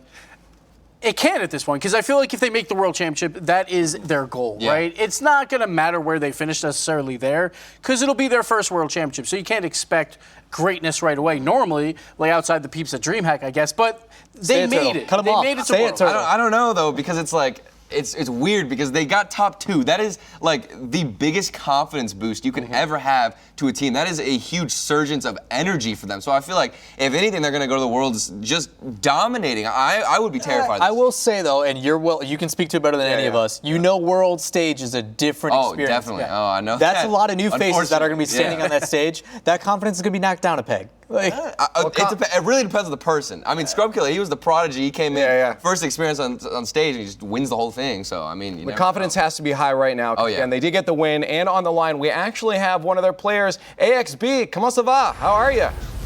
Hey, hello guys. You feeling good? Congratulations. Thanks, but obviously we're feeling so good after this win. I can hear your voice. I won't keep you too long. I want you to go celebrate. But I want to ask you, could you have seen this at the beginning of the season? I know nobody else here would have, but at the beginning of the season, did you guys think, wow, no problem, we'll have a top 2 spot clinched by the end of league play? Not at all, especially after our 0-2 start of the season. We were kind of down, and then Chrome really helped us pull through, and then look at us now, top 2. We're looking. I see it right now. Yeah. Top 2, man. It's absolutely nuts. Talk to me about Chrome. What has he brought to the team? We've talked about him before, but what has he brought to the team that's brought you guys right to the top? He understands us very well, and then he analyzes all the teams and find their weakness, and he just help us with that. That's awesome. He's an amazing coach. Yeah. That's good. It's good to hear that not just the players, even the coach behind the scenes is syncing together. Now, talk to me about your teammates. I think I've talked since the beginning. I'm like, AXB is nuts, but clearly your teammates are too. Talk to me how much you love them and how great this team is. Oh, I love them. Like, Sipical is definitely the MVP of the season, no doubt in my mind. And Arsenal he pops up when it matters. It's just unbelievable playing with them. It's so good. Now, obviously, there's a bit of time before that, and there's still the playoffs, but you guys are guaranteed to land. What's the goal for you guys? You're going to keep grinding, and you're going to take a little bit of break just to celebrate? We're going to keep grinding. We don't stop there. We want to make a good run at Worlds, obviously, and hopefully we can do it. Awesome. I'm looking forward to seeing you there, man. Congratulations once again. All right, thank you. That's not. You can hear it in his voice. Oh, He's just he wants to run around right now. That's the best feeling. Like you just get out of your chair and you just start running around and jumping. Why am I running? I don't know. Yeah, exactly. It's just, so great for them too, because this whole offseason wasn't that great for them. So everyone had them pegged bottom 2, maybe barely going to a top 6, but to get top 2 and not have to worry so much for this playoff run is fantastic for them. Now, he was talking about MVP for the season, but right now that brings us into then our player of the day presented by Intel. I feel like he might be right on who's on that board today. It's hard to argue against him, obviously loving those teammates and rightfully so. Both having huge matches today. Yeah. We got to add Arsenal, obviously, after that last performance. Turtle, you mentioned as well. Every flick on point, follow-up always there, bumps, demos, whatever he has to do, denying boost. Big reason why they're Madrid round. And then you can't forget Gimmick. Welcome back, buddy. We missed you. Great week. I like the little fantastic. Heart. Yeah. I added that one on Mike. There. So much confidence from him coming into this week, and when he's confident, it's a pleasure to watch him play, and he played great. That shot coming across when he was on the right side of the field came. Yeah, I mean, perfect. He just popped off. And then, like you said, I don't know. I like Arsenal a lot because he seems to be the pace controller. Every time, it's weird because he gets the demos, so then you expect his teammates to come in with crazy dribbles. But then even whenever he's not the one getting the demos and he has the dribble, he doesn't even need that. He can just get by any defender at all with any flick. His 1v1 skill is amazing, and the dribbling is just always on point. Even outside of the game, I think that's what I'm most excited for. He's a quirky little dude. I'm excited to just interact with him at Madrid. Definitely. It's going to be fun. Now, we have one match left in North America, so why don't we talk about it, guys? We got to get to it. Ghost versus Birds. A lot on the line here, and it's not even just for these two teams that's on the line. Other teams are watching right now, like Cloud9. Poor Cloud9. So the playoff scenarios, magic numbers, Ghost Gaming, they need one win to clinch a top 4, which is obviously huge, so you have that extra life going into the Page playoff. Birds need 2-game wins to knock out Cloud9 and make a playoff spot. Birds could also sweep, though, and then they finish top 4. So they want to dominate Ghost here because, again, you want that extra life in 2 weeks. That's crazy. I feel like there's a lot on the Birds on this line right now, and I'm wondering if, knowing that pressure, Turtle, if you'd think that's going to affect them. Like, going into a final week like this, thinking back to the good old days when you're playing, knowing something that important's on the line, does that actually make it worse or better for you? I don't know. It depends. For me, whenever you're on stage, it's a lot harder. Like you were talking about, Gibbs. When you're on stage and there's a lot of pressure, that's when you can really feel it, but it's a different feeling when you're online. And I think the most important thing for Birds is their perspective of it, because if they try and overcomplicate things and say, I want to win 2 games, that's all I care about, I feel like that's worse. You just want to come in here and just say, let's just win this game. Who cares about any of the details, any of the specific stats, whatever. Let's just win this series right here. And plus, Birds and Ghosts, very likely that they can meet in 2 weeks as we look at our playoff bracket. Right now, it's anyone's game, and as we see, we know the top 2 are locked up, so Energy and Space Station, so whoever's in that semifinal will go to Madrid, but they're still playing for Seton for 2 weeks from now, so Space Station, that they'll continue on the grind. Pittsburgh Knights, that they've locked up, are 3 or 4 seed, but Birds, they still have a chance up there to be in that match 1. Ghost, on the other hand, they've clinched at least top 6, so they could be either 5th or 4th, but Cloud9, they're still alive. I love it. So Birds could be anywhere from top 4 to out at that bracket. It's our last game of the season. Last game of the season, and we still haven't decided things. Like, the bracket looks weird to look at. Yeah, like, the fact that even C9 is potentially not going to be on that. It hurts my eyes. I don't know. I think it's great. I mean, like the new young blood, they're all coming in right now, and it's just nuts. Turtle, you got to love that. You can't say it hurts your eyes. It's scary, okay, man? Look, because I've been on that side where you're watching a game. I personally can't even watch it. Like, whenever you're watching to see what's going to happen, I don't even want to look at it because it's terrifying. And you know that Cloud9, they're on the edge of their seats. Everything comes down to this final series, literally. Well, tell us how hyped you guys are online on Twitter at RL Esports, hashtag RLCS8. But as Waddler said, it is now time for our final match for North America.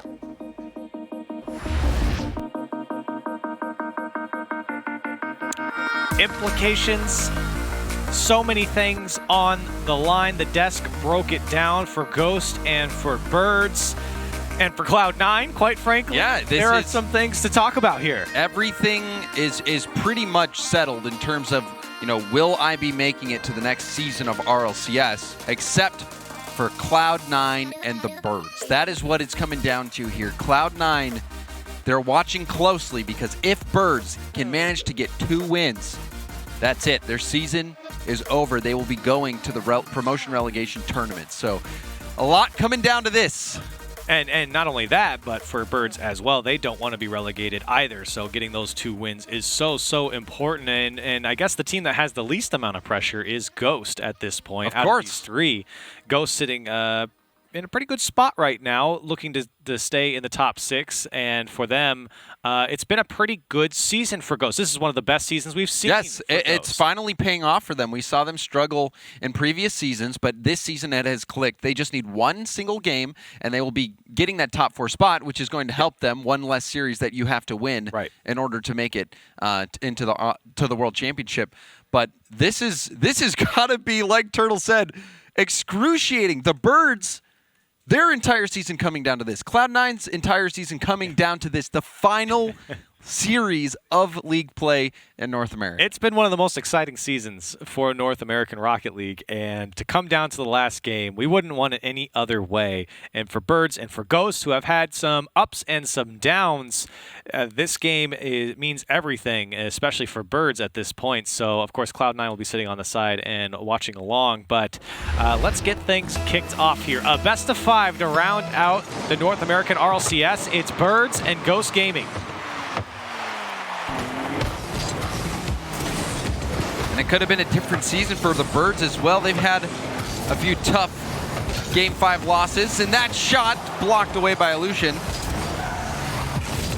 Here's Ajax. And he does find the ball off the back wall of Ghost's side. And a follow-up from Hoxer. Memory's got to make the save. And now Roll Diz, can he get the shot on target? He can't get around it. Hoxer's still threatening. Here's Ajax on the follow-up. It goes past Atomic, and Ghosts come out alive here, but just barely. And those first 30 seconds, and it's still going on.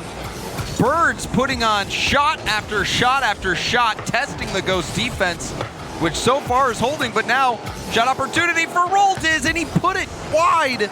That was a great pass into the middle. Couple times now, Birds had opportunity, and the shot accuracy just not there. And they come into today with the lowest shooting percentage at 17%. And you can already see how many, they put 3 shots already and on target in that first minute.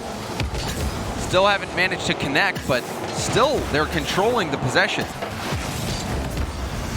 Birds have come out strong, but yet to find a goal. Ghost having their first couple chances downfield, immediately thrown back by Roll Diz, who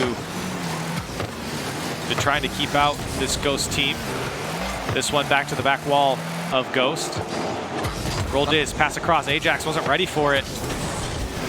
And something that Birds are already doing well against Ghost that we've seen people do to Ghost in the past is keep them boxed up in their own, you know, as I say it, Illusion gets this all on his own. Yeah, unassisted here, and Ajax thought he was safe with that touch, but Illusion picks it up, comes off the ceiling, and right back down off the crossbar. Illusion, that's how you started off for Ghost. That was out of nowhere.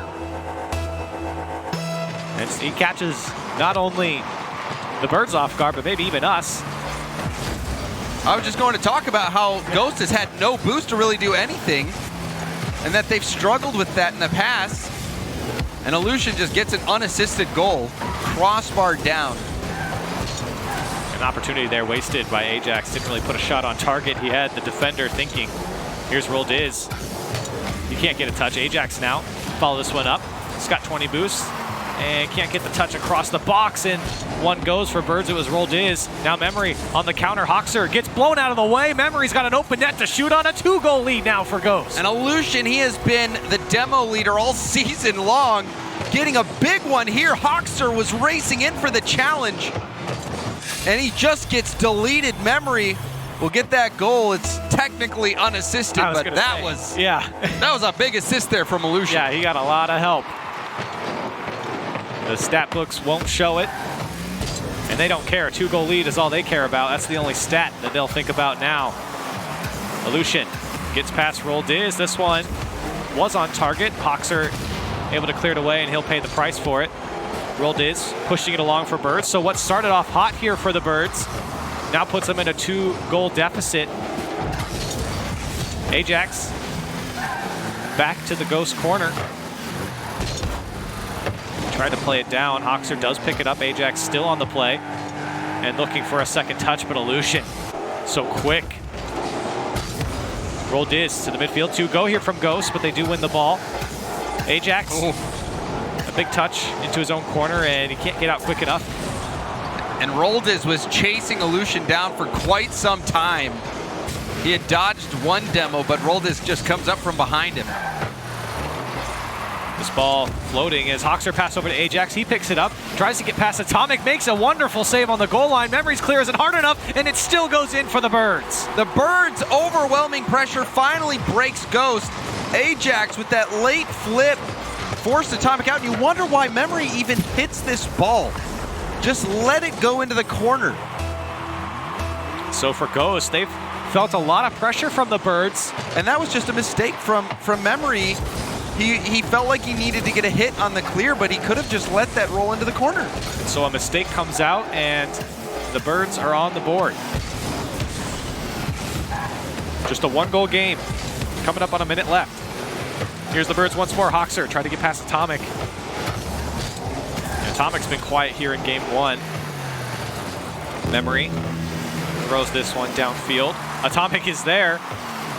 Right as you said that, I was like, oh, he might make a play here. And Atomic still now pressing on, so getting involved on the offense a little bit more. Here's Roll Diz.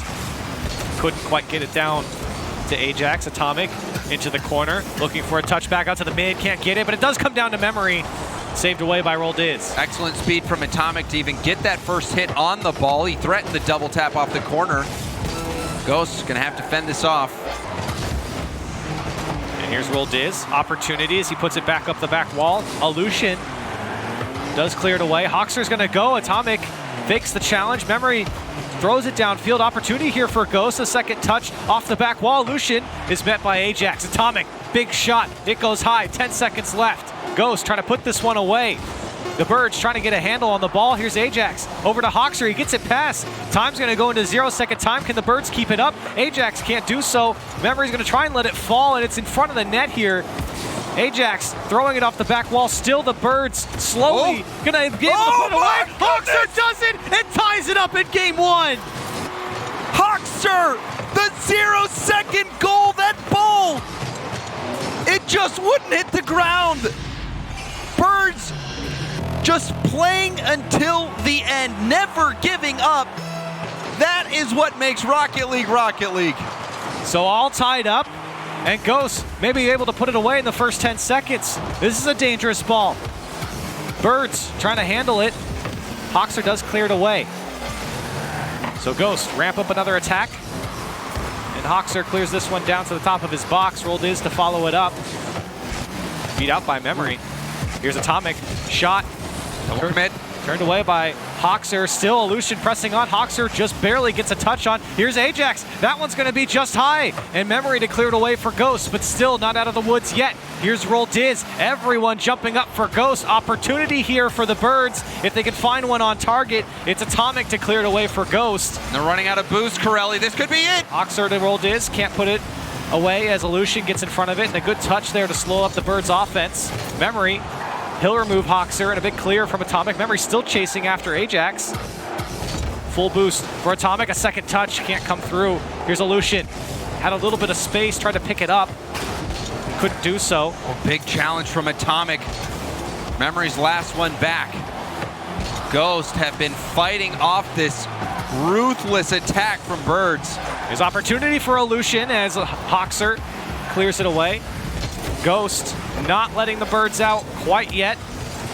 And 2 go here. It's dangerous for Memory. Can he get the second touch? He's floating, and the second touch goes through, and Ghost take game 1. A critical error. The double commit from Roldiz and Ajax, and Memory had enough boost in the tank to put this one away. And a close call for Ghost, but they get the win, and that is going to guarantee them top 4. It's all it took for Ghost, and they get the job done.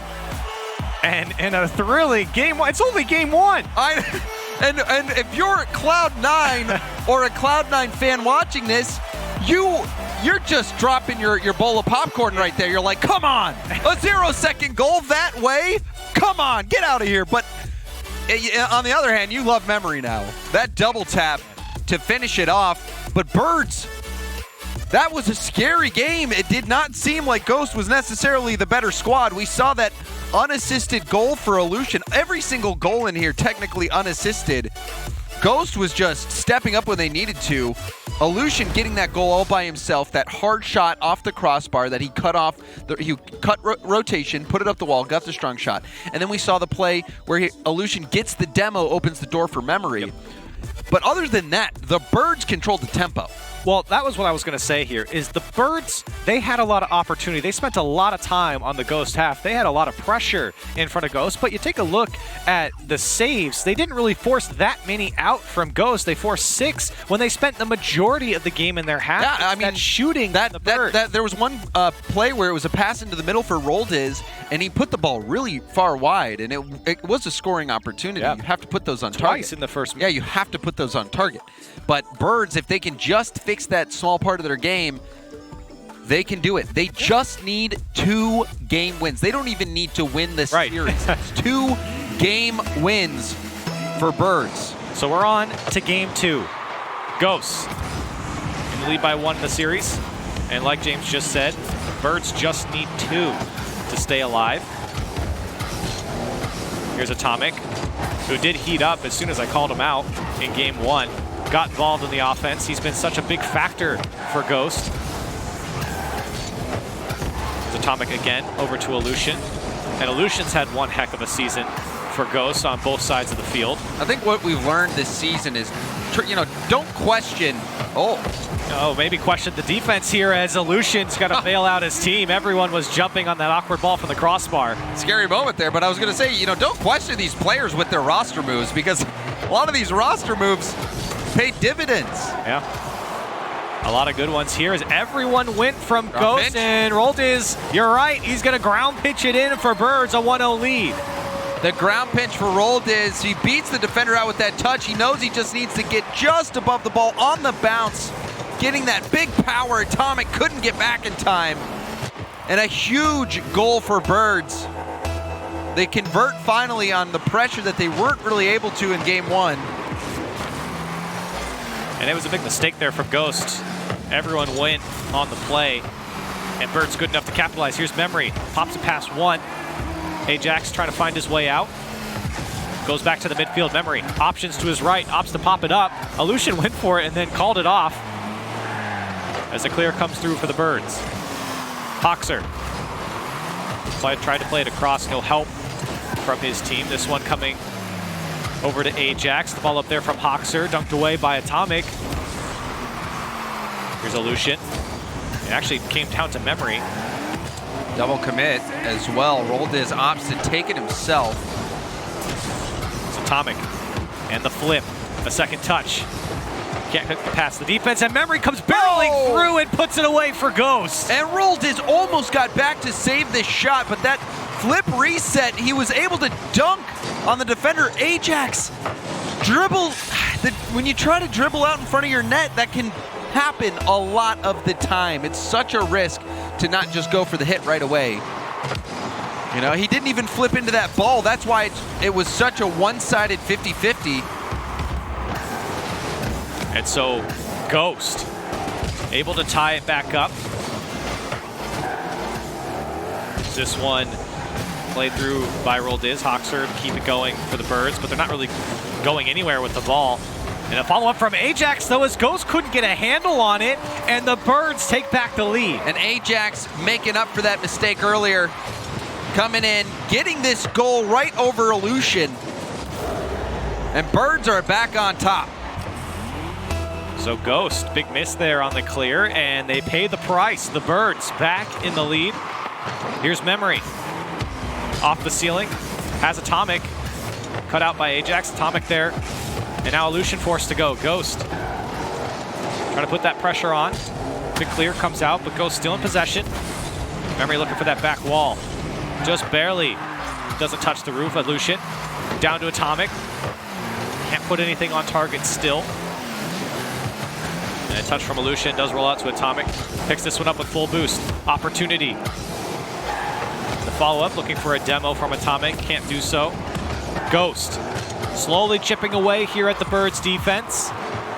And this one's coming down to Aleutian. Opportunity, but turned away by Hoxer. Now things heating up for Ghost. A drop down from Aleutian. Atomic's there. What a pass from Aleutian. Oh, everyone getting involved. Aleutian being blocked. Memory hits it up. Aleutian hits it down. And Atomic hits it in. What a play from Ghost. Out of his mind right now. Aleutian looks so good with that pass. And of course, Atomic to put it away. And what a way to tie it up for Ghost. Here's Memory again. Now Aleutian. Ghost again, just back to chipping away at this Birds defense.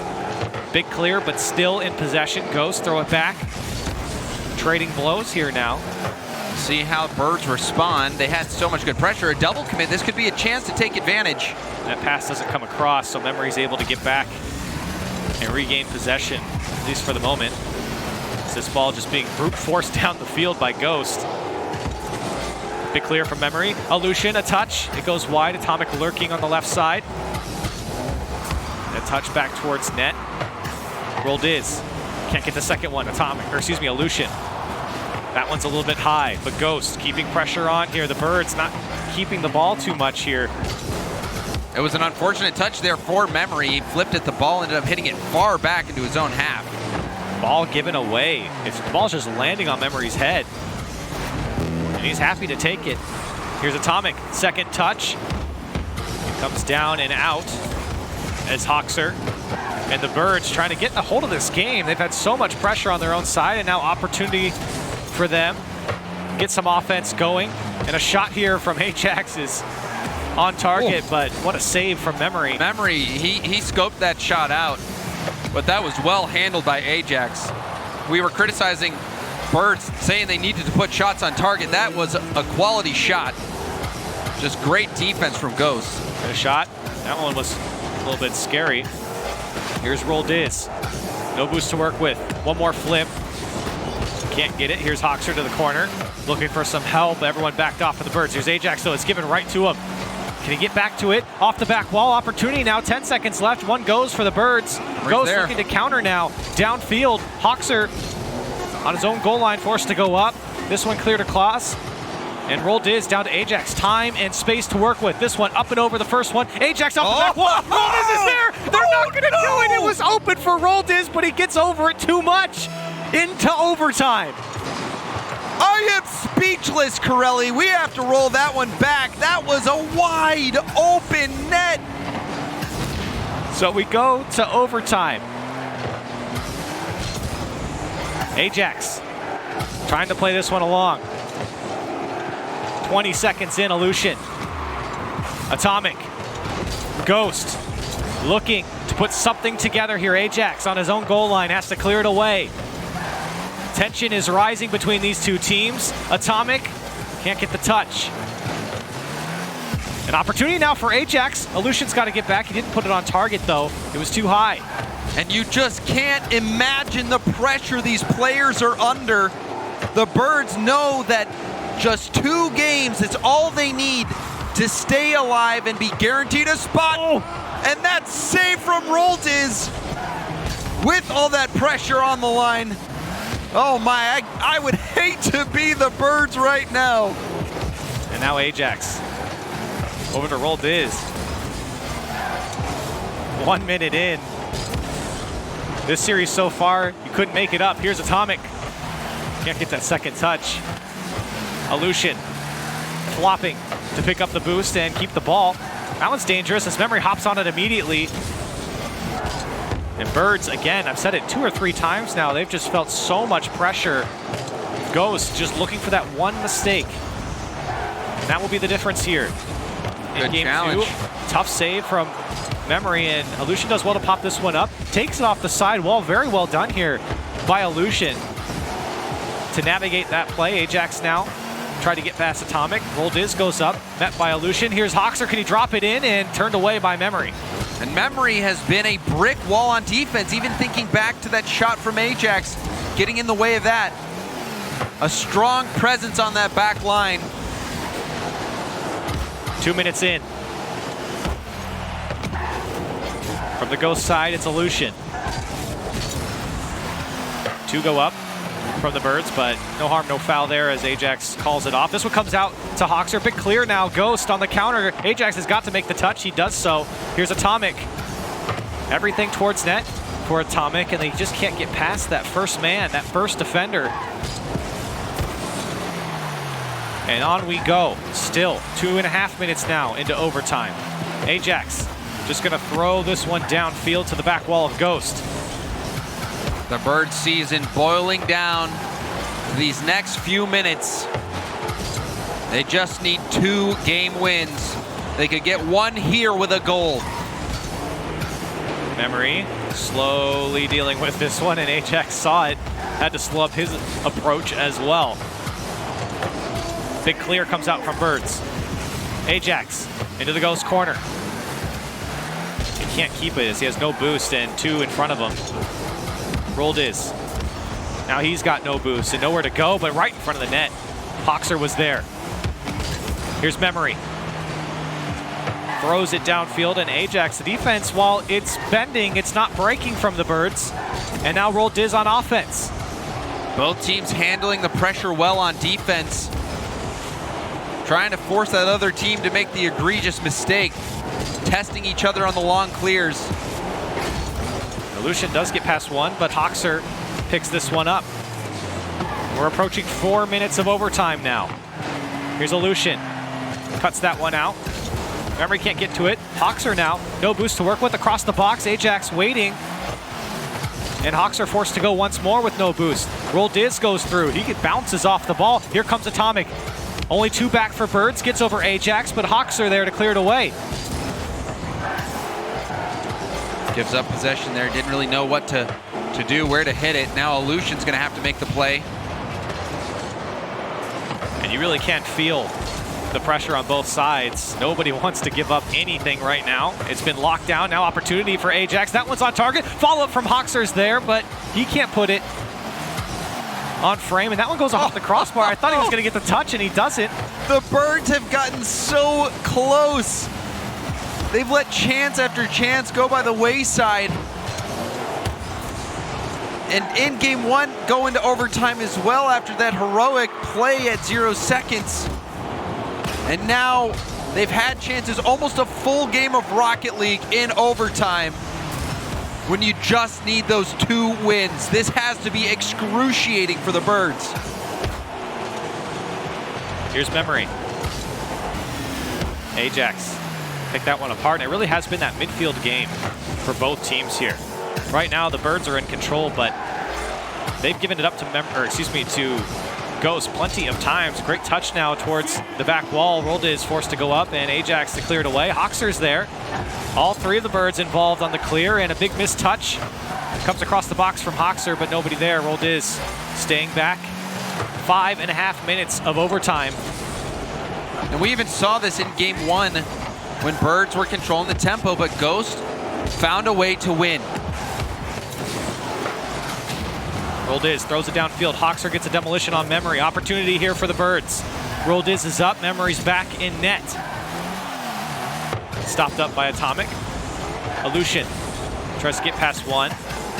And now Ajax off the back wall, tries to drop it in, and he does for the Birds. They take game 2. Memory had to challenge right away. This was the moment right here when Atomic and Memory didn't go for it that left the door open for Ajax, and Ajax, a massive shot for the Birds. They move within 1 game of securing a spot in the next season of RLCS and a chance to make it to Madrid in the playoffs. And for the Birds, a huge sigh of relief for them. Almost 6 minutes of overtime, and it must have been 6 minutes of agony for Cloud9 watching. As the Birds, and that's not going to make them feel any better. That's not going to feel good at all. Birds now tie up the series, and they're 1 game away from putting Cloud9 into the bottom 2 and keeping themselves alive in the top 6. Unreal game. Roldiz had that chance too, if you remember.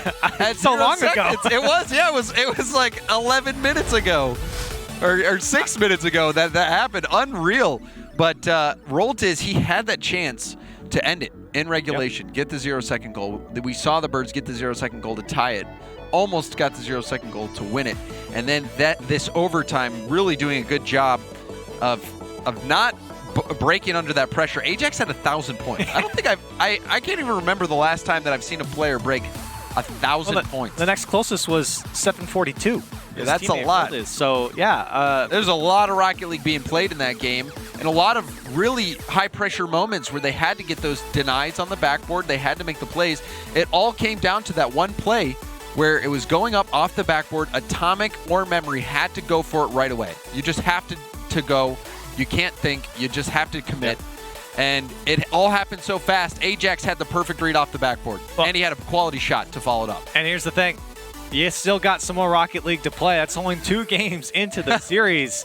So, but the Birds, had game 1 gone differently, they could have already, secured the spot. Yeah. So we're on to game 3, regardless. 2 overtimes. What could have been. Big mistouch off the back wall. Lucian, though, gets tripped up. He could have had the shot there. It's like he got bumped from behind. And now Atomic puts it past the first defender. Ajax bails out his team on the goal line, and things already hot for Ghost. Lucian tried to tap it up over Roldiz to get all of that space in the midfield. Atomic now. And Lucian met by Hoxer. So a clean slate here in game 3, and a big shot comes out from Memory. Atomic down to Memory. Cleared away now by Ajax. You kind of have to reset after that last game too. A long overtime, especially with the implications looming. You really got to clear your mind going into game 3. You really do, and it's been an emotional roller coaster already for the Birds. You think back the 0-second goal, then losing in overtime, and then missing the 0-second goal, then winning in overtime. That's a tough thing to block out mentally. That is a lot of emotions already being experienced by this Birds squad. Who, you know, they're the ones who are playing for everything right now. Ghosts already secured top 4. Birds fighting to stay in. The Birds on attack here. Roll Diz beat out by Atomic. Ajax to throw it back downfield. Hoxer just creeping up in case a mistouch comes out. Here's Roll Diz. Memory. He's been everywhere for Ghost in this series. He really has, playing a part in both offense and defense, getting some big stops. And Roll Diz, another shot, just a little bit too high. Here's Aleutian. He did have that one mistake, however, where instead of letting it roll into the corner, tried to go for the clear that did result in a goal for Birds.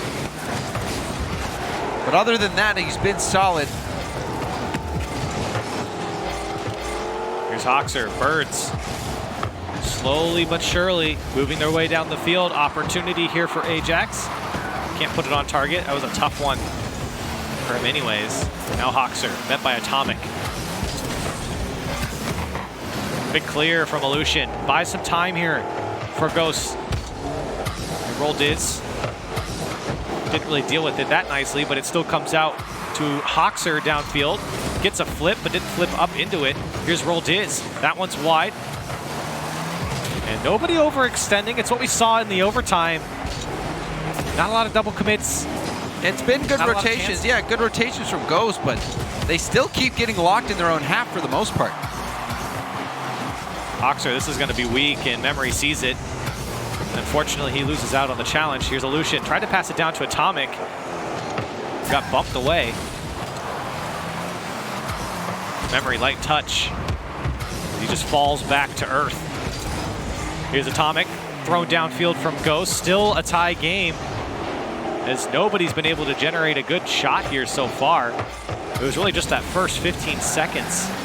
And here's what it is. Opportunity, makes Solution flip. Here's Ajax, can he get it over? No, Aleutian still makes the save. Hoxer, one more try, it goes high.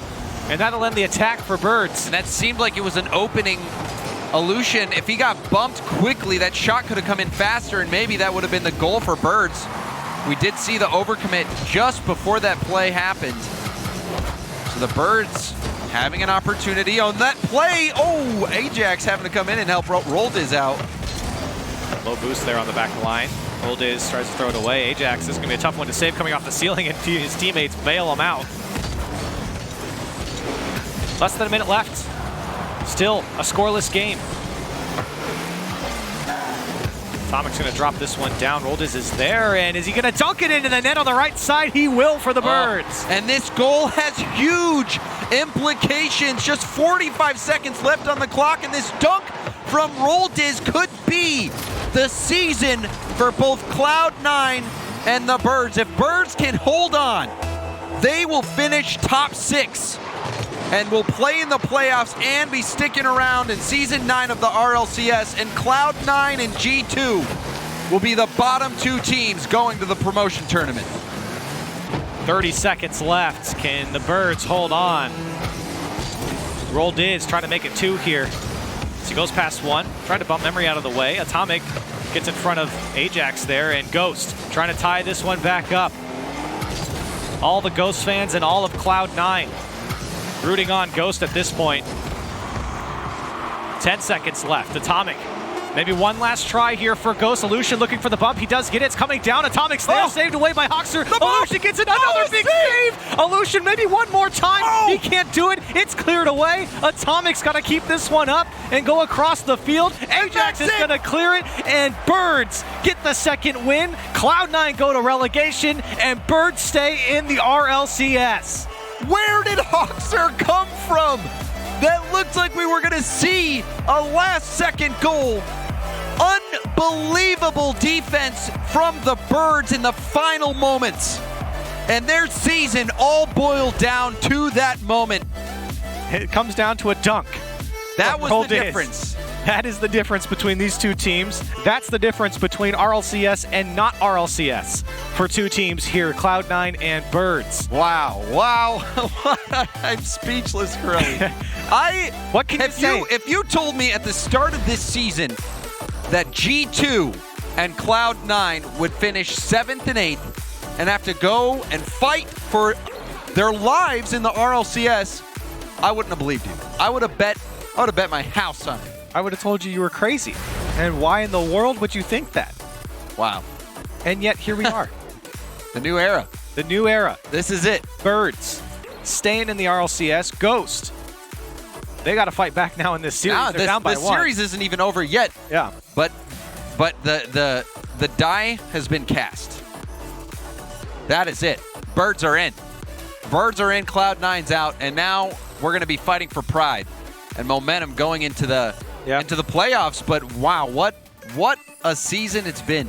It has been, I mean, not even just this series, not even just today. It has been week in and week out for North American RLCS, where I kind of, at the end of the day, I go back to the green and I go, is this real? Pinch me. I thought the rival series, this is what you guys do every single week? You got to be kidding me. And this is the first time it's happened. Yeah. And Ajax was another player where Birds come in, they don't even have an org. They're the Birds. They're just Look birds. at their logo. Yeah. Who are they? It's Who a are bird. these guys? And now, in the relegation tournament, the promotion tournament, it's G2 and Cloud9. Yeah. Meanwhile, the Birds are going to be moving on, and that just is a testament to these new players that have come in, battled their way through the rival series, gotten the opportunity in the big show, and they made the most of it, especially in this series. And it's not just us who have noticed that. I mean, Torment said it in his interview, and I'm sure a lot of these teams that have been around, especially from the Big Three for North America, these teams, these players coming out from the North American's grind system that they got here with these players and what they do, coming into the rival series and then making it to RLCS, and everyone goes, oh, they're not going to be good enough. And who's Ajax? Who's why Ajax? Why are they picking this guy up? Why should automatically I care? in the RLCS? Why should I care? Did you see that shot to win in overtime? Yeah. That's why you pick up Ajax. All these roster moves from the rival series teams have worked out. The rival series teams, we can't even call them that anymore. They are the new faces of the RLCS. Yep. And as we get into Game 3, we got a little bit of a hiccup. We'll get it figured out and get into the game as soon as possible. But you're right, James. This is the type of thing where these new generation of players are coming in, and they are taking it to the old guard here in North America, and they have definitely shaken things up. Cloud9 and G2 at the bottom of I honestly can't believe it. I can't believe it. Even Rogue. Rogue, yeah, they are a team that, AJ and Wonder also had to go through the system. Right. And it's just a testament to the system working beautifully. And Kronovi and the gang also having such a crazy week.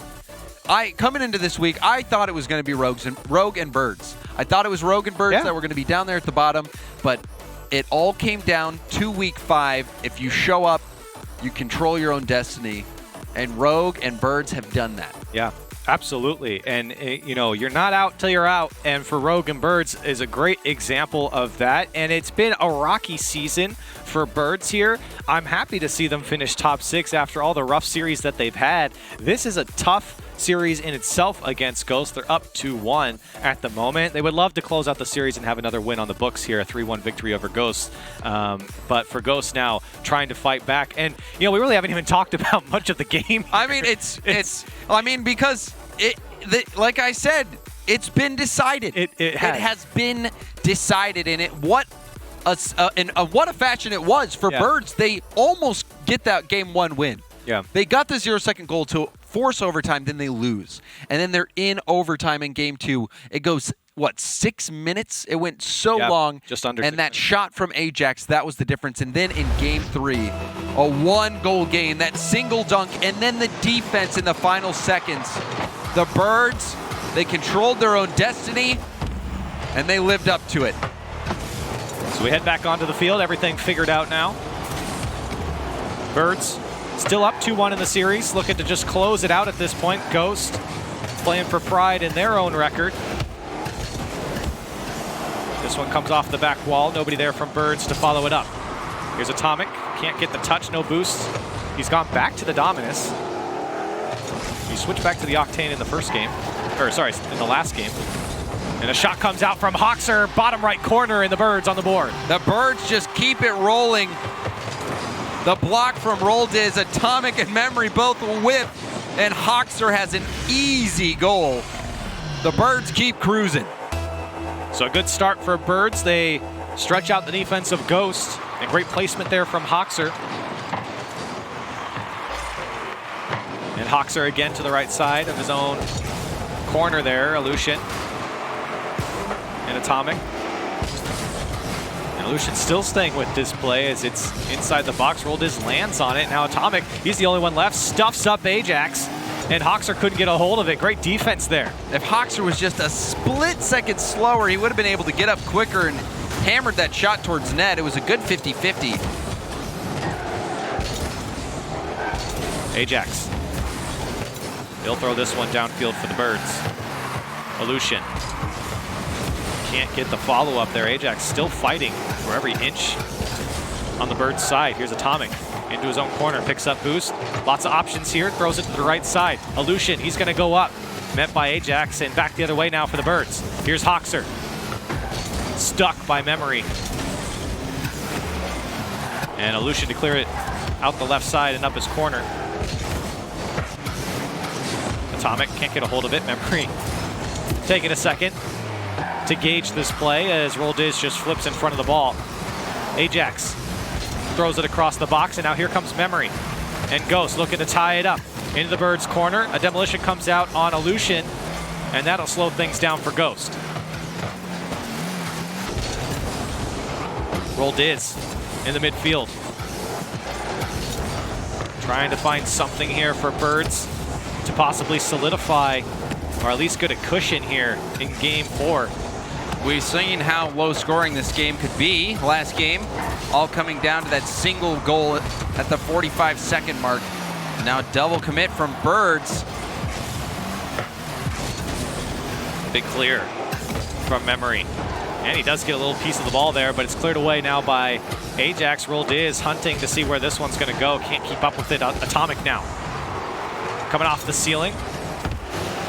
Nice pinch there, but it's to nobody. And Ajax going to take this one away himself. Hoxer follows up. Birds looking for a second one. Ajax off the back wall. And now Atomic and Ghost to wind things up for the attack. Slow down by Ajax. Roldiz here trying to bail out his team as things were getting a little bit stretched out. A pass over. Ajax puts it on the right side, and Aleutian couldn't get there. 2-0 lead now for Birds. And Hoxer, he's been great all season long with these types of passes. And a powerful shot from Ajax. Ajax, you were harping on the Birds shooting percentage earlier, but Ajax, he has been putting quality shots on target. He absolutely has, and for Birds, so far, so good here in game 4. Here's Roldiz. Into the corner, tries to go for a bump on Atomic. That was a smart play. Atomic, had he gotten bumped, Ajax would have had that wide open net. Smart decision, just failed on the execution. Yeah, you know, it is funny. North American players for a very long time have been made fun of for the boost over ball, and now it's player over boost in ball. Yeah, just go for the player. Just go for the player. You don't need boost, you don't need the ball. Just bump him. And it does work, and it's smart. Here's Hoxer. And Roldiz back to Hoxer, and here's Ajax. A beautiful play from the Birds, but they just can't get it through. Ajax still keeping this ball with a flip reset. Triple tap to flip reset. That one just floating above the net, but he had no angle. Trying to kill time. We're under 1 minute left to play in the final, well, what could be the final game of North American League play. This one popped up. 40 seconds left now for Ghost if they want to tie this one up. A great touch here from Hoxer. Roldiz is there, almost able to cradle it through. Ajax goes a little bit late, and here comes Memory off the ceiling. A second touch cut out by Hoxer, puts it on target. Atomic forced to make a goal line save, and things ticking down here, and a touchdown from Roldiz will secure it. Birds, a 3-0 lead. An ugly defensive miss here from Aleutian. Couldn't get to that ball, misread it, and Roldiz just puts that one away And Birds 22 seconds away from ending their season on a series win to just put icing on top of the cake. And my, Corelli, I am still in shock at this timeline, how this has played out. What timeline are we in? We really don't know anymore. I think every time something crazy happens, people say, you couldn't have wrote a better script. Nobody could have written this script. Who would want to write this script, Corelli? Cloud9 and G2 at the bottom? Who's crazy enough? Why? To do something like that? I am in shock. But I have to give credit to these teams that have put in the work, put in the effort, gone through the system, and now they are reaping the benefits of all that work. Yeah, and both these teams will still see in the top 6. Wow. For North America, things have shaped up in quite an interesting way. The implications just in this game alone, but again, I've said it before, week after week, it has just been a surprise, quite frankly, every time I come into the show. That's one word for it. That is one word for it. I mean, it's like Christmas, and it's a horrible gift you get from your mom every single year. It's socks is what it is, and I just don't know what to say anymore.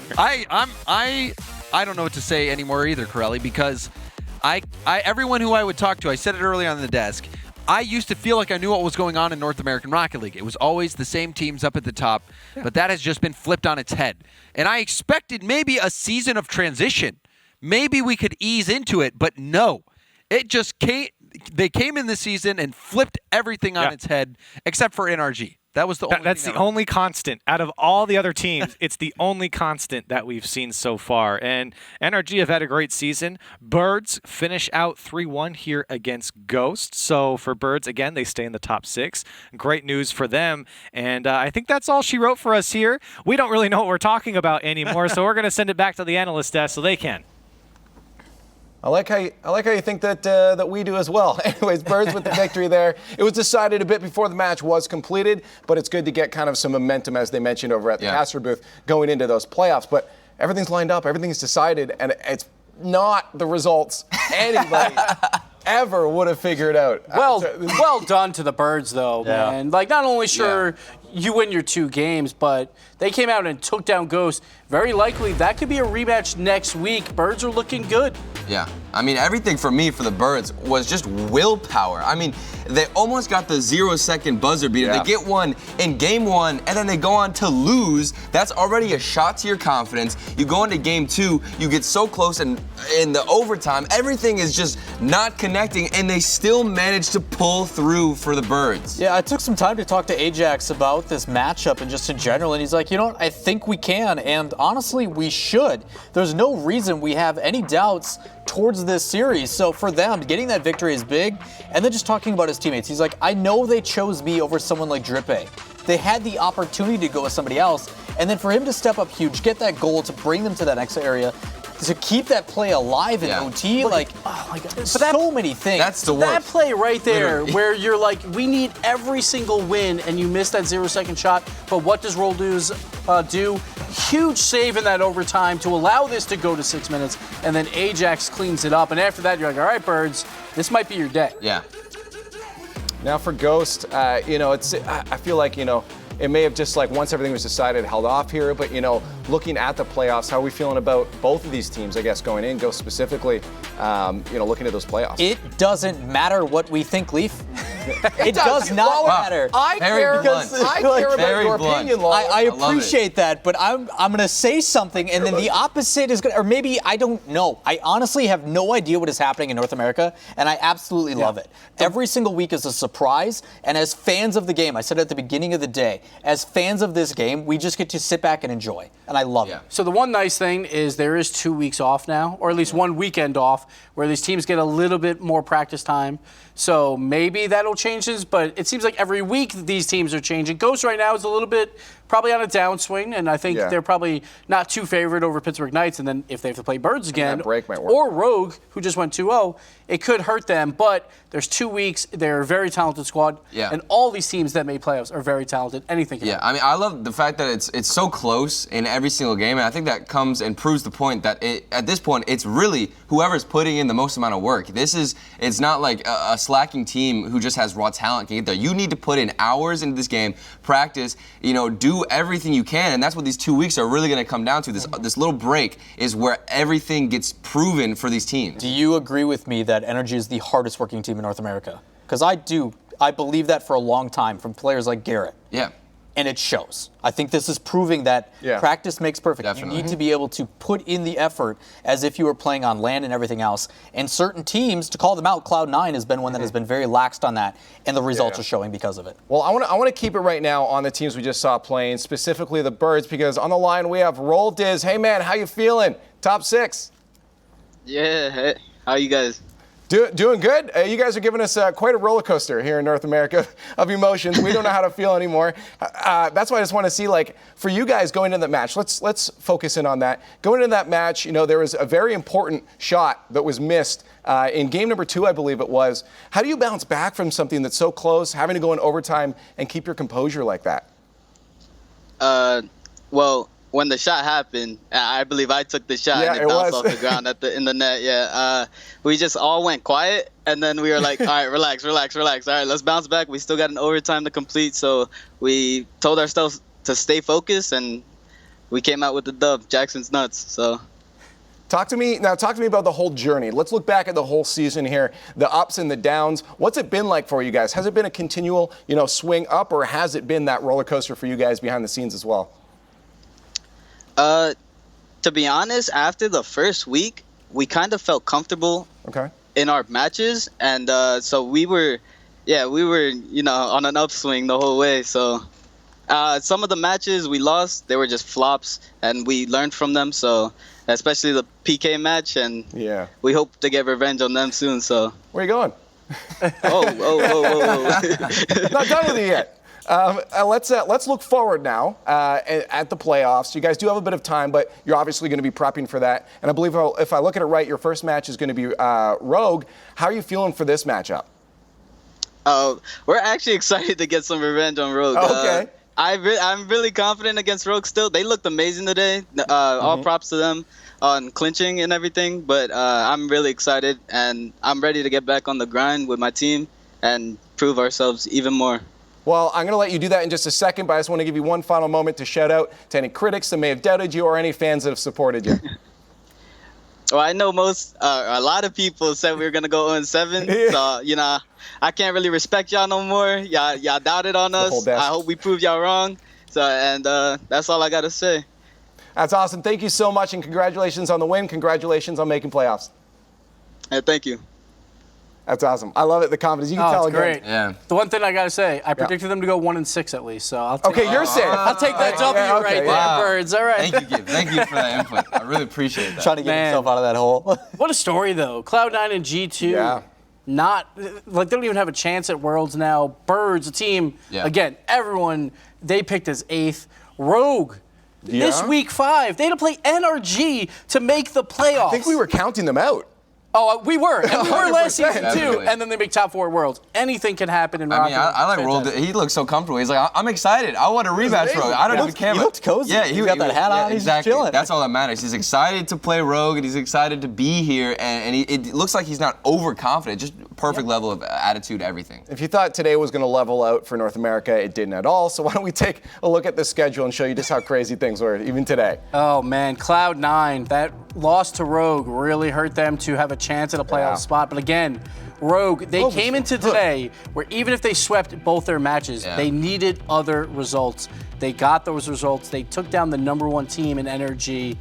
And then you have to look at G2 as well, losing to Space Station in 5, losing to Cloud9 in 5. Not only that, but you want to talk about Space Station some more. They swept Knights to guarantee a spot to land. we all were like, okay, Knights is the real deal. And then Coach Chrome does something with this guys' regimen, and they come in and do that. And speaking of counting people out, we counted Space Station out after week 2. They were 0-2. They lost to the Birds. Like, all right, Space Station, maybe a top 6. But instead, number 2, 5-2. Stop. The Pittsburgh Knights, though, that momentum, they're still there. They're in 3rd place. Ghost, some faults here, but they're still a top 4. They get 2 lives throughout that. I was going to ask the camera if you could just keep panning past this. I don't know if I want to look at this. This is so confusing. These are the standings at the end of our 5-week league play for North America. So close. Cloud9 and G2 are in the bottom spots in the promo relegation. I think if you had said like maybe one of those teams was in the bottom, we'd be like, okay, something crazy was bound to happen, I guess. But both of those teams in the bottom 8, I don't understand anymore. That's ridiculous. And then for the top 2 spots too, we would have thought, okay, NRG I guess is a bit of a safe spot, but then Space Station Gaming, I feel like most people would agree that if any weird team besides the big 3 would have grabbed that, it would have been the Pittsburgh Knights. Just with all the roster changes and stuff too, you'd think the guys that have been showing us week in, week out, season in, season out, that they would stay at the top, just keep doing what we're doing, it's great. And then we get the complete antithesis of that, and we're seeing former runner-up in the World Championship. We've got the World Champions from Season 6, and they're being put in, I can't understand why it's happening. It just does not make sense. Like, it's great play from North America right now. Sure, G2 and Cloud9 didn't play their best, but I said it that the past 4 seasons, it's been pretty embarrassing for North America, where it's like, we have our big 3, and one other team goes to Worlds, but then Europe wins it, for most of these tournaments. Now we're seeing these teams finally really pick it up. And now it's like Europe, where anyone can win on any given day. We saw that at DreamHack with the Peeps. And it could happen again at Worlds. Love it. Gibbs, you know what's not embarrassing, and that's winning player of the day presented by Intel. And it can go to no one other than, of course, Arsenal. Arsenal was feeling it today. Every time this dude touched the ball, had a dribble, had any input, his recovery even was fantastic. Such a clutch player for SSG, and every week I feel like we see Space Station just progress as we continue to see them in each series. And then that icing on the cake, that Game 3 versus his former team with the Pittsburgh Knights, where he gets a hat trick, showing that he was the best player on the field. And for right now, it looks like he made the right move. We might see a rematch between Space Station and the Pittsburgh Knights in 2 weeks. But Arsenal, huge performance today. He has to feel proud that he's going to Madrid. Yeah. Can't argue with that, but you do have to give a little bit of a shout out to his teammate Typical. Obviously, these guys are buddies. They've wanted to play together. Big reason why they have been successful is not only because of Arsenal's aggression and ability to deny and demo and grab boost, but Typical helping on the back end. So special shout out to him as well. And then you got AXB, though, filling in with the passes. Everybody is instrumental on that team. It's a really good team. Just solid. Perfect. So we're going to keep focusing on individual players right now, but I think, Gibbs, you're going to take this next one. We have to look at accolades. At the end of every season, players that have just performed really, really well, their stats have been padded, and they get some awards for this. So, Gibbs, I think you did the numbers, you did the math. Yep, so they get accolades. Not only do they get the rewards, they get $1,000 for winning these awards. So first, we'll start with the Golden Striker. And it's not Energy, it's not G2, it's not Cloud9. Typical from Space Station Gaming. He passed, I believe, 4 or 5 people in Week 5 alone to nab that spot at 0.90 goals. So congrats to him, his first Golden Striker. Moving on to Clutch Playmaker, we have AXB, Space Station once again, barely by 1 assist over Chicago and Rizzo. Possibly Justin with 2 assists. Turbo was right there. And then the Savior of the Season, it's an award he would rather take back to make playoffs. Torment at 2.31 saves per game. He got the Savior of the Season. They didn't make playoffs, obviously, but he put on a great defensive performance. Definitely. We just didn't get it from him for the Savior of the Season. Yeah, I think the one that really caught me there is the fact that Space Station had so many of these accolades. Not only did they get the top 2 spots. I think for me, it was even more so the fact that Chicago is still up there. He did so well early on in the season against, I think it was Rogue and Birds, correct? That ended up jumping him so far ahead, and they were still competitive here and there out. I mean, a lot of Game 5s and stuff, which used to be the story, right? G2 used to always be the team, don't take them to Game 5. We see them go to Game 5 twice today, and they lose both. And that's why, they fell off on the stats, because they just didn't put up that offensive performance in Week 5. But again, you have to credit Space Station. 5 wins in a row to make it here, to win these awards as well. Yeah, and it was, like you said, Gibbs, they just kind of came out of nowhere. Like, I mean, typical. We weren't expecting him to get the Golden Striker, then all of a sudden in week 5, he just blows past all the competition. He comes out clutch, and AXB feeding Arsenal and Typical. He is the guy who just connects threads. I don't know how to explain it, but this man can put on a pass when need. And then here is Torment with that savior of the season. He had to play a lot of defense, and that was a problem for Cloud9, but he came up with some big saves. It's a little bit too late. Just a game differential. So look at one Typical game. in second to that team. Yeah. He's creeping up there. And then look at Pittsburgh Knights, 3, 4, and 5. They had to play a lot of defense. They did well on the board. Oh, man. Is that a... They were making a lot of saves when it mattered. They obviously got 3rd place, so not bad for them. But congrats to all those winners. I believe that's Torment's first as well, so all new winners. Yeah. And no one from NRG. I was about to say, I'm season. very surprised that no one from NRG made it on that because, as you said, swept last season. And I wonder why. Is it just is it a tone back? Do you think it was getting used to Turbo that didn't allow them to get there and pad the stats? Because it looked like when they were winning with confidence. I mean, it was close, right? We saw Justin Garrett up there, but I think it's because, Turbo's involved a little bit more than Fireburner when it comes to the offensive side. Yeah. So they split it up a little bit. And I mean, once again, better, Space though. Station, I like their that offense better. showed up. In these last 2 weeks, they really stepped it up, so they got it. So North America was crazy. We finally got to the end of league play, still playoffs going forward. But I want to get some final thoughts from you guys. Just look back over the last season here, Turtle. Wow. Start us. Look back at the season. luck. This is just like a giant explosion. Reverse through the roller coaster. It's a giant explosion that you're looking back. We're still like trying to go through the smoke. I feel like we're just walking through the explosion, and we're still waiting to come out on the other side. At playoffs is going to be the craziest thing we've ever seen. Yeah, like I think for Cloud9 G2, they have to hold their heads high. They, it's a bad season, but they're not out of it yet. Yeah. They can easily be back for season 9. And again, congrats to all the teams that made it to the playoffs. They're in season 9.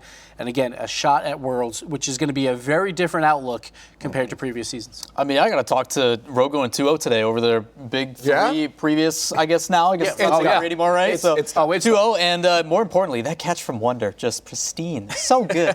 So good. Beautiful. Anyways, we did mention a lot of talk about it. Is we have the playoffs. So let's take a look at the bracket presented by Axe as we head into our playoffs in just a couple weeks here. A reminder, this is a page playoff system. So the people at the bottom here have 1 life. The people at the top have 2. So Birds and Rogue, one of them loses that. They're out of the tournament, but it continues on with that 1 single life going forward, but you still have a chance.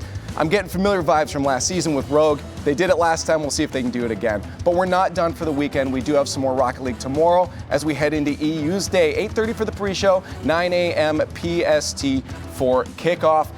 Lots of crazy matches, and if any was any kind of indication, this is going to be just as crazy for EU. I'm keeping an eye on that Reciprocity versus Mouse Sports. It's going to be a good one. But get online overnight before those start. Get your tickets on tickets.rlesports.gg as we are getting so much closer to LAN in Madrid, Spain. Palacio Vista Alegre, December 13th to 15th. Anyways, for now, we need some rest so we can watch EU tomorrow. I'm Leaf signing off, and we'll see you then.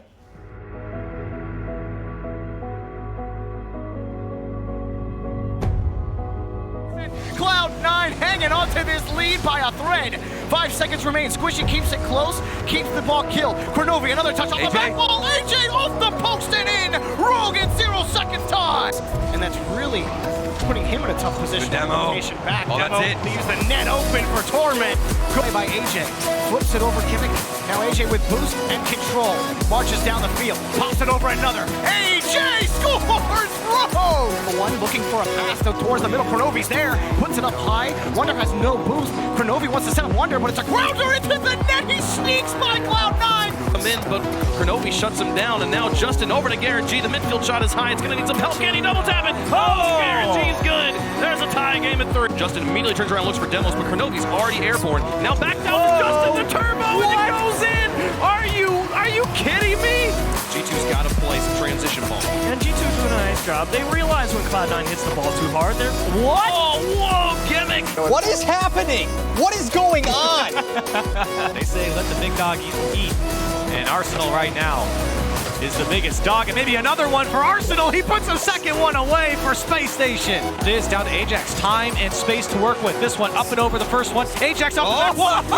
Roll is there. They're not going to do it. It was last try here for Ghost. Illusion looking for the bump. He does get it. It's coming down. Atomic's there. Saved away by Hoxer. Illusion gets another big save. Illusion maybe one more time. He can't do it. It's cleared away. Atomic's got to keep this one up and go across the field. Ajax is going to clear it. And Birds get the second win. Cloud9 go to relegation. And Birds stay in the RLCS. At CDW, we get you want happy, productive employees. That's why we've made our office pet friendly.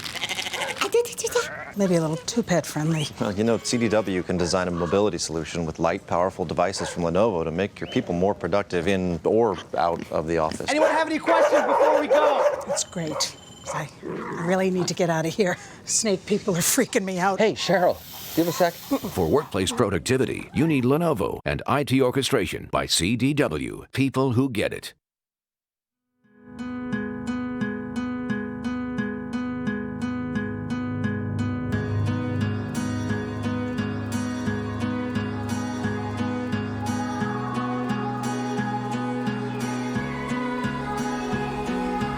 Into the night, the city lights are dancing, slowly falling apart. The shadows causing an outbreak. I'm wishing upon a star. This time I'm feeling stronger, and I know I can do better. The shadows causing an outbreak. I'm turning the light. We're gonna light it up, oh, light it up, ooh, light it up, causing an outbreak. I'm turning the light. We're gonna light it up, oh, light it up, ooh, light it up, causing an outbreak. I'm turning the lights on.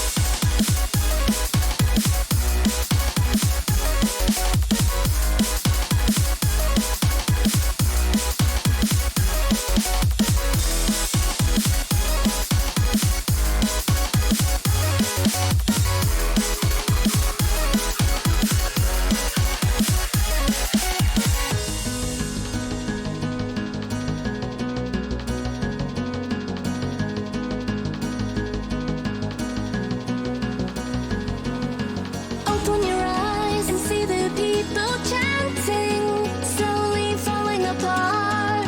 The silence causing an earthquake. I'm wishing upon a star. This time I'm feeling